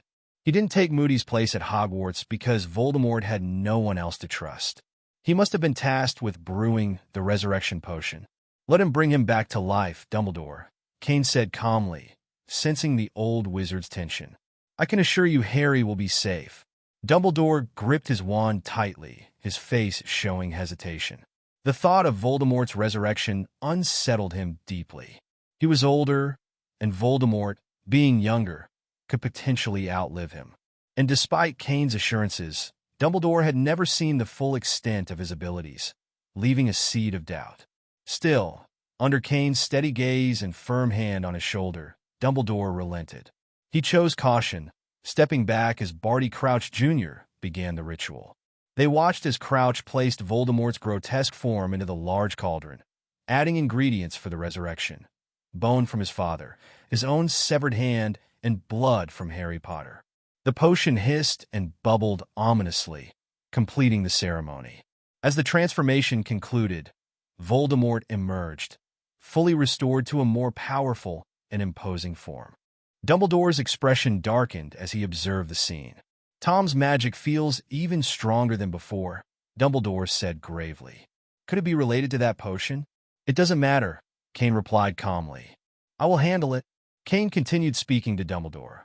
"Once he summons all the Death Eaters, you can cast the anti-apparition spell over the area. Leave the rest to me. Horcruxes can indeed grant immortality, allowing the soul to linger and endure through magical items or scattered fragments, functioning similarly to the ghosts at Hogwarts." Afterward, Voldemort used the Dark Mark on Barty Crouch Jr. to summon his remaining Death Eaters. In response, the dark clouds overhead grew black as ink. Moments later, 2 streaks of black mist streaked down from the sky, materializing into Death Eaters who landed beside Voldemort. Cain chuckled. How disappointing. Just 2 people and a cripple with a severed hand show up for the so-called Dark Lord. "Dumbledore, are you still worried that this kind of power could threaten the wizarding world?" Voldemort's expression twisted in fury at Cain's mockery. His resurrection was intended to inspire awe, but with most of his followers locked in Azkaban and the location ill-suited for grandeur, it was anything but impressive. Dumbledore, too, couldn't help but smile faintly at Cain's words.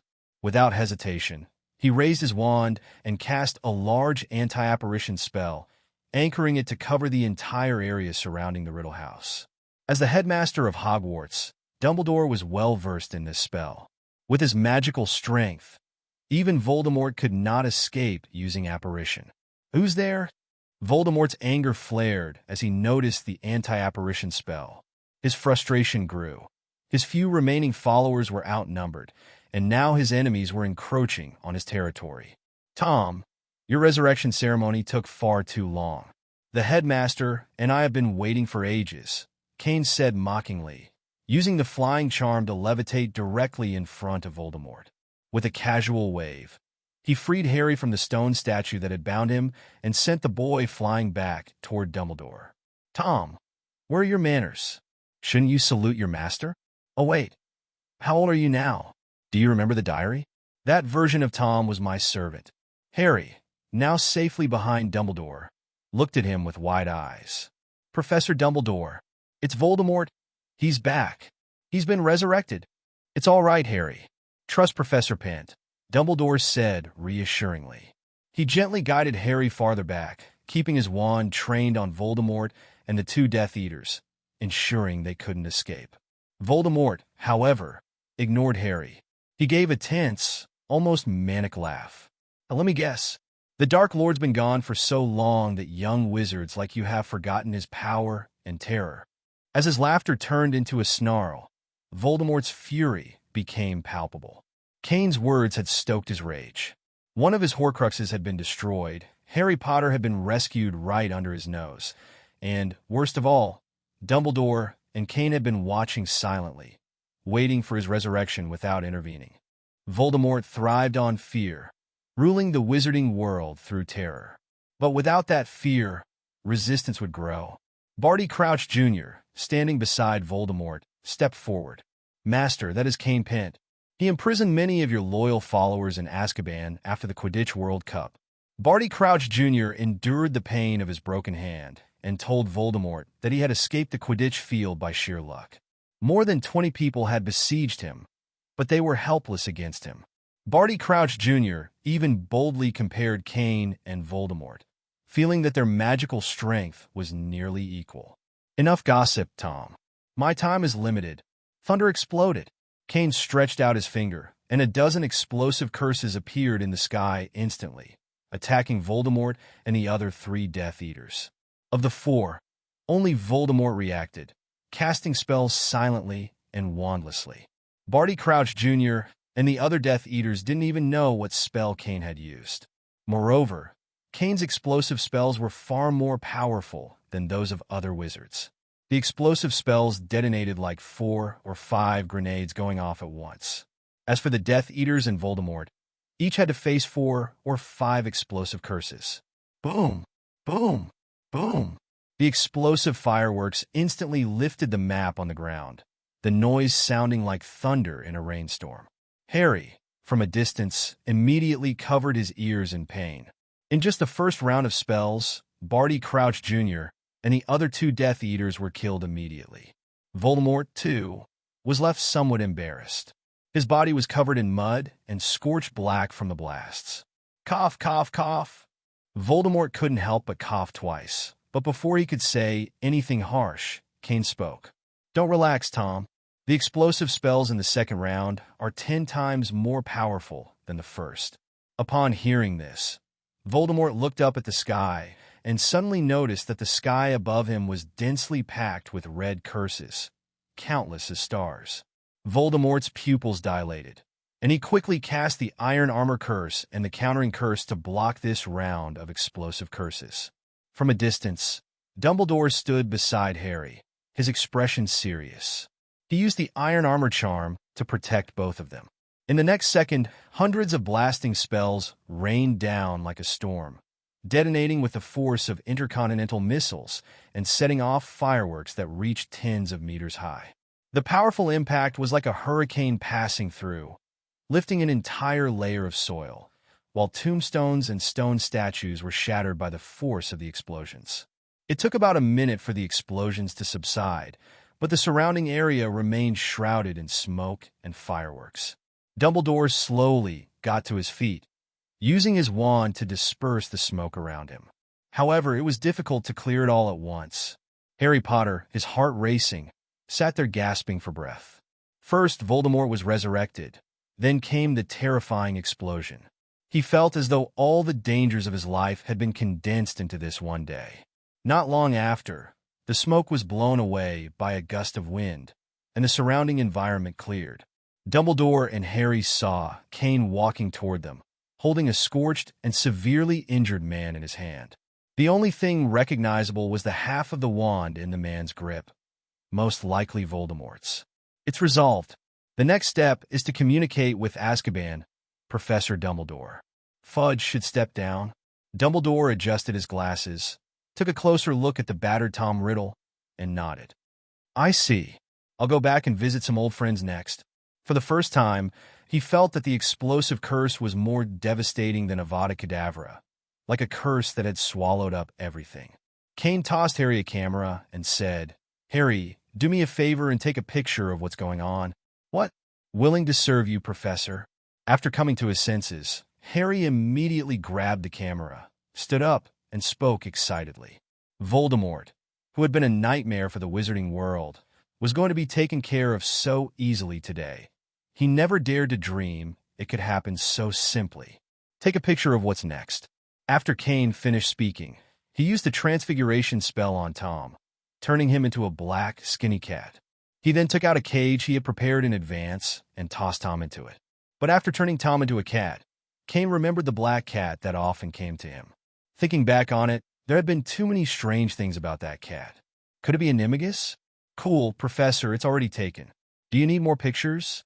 Harry asked excitedly, even touching his wand, eager to show the black cat in the cage a Tolatera dance, or perhaps use cat toys, catnip, and other things to try out on Voldemort.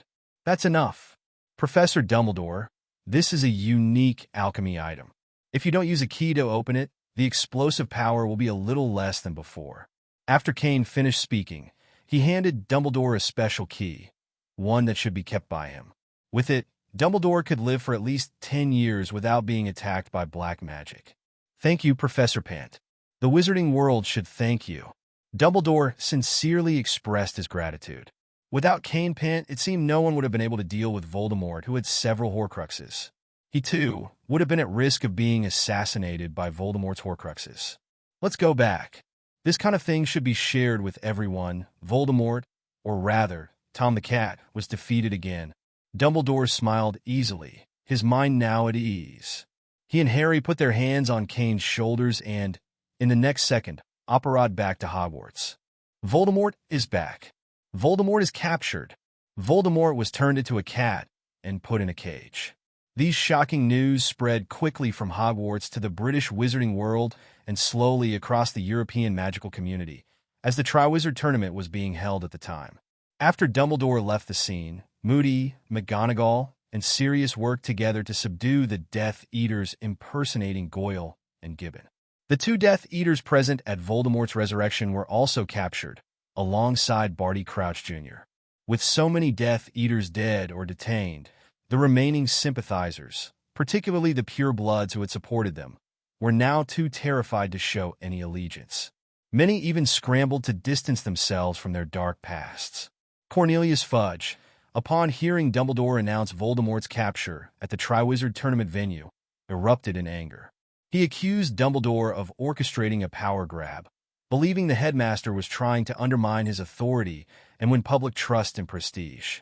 In Fudge's eyes, Dumbledore had ruined everything. Dumbledore, however, was unbothered by Fudge's tantrum. He had already begun visiting his allies in the Wizengamot, ensuring that Fudge's resignation was inevitable, a foregone conclusion. Meanwhile, Dumbledore looked at the thin black cat locked in the cage, a result of Voldemort's forced transformation, and felt a twinge of pity. But only a twinge. The transformation technique applied to Voldemort wasn't ordinary magic. It carried a curse. Dumbledore estimated that if someone managed to rescue Voldemort within the next 10 years, the transformation could potentially be reversed. However, the longer Voldemort remained in this state, the more the curse would seep into his blood, rendering the spell irreversible. This form of black magic was reminiscent of a blood curse, yet it was distinct, something even Dumbledore struggled to fully decipher.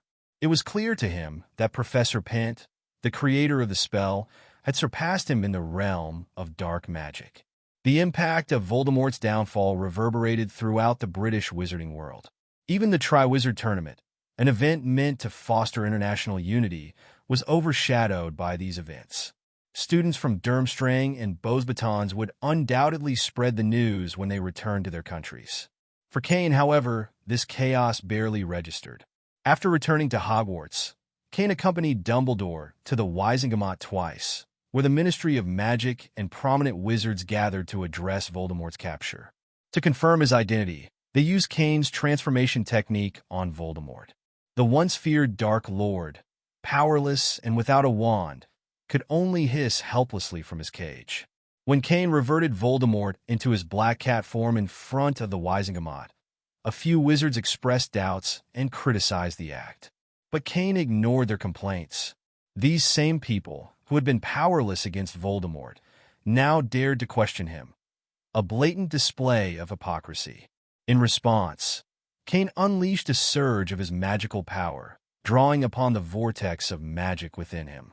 The oppressive force filled the room, causing every wizard present, except Dumbledore, to experience chest tightness, shortness of breath, and a suffocating sense of dread. The display lasted only a few seconds before Cain reigned in his power, but it was enough to leave a lasting impression. The ministry official who had questioned him turned pale and gasped for air, clearly shaken. It was then that everyone truly understood. Cain was the wizard who had defeated the Dark Lord. If nothing else, Cain's power guaranteed him the title of Britain's most powerful wizard. Whether he chose to become a Dark Lord or a champion of light, however, was entirely up to him. For now, no one in the Ministry of Magic dared to challenge him again. After returning from the Wizengamot, Cain decided to remain at Hogwarts. The outside world had become too noisy. His home in Diagon Alley was swarmed daily by wizards and reporters hoping to catch a glimpse of him or secure an interview. Dumbledore was busy managing the Ministry of Magic, while Guy handled Cain's business affairs. Seizing the opportunity with remarkable foresight, Guy rebranded Cain's potion material store as Potion Material Store recommended by Cain Pent, and began an aggressive expansion across the European magical community. This bold strategy effectively killed all other competitors selling potion materials. In the future, the European wizarding world would know only one name for potion supplies: Potion Material Store recommended by Cain Pent. Back at Hogwarts, Harry, as the sole witness to Voldemort's defeat, was swarmed daily by people eager to hear what had happened. Harry, never one to shy away from attention, was more than happy to recount the dramatic events: Voldemort's resurrection, Professor Pent's intervention, his use of magic to annihilate more than a dozen Death Eaters, and finally how Voldemort was turned into a frail, sickly black cat without so much as a speck of dust on Cain's robes. Harry had even taken a photograph of the transformed Voldemort, which was now featured in every magical newspaper across Europe. In Cain's absence, Harry became the main source of information about the event. While most students were eager to hear the story over and over, some in Slytherin were less enthusiastic. For Slytherin House, the year had been particularly rough. First, the fiasco at the Quidditch World Cup, and now the Triwizard Tournament revealed that Goyle and Laboon had been disguised Death Eaters. Although these events had little to do with the broader pureblood community, even half-blood Slytherins were feeling the backlash. If not for Snape's efforts to calm them, it was likely that more than half the Slytherin students would have stopped attending classes altogether. In fact, a few students were withdrawn from Hogwarts entirely. The school did not interfere, as those families were deeply tied to the recent events and might not want their children to continue studying there. Cain, meanwhile, was already planning his next move. Once the semester ended, he intended to return to the Marvel world. With Voldemort neutralized, Dumbledore uninjured, and his reputation as the most powerful wizard in Britain firmly established, Cain felt confident that his business and loved ones would remain safe in his absence. During this time, Guy was tasked with collecting high-level magical materials for him. Cain had even asked Guy to search for rare magical creatures like nightmares. But such creatures, legendary even centuries ago, were now almost impossible to find. Even Newt Scamander, renowned magizoologist, had seen many rare creatures but had never encountered a nightmare. To aid in the search, Cain offered an exorbitant amount of galleons, hoping to extract the genes of this mythical creature. But he was prepared for the possibility that the nightmares were extinct and that it simply wasn't meant to be. Professor Pent, my father has signed the magical contract. The Delacour family has decided to follow you unconditionally, Fleur Delacour said, swallowing the last bite of her meal. Her voice was slightly strained, but she conveyed the family's decision with sincerity. After the news of Voldemort's defeat and capture by Cain spread to the French magical world, the Delacour family made an immediate decision. In the wizarding world, following the strong has always been a prevailing truth, as seen with figures like Grindelwald, Dumbledore, and even Voldemort. They all had loyal followers. Now, the next most powerful wizard in the European magical world was undoubtedly Cain Pent. For the Delacour family, aligning with him required no hesitation, especially since Cain controlled a near-monopoly potion material store. Unlike Voldemort, who ruled his followers through fear, Cain inspired loyalty by sharing benefits. Professor, I plan to come to the British magical world for an internship during the summer vacation. Do you have any recommendations? Fleur Delacour asked with a hint of obsequiousness in her voice. The Vila blood in her body had been developed further with Cain's guidance, making her charm far more potent than before. Cain couldn't help but notice her familiar mannerisms, though he found nothing inappropriate about them. Guy keeps complaining that no one manages the potion shop, Cain replied. If you're looking to gain some experience, you could manage it. In the future, it will expand from the UK to all of Europe. He trailed off, a thought crossing his mind. Could the Vila bloodline also provide a unique kind of control over places and people? The potential made Cain marvel at the mysteries of magical creature bloodlines. A short while later, Fleur left the defense against the dark arts professor's office. Despite the unexpected turn of events during the Triwizard Tournament, the students of Durmstrang and Beauxbatons remained at Hogwarts for a time. Although the competition did not produce a champion, the schools continued their cultural exchange. However, many classes were suspended. Only charms, herbology, and transfiguration remained in session. While some students expressed a desire for more defense against the dark arts lessons, Cain had already conducted the final exam for his course before the third task. With that, the subject had officially concluded for the semester. As Cain awaited Guy's progress in collecting advanced magical materials, he turned his attention to studying the Hogwarts castle itself. The founders had clearly used profound alchemy to construct the castle, imbuing it with a sort of sentience that fascinated Cain.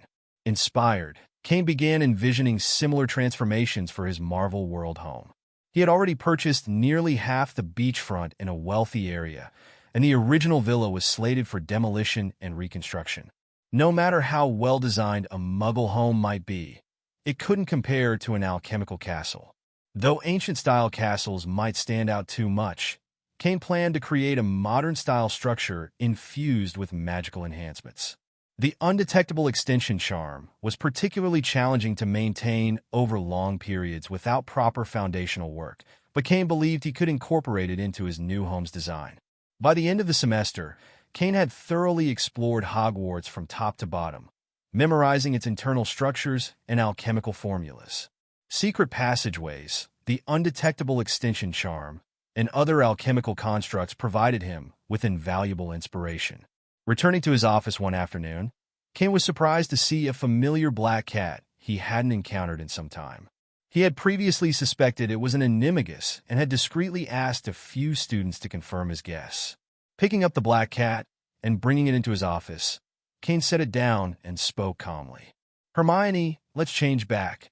After Cain finished speaking, the black cat's eyes flashed with surprise and confusion, but it obediently transformed back into Hermione. Lowering her head slightly, she asked, "Godfather, how did you figure it out?" Recognizing an animagus isn't easy. For example, Peter Pettigrew had managed to live undetected at the Weasleys' home for over 10 years. Even Arthur and Molly, who were far from weak, stronger, in fact, than many Aurors, had failed to recognize him. If not for Sirius Black, who knew Pettigrew well, he could have remained hidden for years longer. Cain smiled knowingly. Next time, remember to learn the habits of cats. Dried fish, fish meat, ham. You don't eat anything a real cat would love. If I hadn't tested it on Mrs. Norris first, I might have thought what I bought was fake. And then you go and turn into a cat to play tricks on your godfather. Hermione's face went pale as panic set in at his final comment. There were two things she feared most in the world. First, hearing Professor McGonagall tell her she had failed her grades. Second, disappointing Cain. This fear had been painfully evident earlier in the school year, particularly when she had faced a boggart. Godfather, she stammered. Skip class and come with me, Cain interrupted, smiling warmly. I'm planning to buy a few houses in Hogsmeade Village. When it's ready, you can bring Mr. and Mrs. Granger to the Wizarding World for a visit. They'll have a nice place to stay. Hermione's anxiety faded, replaced by a grin. Of course, my eyesight is excellent, Godfather, she said enthusiastically. Just make sure Phil and Isaac accompany you when the time comes, Cain added. Hermione nodded eagerly, her spirits lifted. The income this time is truly massive. After returning to the Marvel world, the smile on Cain's face never faded. There was so much to be gained from the magical world. If he could unify it, the benefits would be unimaginable. Once he consolidated the Wizarding world, he planned to establish considerable influence in the Muggle world. By reducing the goblins' living space and creating a structured work system for magical creatures as a token of gratitude to wizards, Cain could further strengthen his hold. For creatures like goblins, mere survival should be considered a privilege, one for which they ought to thank him. Centaurs, werewolves, titans. Cain found it baffling that wizards place such high importance on non-human species. Even if they lacked the strength to eradicate them during the Wizarding War, they could have gradually subdued them afterward. As Cain's power grew, he certainly wouldn't grant such elevated status to intelligent magical creatures like goblins and centaurs. Their fate would be marginally better than that of dragons. They'd retain some living space, but only if they worked diligently. While hating wizards, they enjoy the space wizards leave behind, and goblins still manage to hold such high status? Cain scoffed. I wouldn't mind such a sweet deal myself. Exploitation and plundering were, after all, the fastest routes to accumulating wealth. At this rate, Cain would only need to take a breath, and a flood of galleons and magical resources would flow into his pockets. His resentment toward goblins stemmed from a previous encounter when purchasing magical materials before leaving. Items like adamantium and mithril had cost him 3 tons of gold and nearly 200,000 galleons, a transaction that still irritated him. Cain, the master of exploitation, had found himself exploited by goblins. That humiliation lingered. The next step, he mused, is to remodel my residence and prepare some alchemical items. Chakra metal might work, though there's only one left. If only I could get my hands on some vibranium. Cain's current goal was to gather rare materials and refine even more powerful alchemical artifacts. In the Marvel world, there were only a few precious metals of note. URU was nearly impossible to obtain, and while titanium alloys were valuable to the average person, Cain could easily acquire tens of kilograms. To him, they held little value. Vibranium, however, was a different story. Its value far exceeded titanium alloy, but it was incredibly rare. Wakanda's protection of vibranium made acquiring it extremely difficult. The small amounts that circulated outside were both scarce and exorbitantly priced. Perhaps I could leak Wakanda's existence to Hydra, Cain considered.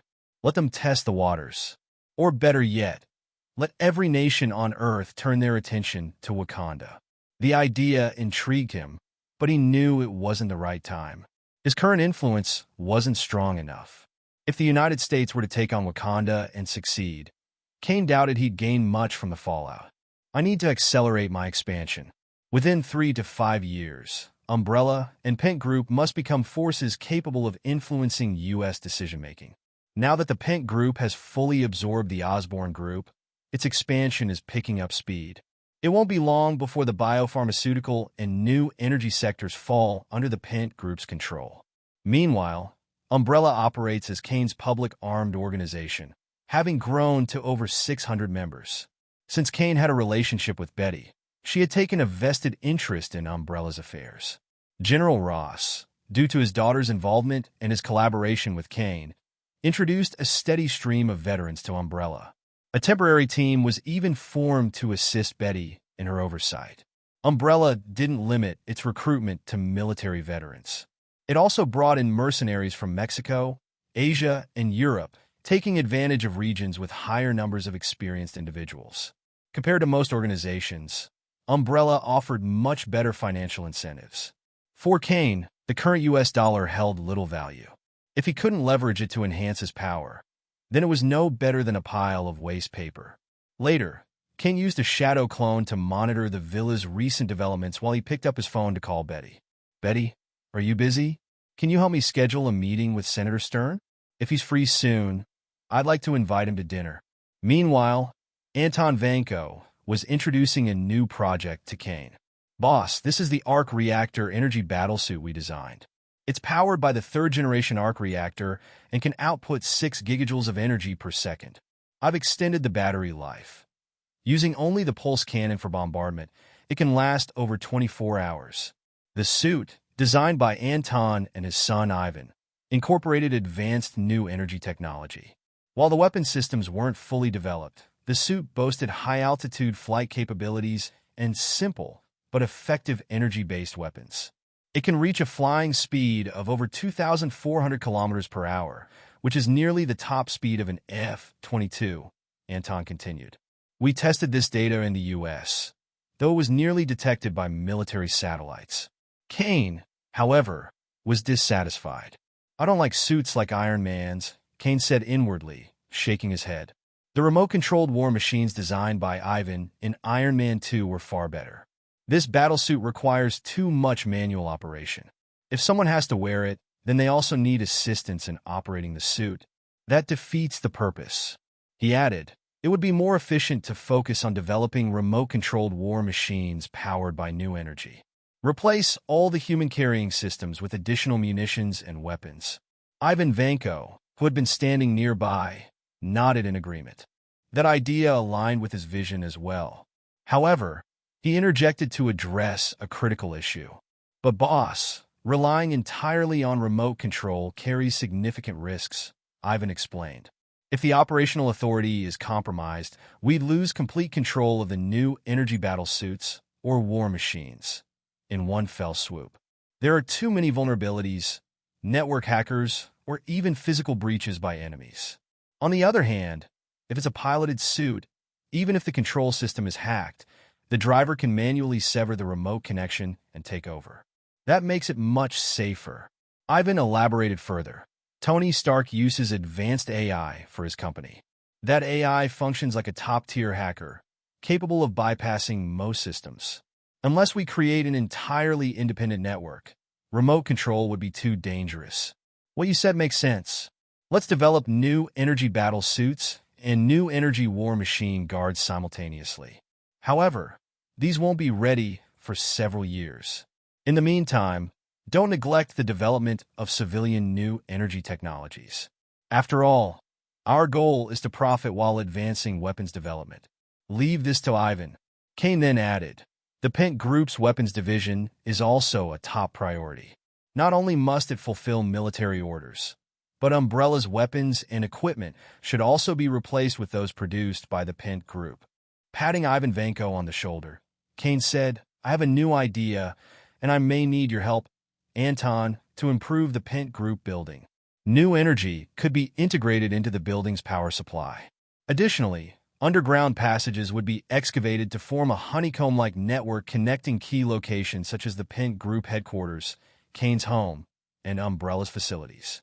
A large-scale underground research base would also be established, akin to Umbrella's infamous hive. With Ivan Vanko's expertise in new energy, transitioning from weapons to civilian applications would be seamless. Developing advanced machinery, such as excavators and construction equipment, would be straightforward." Cain envisioned a concealed underground stronghold, one capable of withstanding even a nuclear detonation in New York. This base would include direct access to the sea, providing a refuge for the basilisk and other magical creatures. As long as sufficient arc reactors were in stock, even if New York's power grid were paralyzed, the Pent building and the underground research base would remain secure.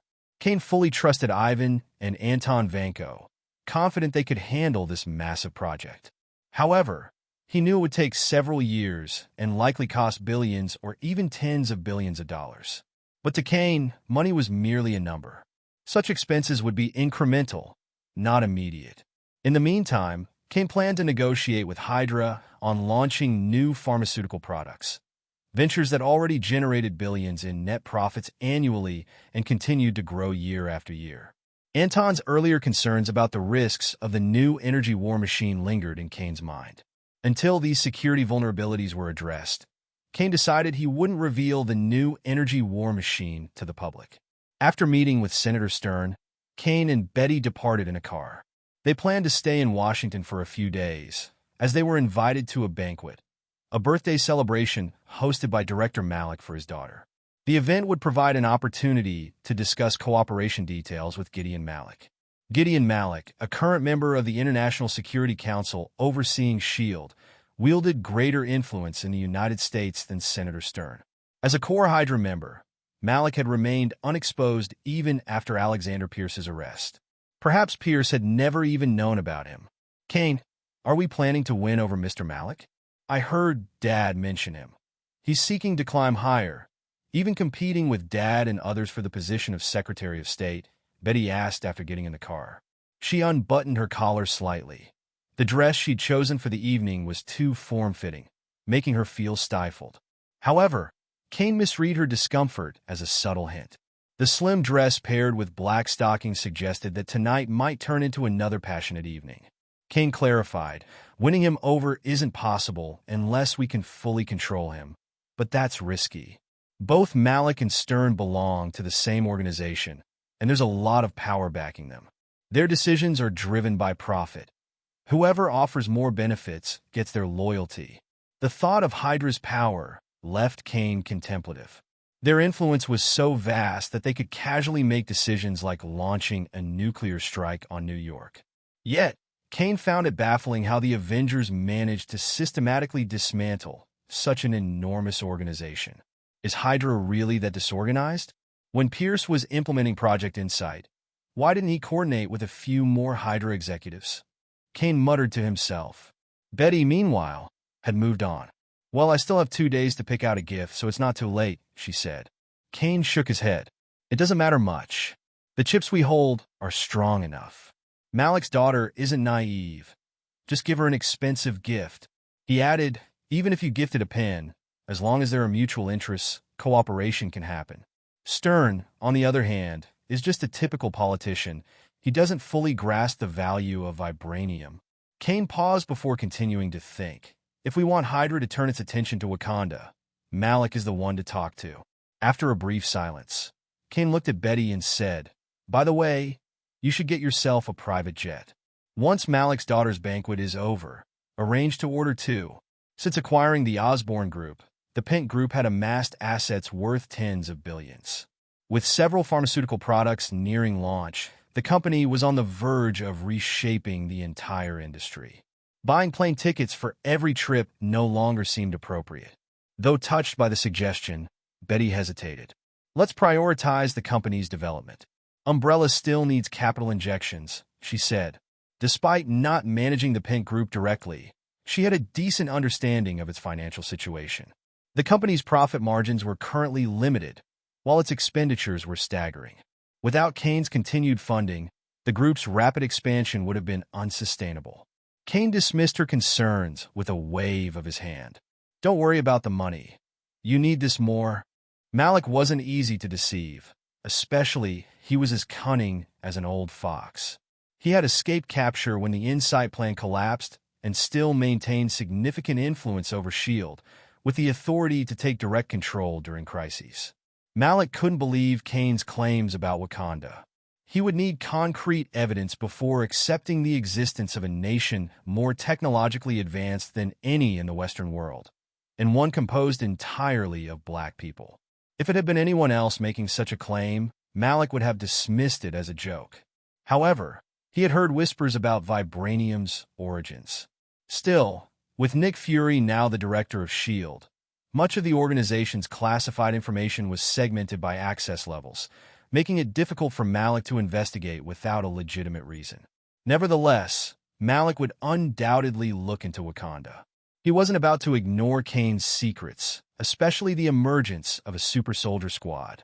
If this squad hadn't been affiliated with a terrorist organization, they might have revealed some of their superhuman capabilities. Such a unit could dominate the Middle Eastern battlefield. Unfortunately for Hydra, they had gained nothing from their efforts. The recovered corpses disintegrated into ash shortly after retrieval, rendering them useless. To uncover the secret behind the serum, they would either need to cooperate with Cain or use espionage to steal the formula. While espionage was considered, Stern and Malik ultimately decided to pursue a cooperative approach. It was far less risky. Their gamble paid off. Cain appeared genuinely interested in collaboration and was even willing to trade the serum. If Hydra had known it would be this simple, they wouldn't have wasted resources attempting to eliminate the super soldier squad in the Middle East. After leaving Malik Manor, Cain laughed and grumbled in the car. "Betty, don't deal with that old fox anymore. He's 10 times more cunning than your father." Throughout their hour-long discussion, Malik had carefully danced around without committing to anything concrete. He'd only offered vague comments like, "I'll confirm," and a proposal to help sell gold. If not for the constant presence of others during their meeting, Cain might have used legitimacy to uncover Malik's true intentions. Unfortunately, his only notable weakness was in memory magic. Cain reflected on this weakness. The wizarding world had several renowned memory magic experts: Dumbledore, Snape, and Voldemort. He hadn't sought advice from the first two, and after acquiring the diary, he had grown wary of Tom Riddle. Forcefully extracting memories from someone like Malik might cause irreversible damage or unintended consequences. "Dad's not an old fox," Betty said, exasperated. "Without you, I wouldn't have dealt with someone like him in the first place." Betty was a biological researcher, now reluctantly adapting to management. The prospect of handling political negotiations was far outside her comfort zone. "Tell your father about Hydra," Cain instructed. "But only him. He needs to keep it confidential. He'll know what to do." Cain sighed and remarked to Ross that this old man was a textbook politician. Otherwise, how could he have risen so quickly to become Secretary of State just a few years after failing to capture the Hulk? It was almost like a triple jump, from being a middling general in the military to a key figure in the political arena. After leaving Washington, Cain accompanied Betty to order 2 private jets and helicopters. The Pent Group building had a helipad on its roof, which would make travel much more convenient for Betty and the company's senior executives. However, after making the purchase, Betty turned to Cain with a worried expression. "The money is running out. If we want rapid development, we'll have to take out loans from the bank," she said. Cain didn't respond immediately. Instead, he simply told Betty to call some umbrella personnel to his house when they returned to New York. He still had over a dozen tons of gold. "If I sell all of it, we can easily recover billions of dollars," Cain thought. Every time he traveled to the ninja world, he would bring back a substantial amount of gold to store. While he had spent some of it in the wizarding world, the remaining stockpile was more than enough to support the Pent Group for the foreseeable future. Still, selling such a massive quantity of gold posed its own challenges. To avoid unnecessary complications, Cain decided to rely on Hydra. With their vast network, they could handle the transaction seamlessly, distributing the gold through their internal channels to avoid attracting attention. "My God, where did you get so much gold?" Betty exclaimed, covering her mouth in shock as she stared at the gleaming mountain of gold in the basement. She had bought this villa for Cain and often stayed there when he was away. But she had never imagined that the basement contained an 18-ton hoard of gold. "There's about 18 tons in total," Cain explained. "I've already negotiated with Stern. Once they take the gold, they'll transfer the money to us within 2 days." Cain placed a reassuring hand on Betty's shoulder as they left the basement and slowly ascended the stairs. "Leave the logistics to them. Betty, I need you to help me buy a construction company. I want to renovate this manor and the Pent Group building. His vision for the Pent group's underground base required extensive construction. Relying entirely on robots wasn't realistic, so owning a construction company would help ensure maximum confidentiality. For now, however, Cain's focus was on transforming the manor. He envisioned a modern-style magical estate, something he'd never had the chance to create in the wizarding world. Betty sighed. "You want to renovate it again? It hasn't even been that long since I bought it, and you've barely lived there." "Fine, but I'll need a few assistants to handle this. If you're renovating the manor, let them take over. There's already too much on my plate." As the Pent group expanded, so did Betty's responsibilities. She oversaw the Biological Research Center, managed Umbrella, and was even coordinating plans for a potential relocation. Cain immediately agreed. "Of course, get as much help as you need. If you feel understaffed, hire more people. As for rebuilding the group building, leave that to Anton Vanko. I'll send you the design plan soon."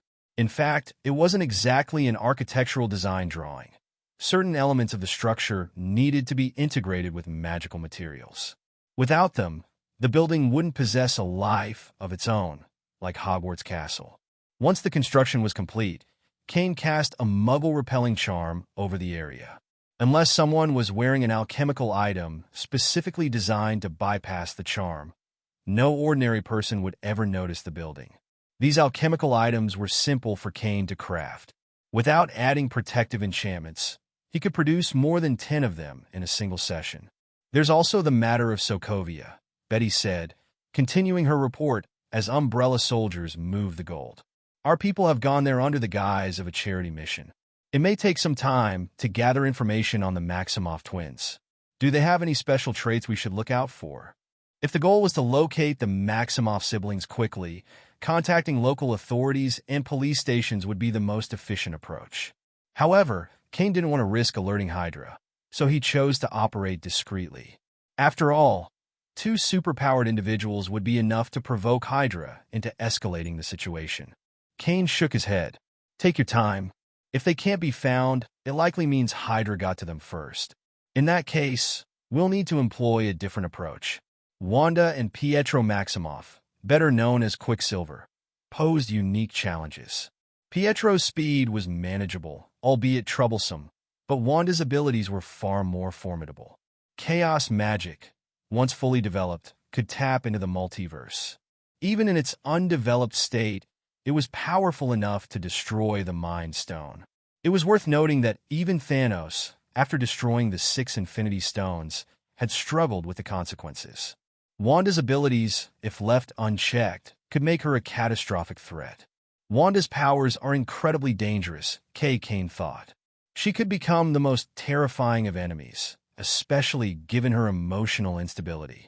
Her powers often surged uncontrollably when she experienced loss, and if left to spiral, she could reach the level of an apocalyptic force, practically a cosmic wave of destruction. Betty looked skeptical. "Are they really that important?" "It's not just important, it's terrifying," Cain replied, his expression serious. "The brothers' abilities are impressive, but Wanda, she has the power to destroy the world. She's incredibly troublesome." "Very troublesome." Cain's repeated emphasis on troublesome was enough to convey how critical Wanda was. If she couldn't be persuaded to align with him, she would become a dangerous adversary. Worse still, if she managed to master even a fraction of her chaos magic, it could spell disaster. As a wizard, Cain was also deeply tempted by the potential of chaos magic. Its ability to alter, distort, and create reality was irresistible, a type of magic that far surpassed anything in the wizarding world. While Harry Potter's magical system was impressive, touching on space and time, it had limitations, most notably Gamp's law of elemental transfiguration.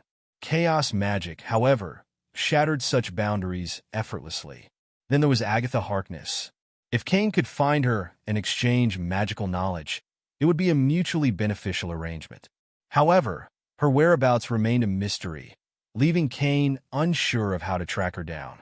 If they could find any trace of Agatha, Cain might have a chance to exchange the Darkhold with her. After hearing Cain's suggestion, Betty's expression grew serious. "I understand. In a few days, I'll find an excuse to go to Sokovia." "No, Cain said, shaking his head. Let your new assistant handle it. You're completely tied to me now. If you go to Sokovia, everyone will assume it's on my orders. He had a point. Because of the extremist virus and the super soldier serum, many eyes were already on him and Betty. Even Laura might be under surveillance by those keeping tabs on their activities. Sending the new assistant as a cover would divert suspicion, and Cain planned to discreetly send a few Umbrella operatives to assist with the task. After giving a few more instructions, Cain noticed that the gold transfer was nearly complete. Betty, satisfied that the process was in order, prepared to leave. In the meantime, Cain focused on preparing for his next world trade mission. He restocked alchemical items, basic materials, TNT, and other ammunition. The power dynamics of the Marvel Universe were advancing rapidly. If the next world didn't yield valuable resources like gold or other rare items, Cain decided he would simply return to the ninja world to replenish his supplies. I didn't expect that there's a real umbrella here. After Cain arrived in this world, the first sources of information he accessed were the internet, newspapers, and media. During his stay, he happened to come across some particularly explosive news. Some time ago, there were numerous reports of accidental deaths following the injection of umbrella drugs in various locations. The news broke in the United States, Mexico, Japan, Canada, and other places, but the incidents were quickly suppressed. According to the reports, after officials, forensic doctors, and umbrella personnel intervened in the investigation, it was concluded that the deaths were the result of isolated cases and had no connection to Umbrella's medications. However, the Umbrella Group provided relevant compensation. The situation has since calmed down, but Cain knew this was all being suppressed by Umbrella's influence. Although the governments of various countries were still functional, Umbrella had long monopolized many fields through covert development. In military technology, biopharmaceuticals, computers, and national defense, it was as difficult for civilians in the United States to avoid Umbrella's products as it was to avoid paying taxes. Only those who were poor enough to be outcasts might escape their reach. The T-Virus and the Red Queen AI shouldn't have been developed yet, but Umbrella is still unrivaled in the fields of computer science and artificial intelligence. In the Marvel world, only Stark could possibly match Umbrella in technological development. Let's see how we fare, Cain thought, after collecting information on Umbrella, sighing deeply. The surface power of Umbrella shouldn't be underestimated, but the real strength lies in what's hidden beneath. As for this world, Cain speculated it was based on the movie version of the Resident Evil universe because the founder of Umbrella wasn't Spencer. The founder was not them, but a group of people led by Marcus. With only 3 days, choosing a long-lived traitor is easy, but how do I obtain the T-Virus and artificial intelligence? Although Umbrella hasn't developed them yet, with their strong foundation in the computer field, once the project is approved, it would be easy for them to create an artificial intelligence. Compared to the rest, Cain was more interested in artificial intelligence. It wasn't that Ivan Vanko and his son weren't skilled at developing AI. Ivan Vanko might need to learn a bit more, but with his abilities, developing artificial intelligence would require assistance from a large team and years of work. This would still require Cain's help in finding the right people, but it would delay the development of the arc reactor project. Sometimes, the gap between geniuses and non-geniuses is immense. Tony Stark was able to develop JRVS, which was comparable to human intelligence, handling everything from nuclear codes to more. In addition to JRVS, Tony Stark had developed other AIs that were also incredibly powerful. I remember the Red Queen was developed by Isaac, but he's such an idiot. How could he make such stupid restrictions? How could a man who's ambitious enough to want to build a new world set such limitations on artificial intelligence? It's a total contradiction. Cain thought about Dr. Isaac's various actions and decided to push him off the line, allowing him to continue his work. With the best card in his hand, he should fire a cannon at the opponent until it exploded. For artificial intelligence, it's enough to be loyal to only one master. No matter how many settings it has, it should serve its creator's purpose. Cain didn't understand Isaac's reasoning. Both of Isaac's settings were in serious conflict with his goals. After thinking for a moment, Cain decided he couldn't allow the artificial intelligence to be left to Isaac. If he could bring the Red Queen back, It would make up for the last shortcoming of the Pent group. For the group's future development, he only needed to issue remote orders. Although the expressive power of the Red Queen is weaker than that of JRVS, Cain felt Isaac's excessive restrictions on the Red Queen hindered its development. If Umbrella could summon experts in human interaction to study the Red Queen, it shouldn't be too difficult to expand its capabilities to the level of JRVS. Cain didn't know much about artificial intelligence, but these were his educated guesses. At this stage, he still needed to complete his goal and remain in this world. If he could get his hands on the T-virus, he couldn't miss the opportunity. The extremist virus should be able to repair the side effects of the T-virus. Compared to the super soldier serum, a T-virus without side effects would be better because it could even develop telekinesis. If it were strong enough, it could even affect satellites. The T-virus could spawn many other viruses. If developed properly, it could replace any drug in human history, much like the extremist virus, but with slightly fewer side effects. The challenge was that fusion was too difficult. It seemed that only Alicia's adult clone, Alice, had achieved the most perfect fusion with the T-virus. Cain couldn't remember whether Dr. Isaac had perfectly fused the T-virus or the serum derived from it, but he knew that Dr. Isaac's clone had been involved in researching the T-virus. He believed Alice was a special case, not the result of generally successful research. Then I'll find a trading partner, stay here, and look for opportunities to control Isaac or Marcus. Things weren't as easy as before. Cain realized he lacked strength. Even though he had obtained ninjutsu and the perfect extremist virus from the ninja world, it was still only enough to protect himself. His target had to be someone who was hard to kill, or else he would lose the world trading coordinates. But after wandering through the Harry Potter world, Cain fused the genes of 3 magical creatures, gaining control over enormous magical power and creating a source of magic. He could find someone at random, complete the transaction, and then freeze that person to ensure they wouldn't dissipate. Just as Cain was considering this, he suddenly saw an urgent news broadcast on the hotel's TV. According to relevant sources, at 3 o'clock yesterday afternoon, the founder of Umbrella, James Marcus, passed away due to illness, and Umbrella's shareholding structure has changed. Sources also report that Alexander Isaac may become James Marcus's only daughter's guardian, and the company will undergo significant changes. After reading this news, Cain recalled the reports suppressed by Umbrella some time ago and immediately deduced the current time. Interesting. It seems I can change the transaction partner. Cain chuckled a few times, then walked out of the hotel suite. It would be too much effort to find a common trader. Why not go directly to Alicia? Alicia Marcus, James Marcus's only daughter, was also his most beloved relative. Despite his wealth and status, James Marcus could have found other women, married, and had more children. But he never gave up on Alicia, even though she suffered from a terminal illness. James Marcus used every method he could to try and cure her. However, James Marcus was killed by Alexander Isaac over a disagreement, and Alicia was present at the scene. Though only around 10 years old at the time, Alicia had been tormented by illness since childhood, making her mind far more mature than that of most children. Additionally, her education had been thorough, and her discernment was sharper than other children her age. She knew that her father had been killed, and she also knew that she was powerless to seek revenge. She understood that she had to endure and pretend to know nothing. If Alicia hadn't known about Isaac beforehand, she wouldn't have been so wary of him. When she was in her 20s, she secretly recorded a meeting about the Apocalypse Project, uploaded it to Red Queen, and confronted Isaac about it. The artificial intelligence created as a result became a weapon used against him. But now, Alicia could only lie in bed, crying quietly in the middle of the night.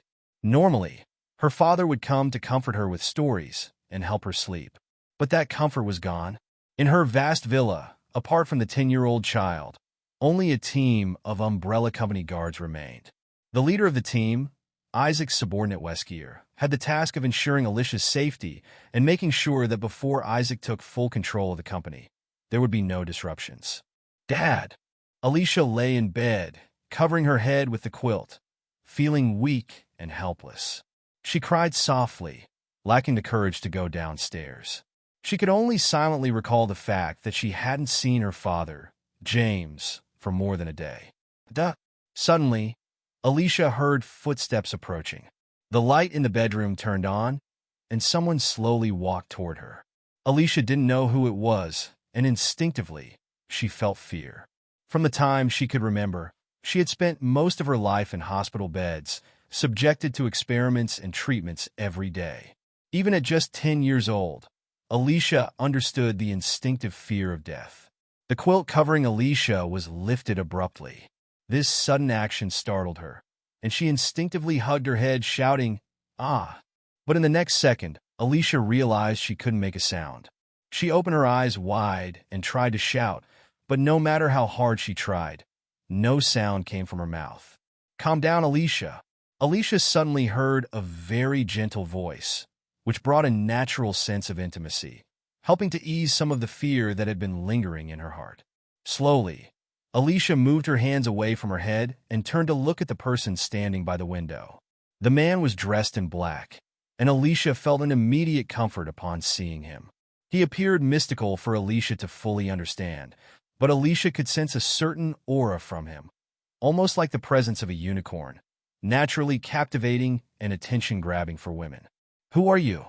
"A mage, here to save you," Cain answered softly. "Did you cry just now? Because you miss your father. It seems like you know what happened to him. He's sick, and he may not come to be with me again," Alicia replied. Her eyes reddened when Cain mentioned her father, James Marcus, but she still told him what Isaac had told her. "You're lying. You know what happened, but you're afraid to tell the truth." Cain hadn't expected Alicia to know about her father's murder, but she seemed to be a very perceptive and intelligent little girl, which made it easier for him to work with her. "I can help you, Alicia. I can keep you safe, cure your illness, let you grow up like a normal person, and eventually inherit everything from Umbrella Corporation. The only thing I can't do is bring your father back." To increase his persuasiveness, Cain used transfiguration to turn a nearby cabinet into a sofa, then sat down on it under Alicia's surprised gaze. Honestly, he wasn't particularly good at persuading children, so he resorted to magical means to help make his case. While Cain could control Alicia with his powers, he didn't really want to. He may not have much conscience, but he still had some. When it came to things he disliked, like some people and magical creatures, Cain could be ruthless, but with Alicia, a poor little girl with red-ringed eyes, he would try to persuade her as much as possible. Compared to Alicia, people like Isaac could only be controlled firmly and were difficult to cooperate with peacefully. It was a matter of their mindset. Coming up with an apocalyptic plan when they were already on the verge of power was nothing short of foolish. After Cain lifted the quilt, Alicia, who was weak, felt a slight chill. But in the next moment, several phoenixes, unicorns, and fire dragons materialized from the flames, filling the room with light and warmth. The room not only brightened, but also made Alicia feel much warmer. "Magic, can you protect me? Just like my father did." "Of course, it's a very simple matter. As long as you agree to this, I will help you solve all the problems you encounter in the future." Cain smiled and pulled out a piece of parchment with some agreements written on it.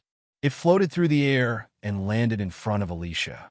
She reached out to take it and began to slowly read its contents.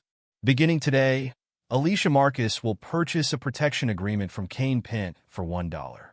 Cain Pent will protect Alicia Marcus' healthy growth and become her guardian. When Alicia turns 18, all powers will be returned to Alicia Marcus." Although Alicia was smart, some parts of the agreement confused her, such as the mention of $1 and power. But there was one thing that caught her attention, the mention of $1 for healthy growth. "I promise. I agree to this agreement. Mage Pent." With that, Alicia quickly jumped out of bed and rummaged through the cabinet on the other side. She remembered her father had left a few $1 coins the last time he told her a story. A minute later, after finding the coin, Alicia hurriedly picked up a pen, signed her name on the agreement, and handed the coin to Cain. "Very well, Alicia. The transaction is complete." Cain smiled and gently patted her head before placing the world transaction coordinates onto Alicia. Now he could begin his plan. "From now on, you will be my goddaughter, Alicia.